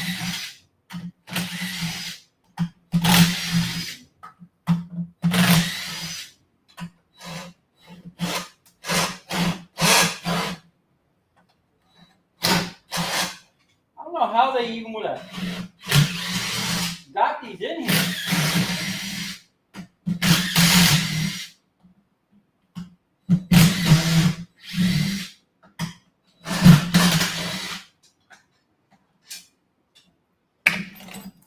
Like the box is spot welded. Oh.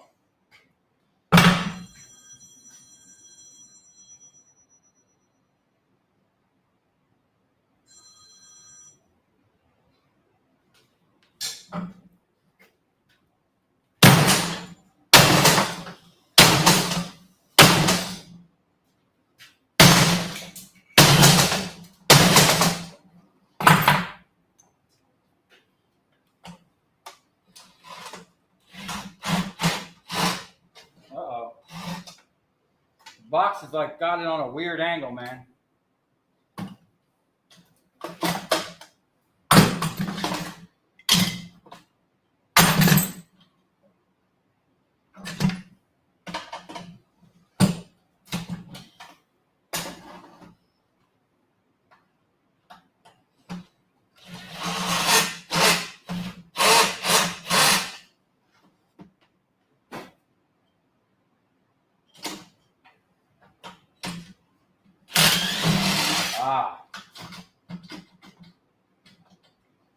Had like debris in the hole.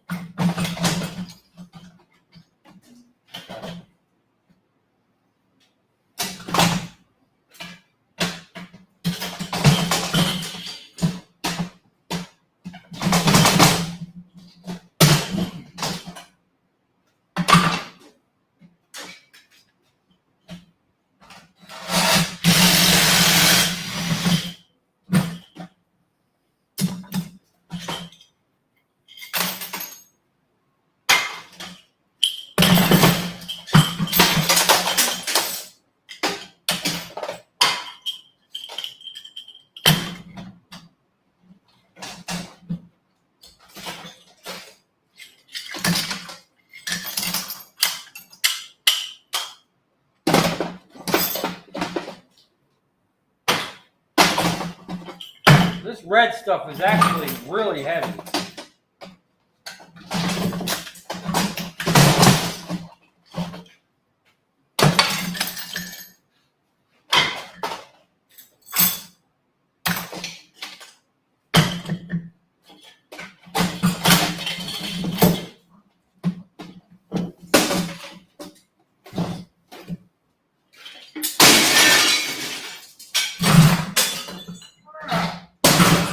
You wouldn't believe how heavy these handles are.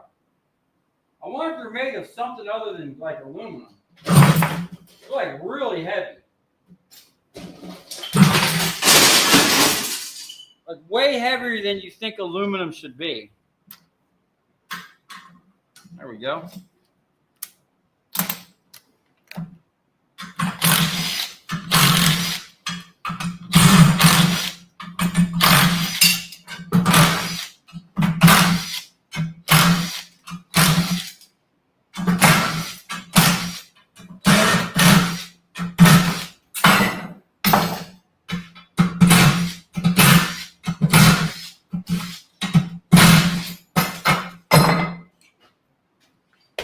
Wow. Okay.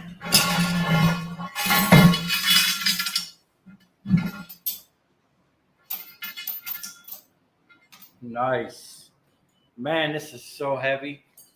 How thick that is. Like solid, man.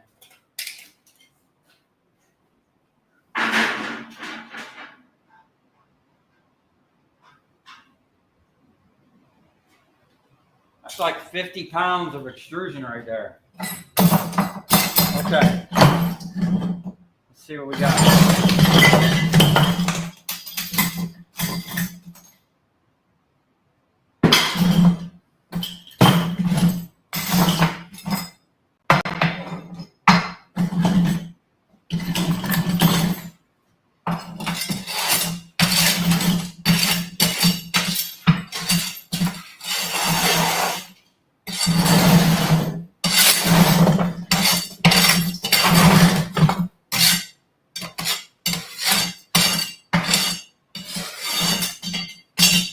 Okay.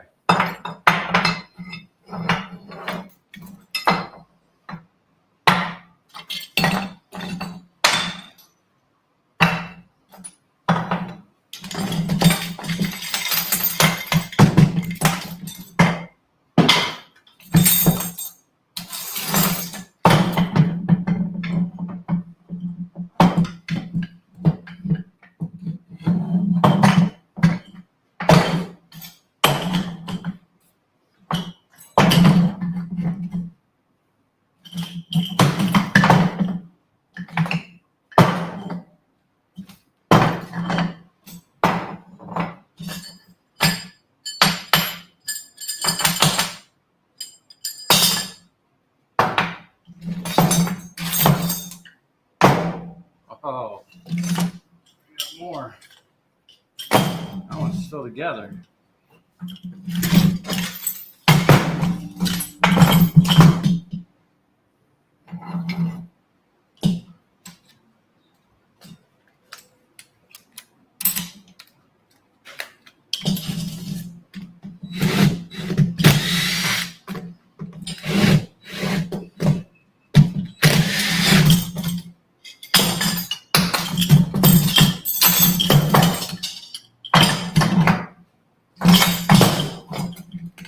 Oh, this is going to be tough.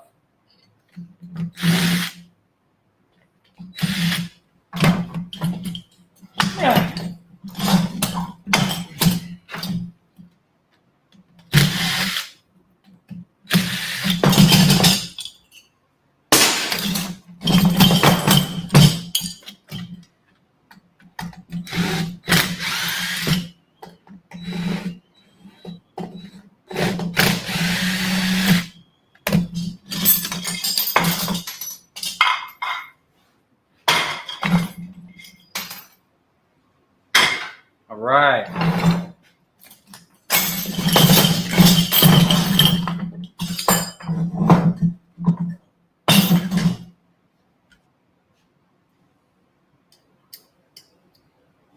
Okay.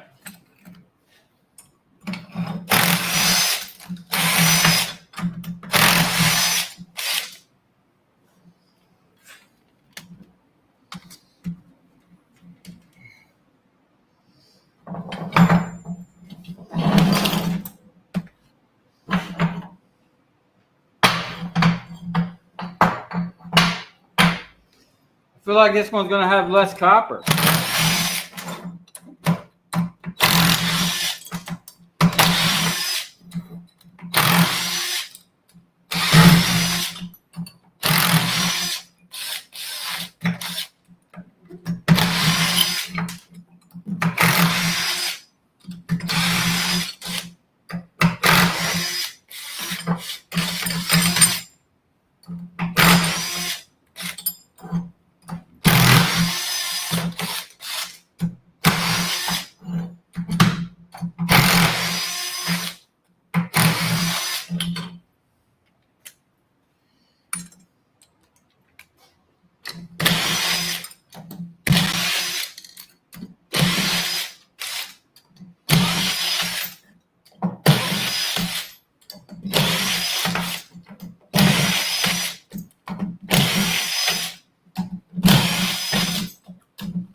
Oh.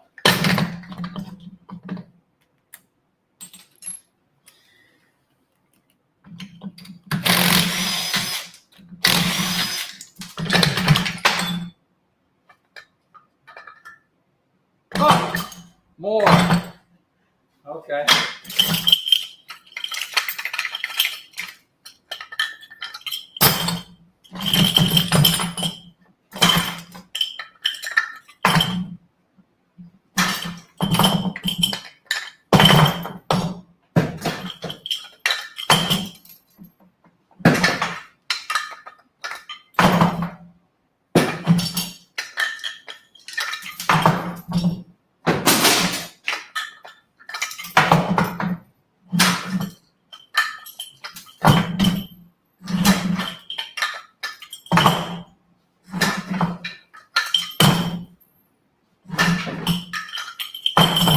Woo, man. Okay, one more step on them. Well, actually, a couple more steps.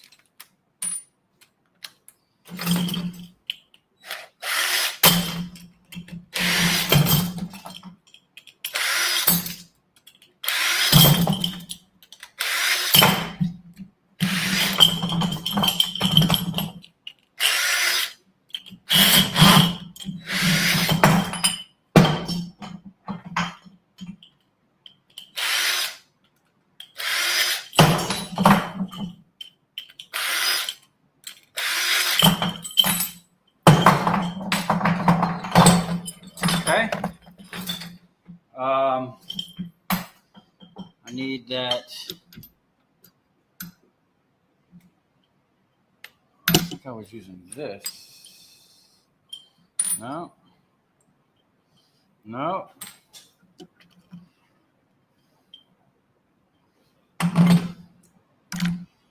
Man, you need a whole arsenal of bits. All kinds of different things. Because you're going to run into everything.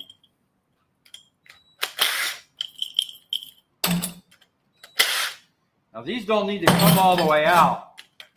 And that's that extruded, so you got to back it up off of the wires.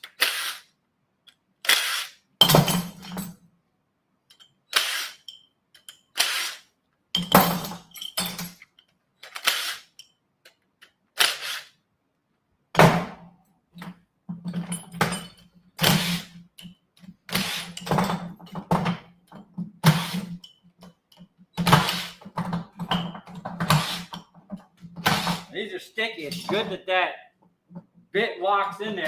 That definitely helps.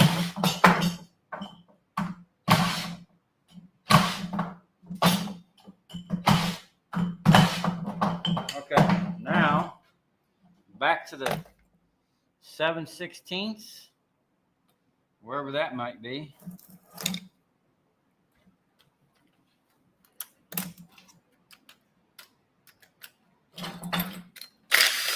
Oh, that's the copper washer.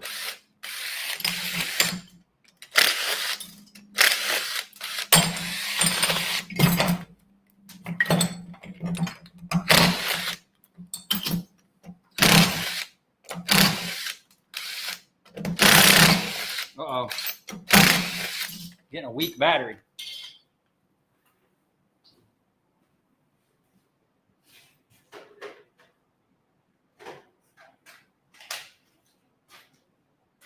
Huh.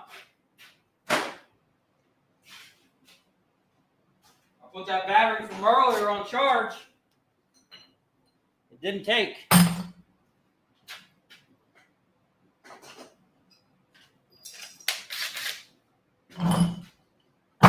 Where was I?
Man, it's going to be a treasure hunt finding all these little copper washers.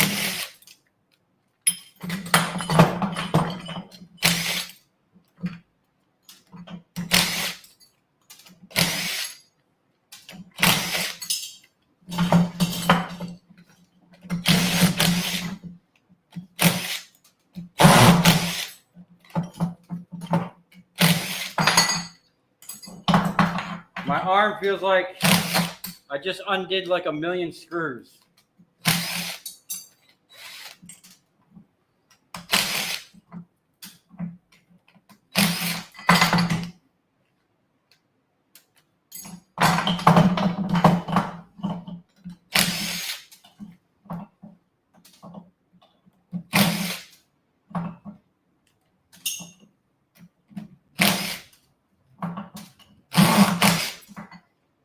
check them. They look kind of funny.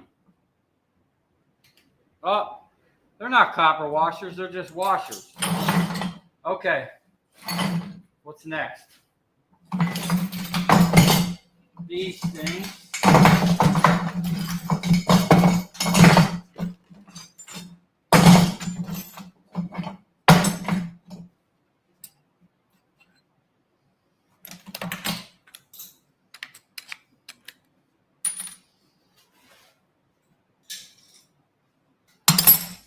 All right, we're almost done.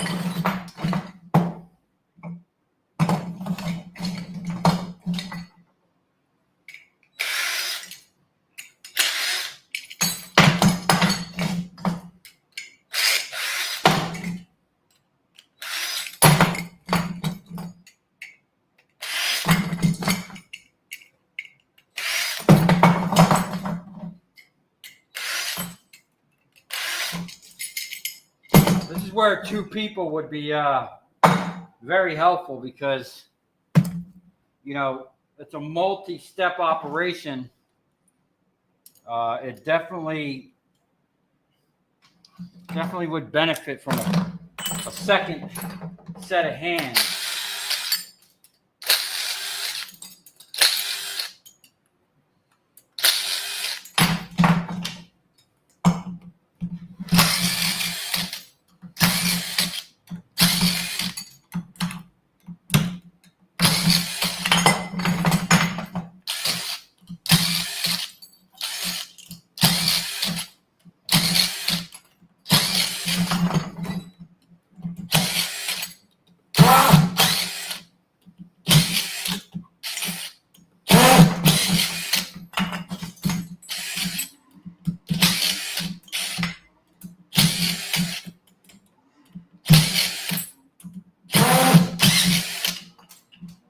Friday.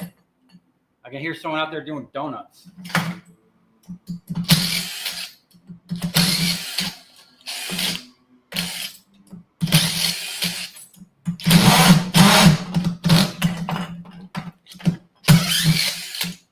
It gets wild around here Friday night, Saturday night, man.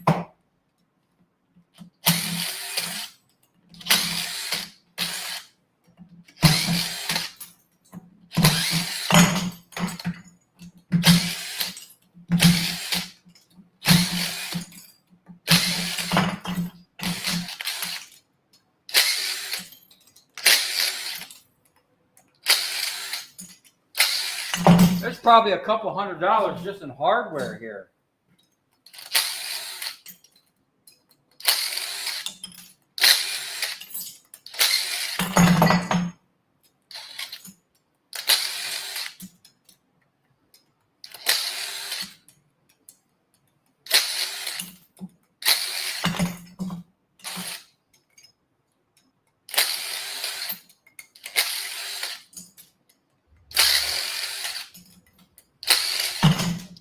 Okay.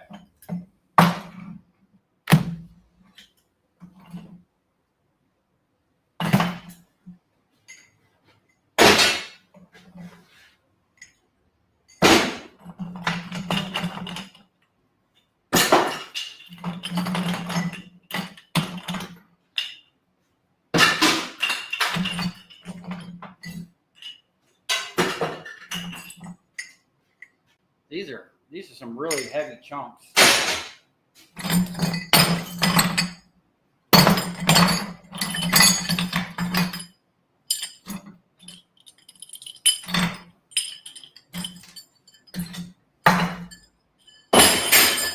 I knew there was one more.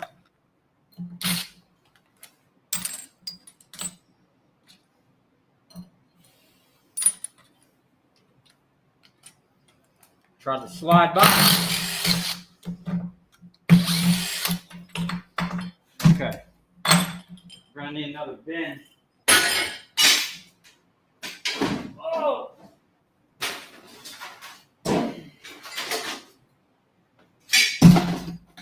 Someone donated some great bins.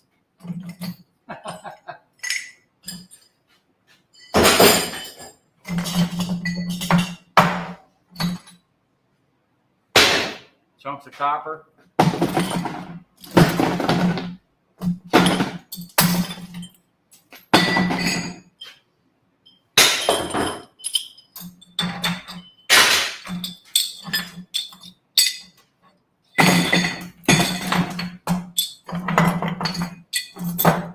I don't know, man. We might have more copper.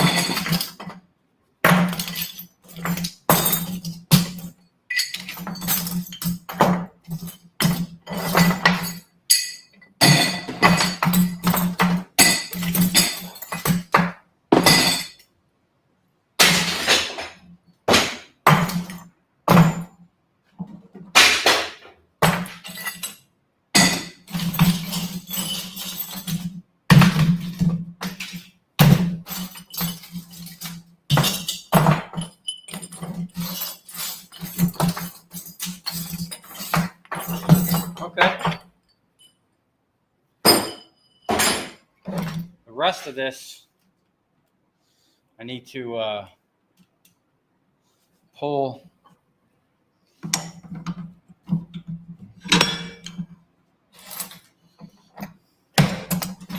They got that stuff. It's not.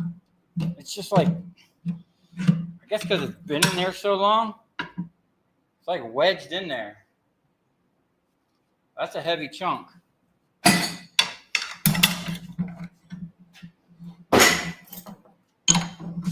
Let's try to double time this. Oh.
Uh-oh.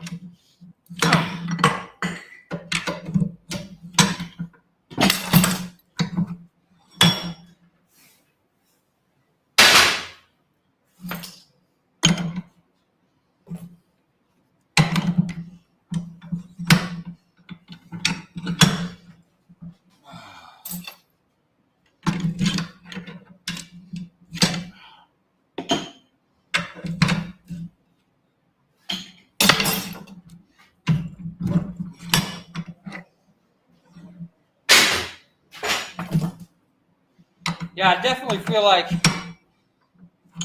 this was, there was a lot of things. It feels like there's less copper.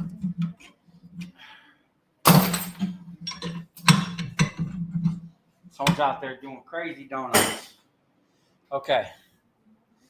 I'm going to have to slide this. Whoops.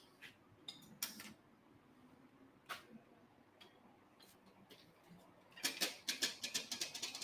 right here. Move this over.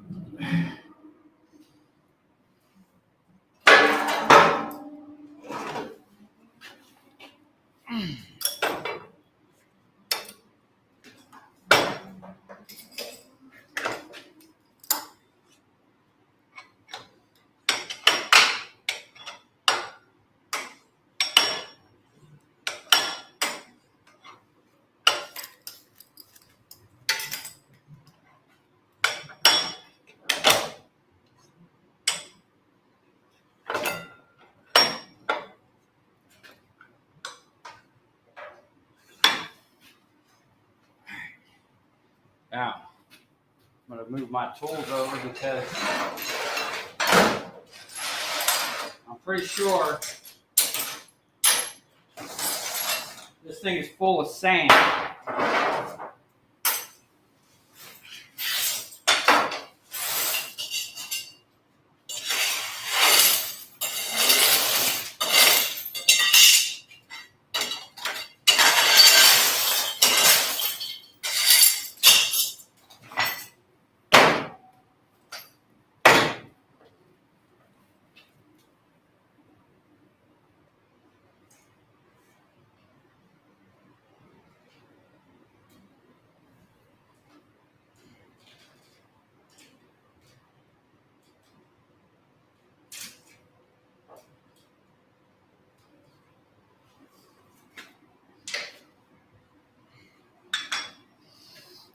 Okay. Plug in the hydraulics real quick.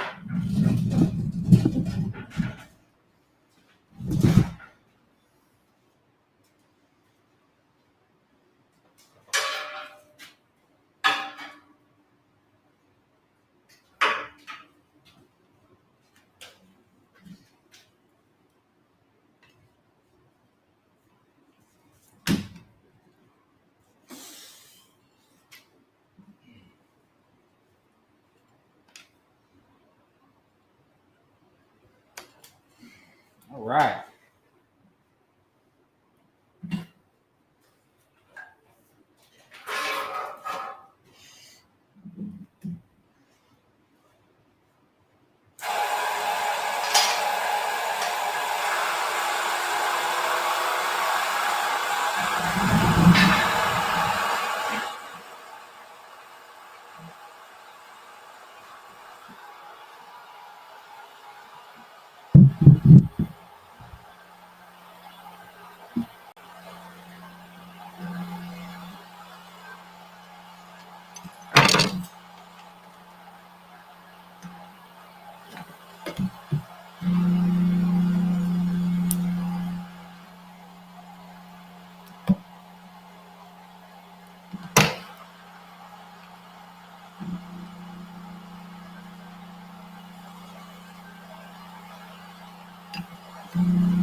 It's crazy. That's in the middle. Look how small the tab is for that 600 amps. You got that huge bar, and then that. That's just crazy. But that is a chunk of copper right there.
like some aluminum, whatever that is. Maybe it's just a spacer to keep it in the middle.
Or being difficult.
All right, man, the jaw for the win. Look at all that copper.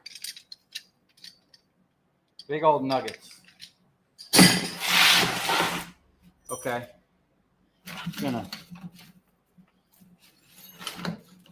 These centerpieces are,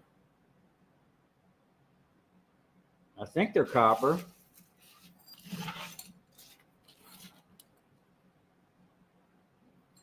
I don't know, that might be aluminum.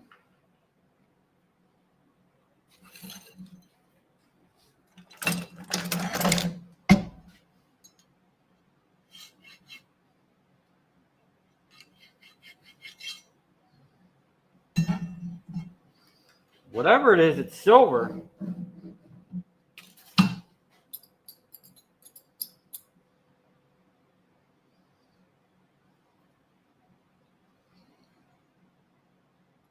It's kind of heavy.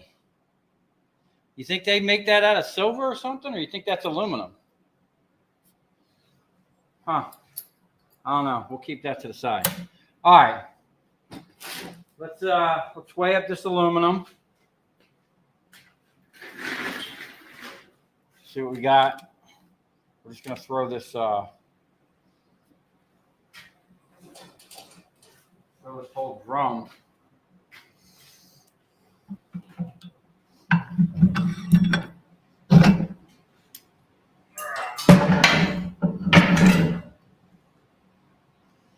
Shoot.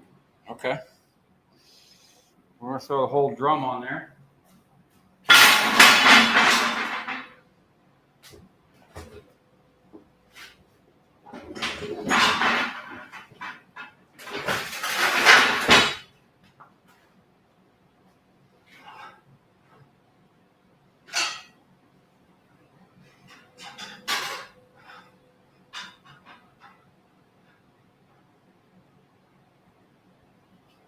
We got 155 minus 20.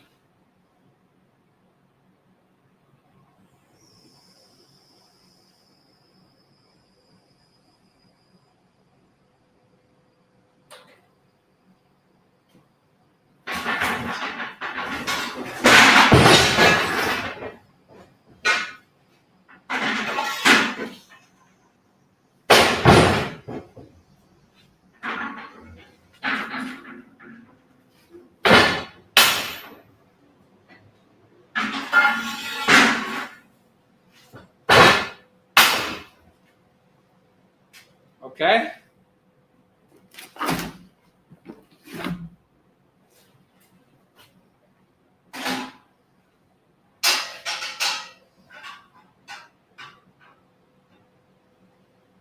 Got 35 minus 1.5.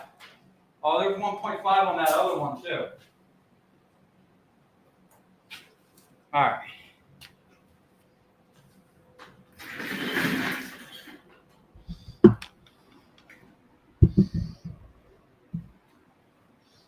Let's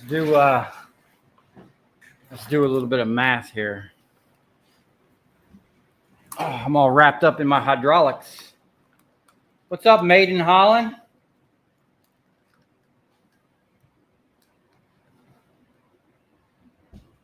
Palladium chips.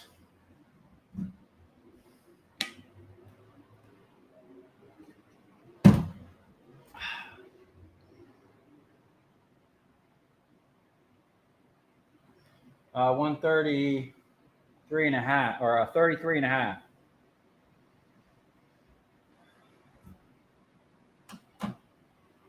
So we had more than double.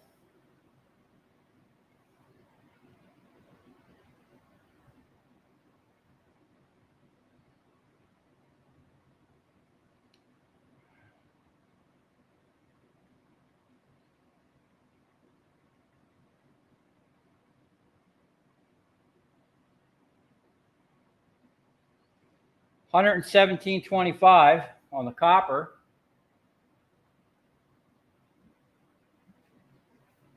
And then 135 at 95. 128 on the aluminum.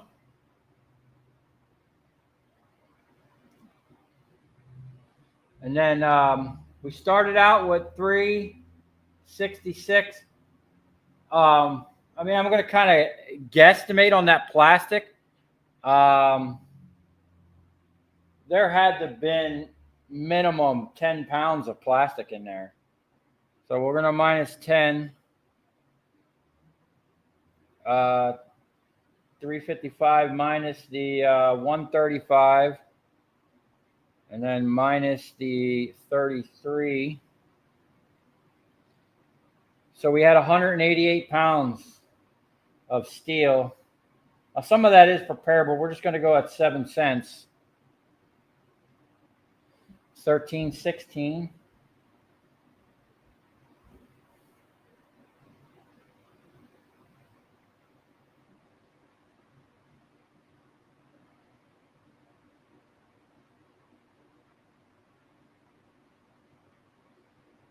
$258.91. Wow. Now, at 366,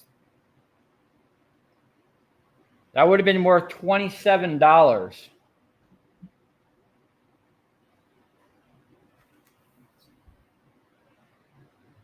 $27.93. So basically 28 bucks. 258.91.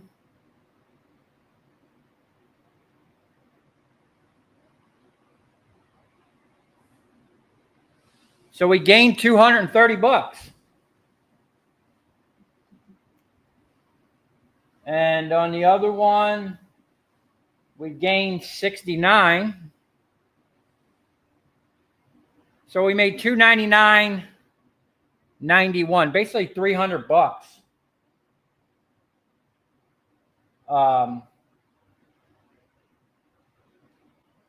and it would have been 28 and 6. So the difference between $30 and 300. We're taking it apart. Now, I sat here and bullshitted and took a couple different breaks. What are we, almost 5 hours? Even if that took me a solid 5 hours to break that down, you know, $300 still would have been $60 an hour. Better than minimum wage. Kind of like a micro scrapping deal, but you know, it is what it is. Let's see what we got in here. All right. Well, that was our massive electrical gear breakdown.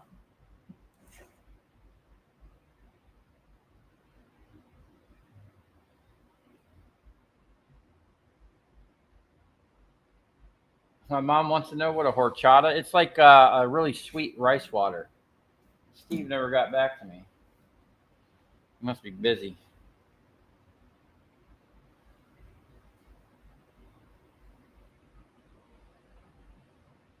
Okay.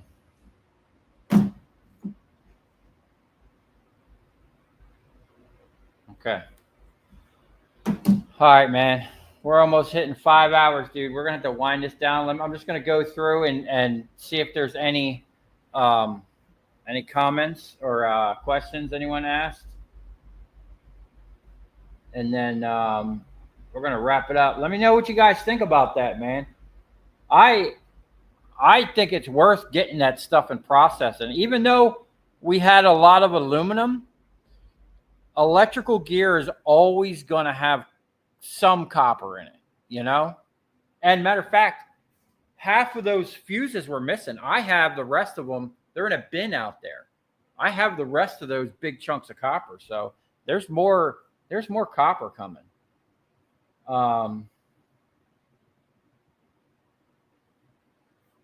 Let's see.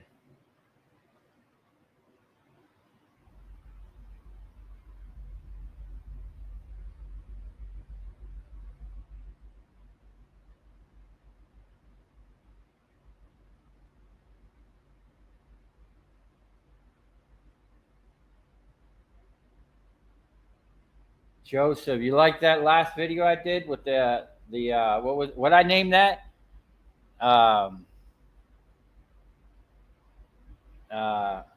Mad Scrapper and the Road Warrior.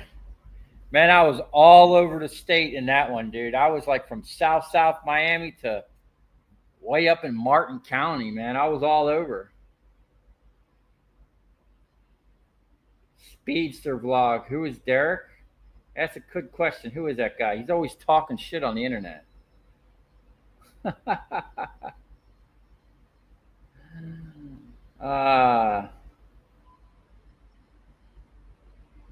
Work smarter, not harder. Yeah, that's right. My scrap guy goes so many silver contacts recently from breakers. I got a pile of them, man. We're going to do a whole silver.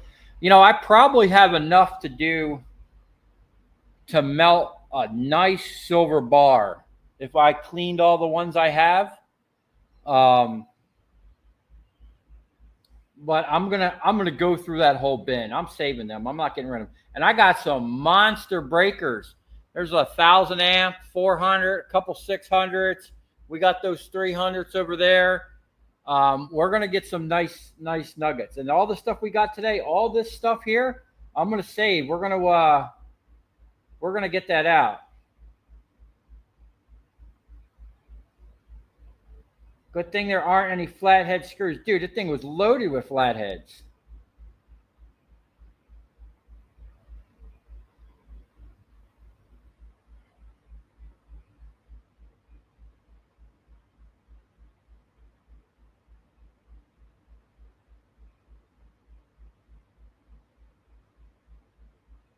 Huh.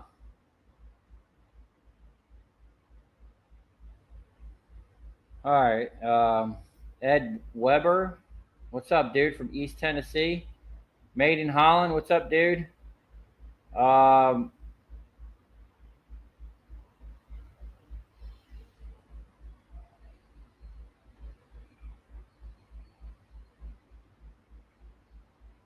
I got what on Marketplace for 700?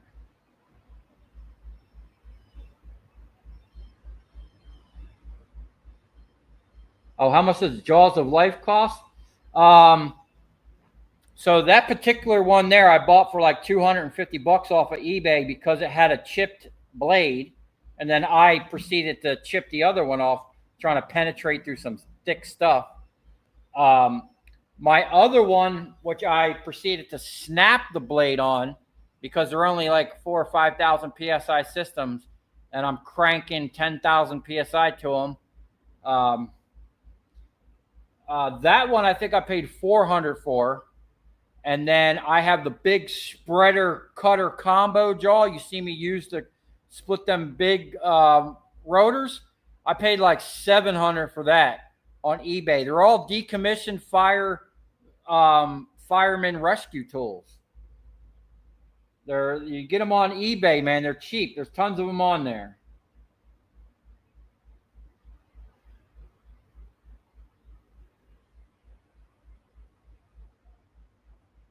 Am I going to melt some copper and brass soon? Yes.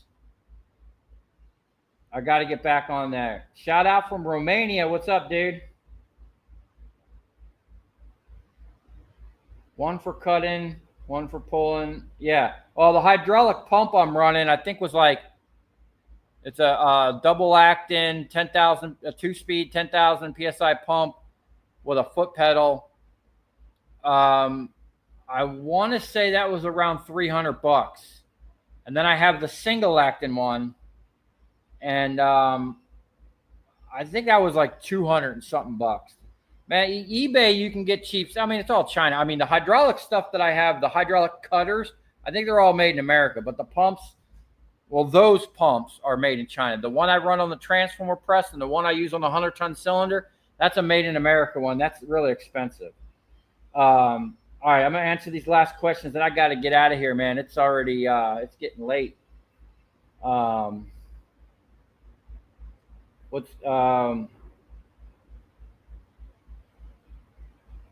Where's Oliver? Oliver's working, man. He got a job as an electrician after graduating from electrical college. He got himself a good job.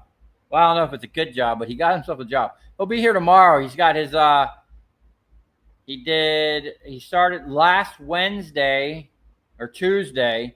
So he had like almost a full week, and then this week he had a full weekend. So I'll get a good beat on how he's doing. Shout out from Panama City.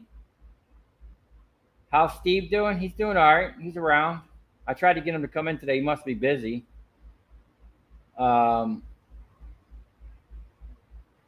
Yeah, he got himself finally after putting in a bunch of applications. He's funny.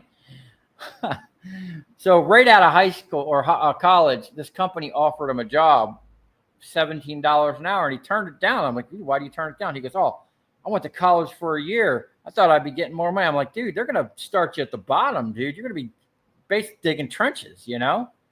And I was like, dude, next company that offers you a job, you better take it because, you know, you need the experience. You got to get out there and get in the field, get on the job sites.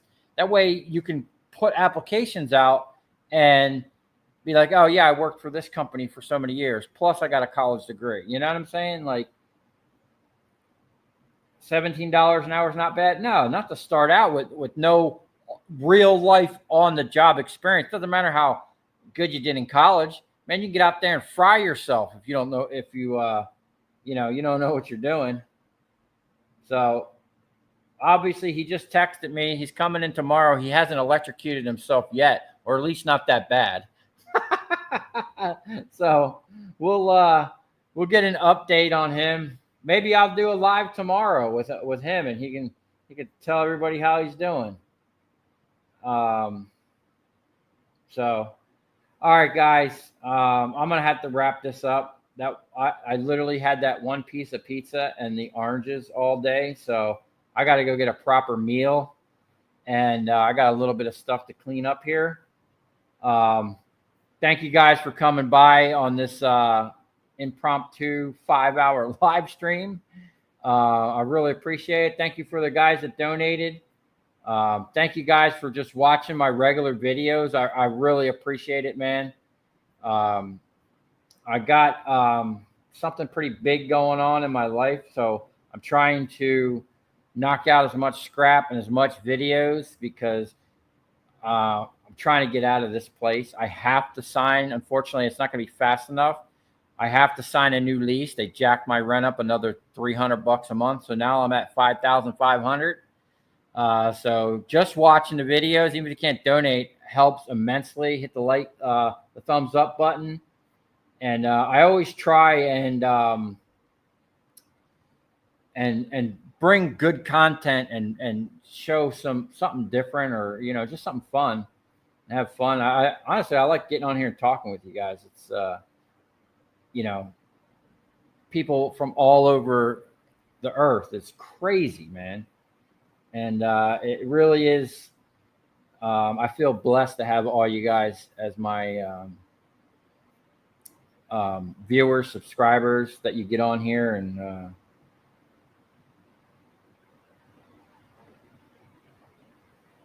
watch it. So on that note, I'm gonna cut off here.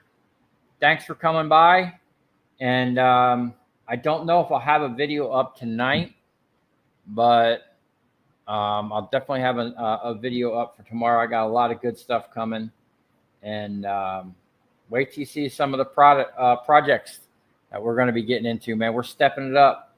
Before I leave this place, man, we got to knock out a couple big projects before I leave. So I have I don't have to sign the lease here, so it's at least minimum going to be a year. I'm hoping I can get something and be out of here before that. We're looking to get something and vacate this craziness. So, all right, guys, thank you. I hope you enjoyed it, and we'll see you on the next one.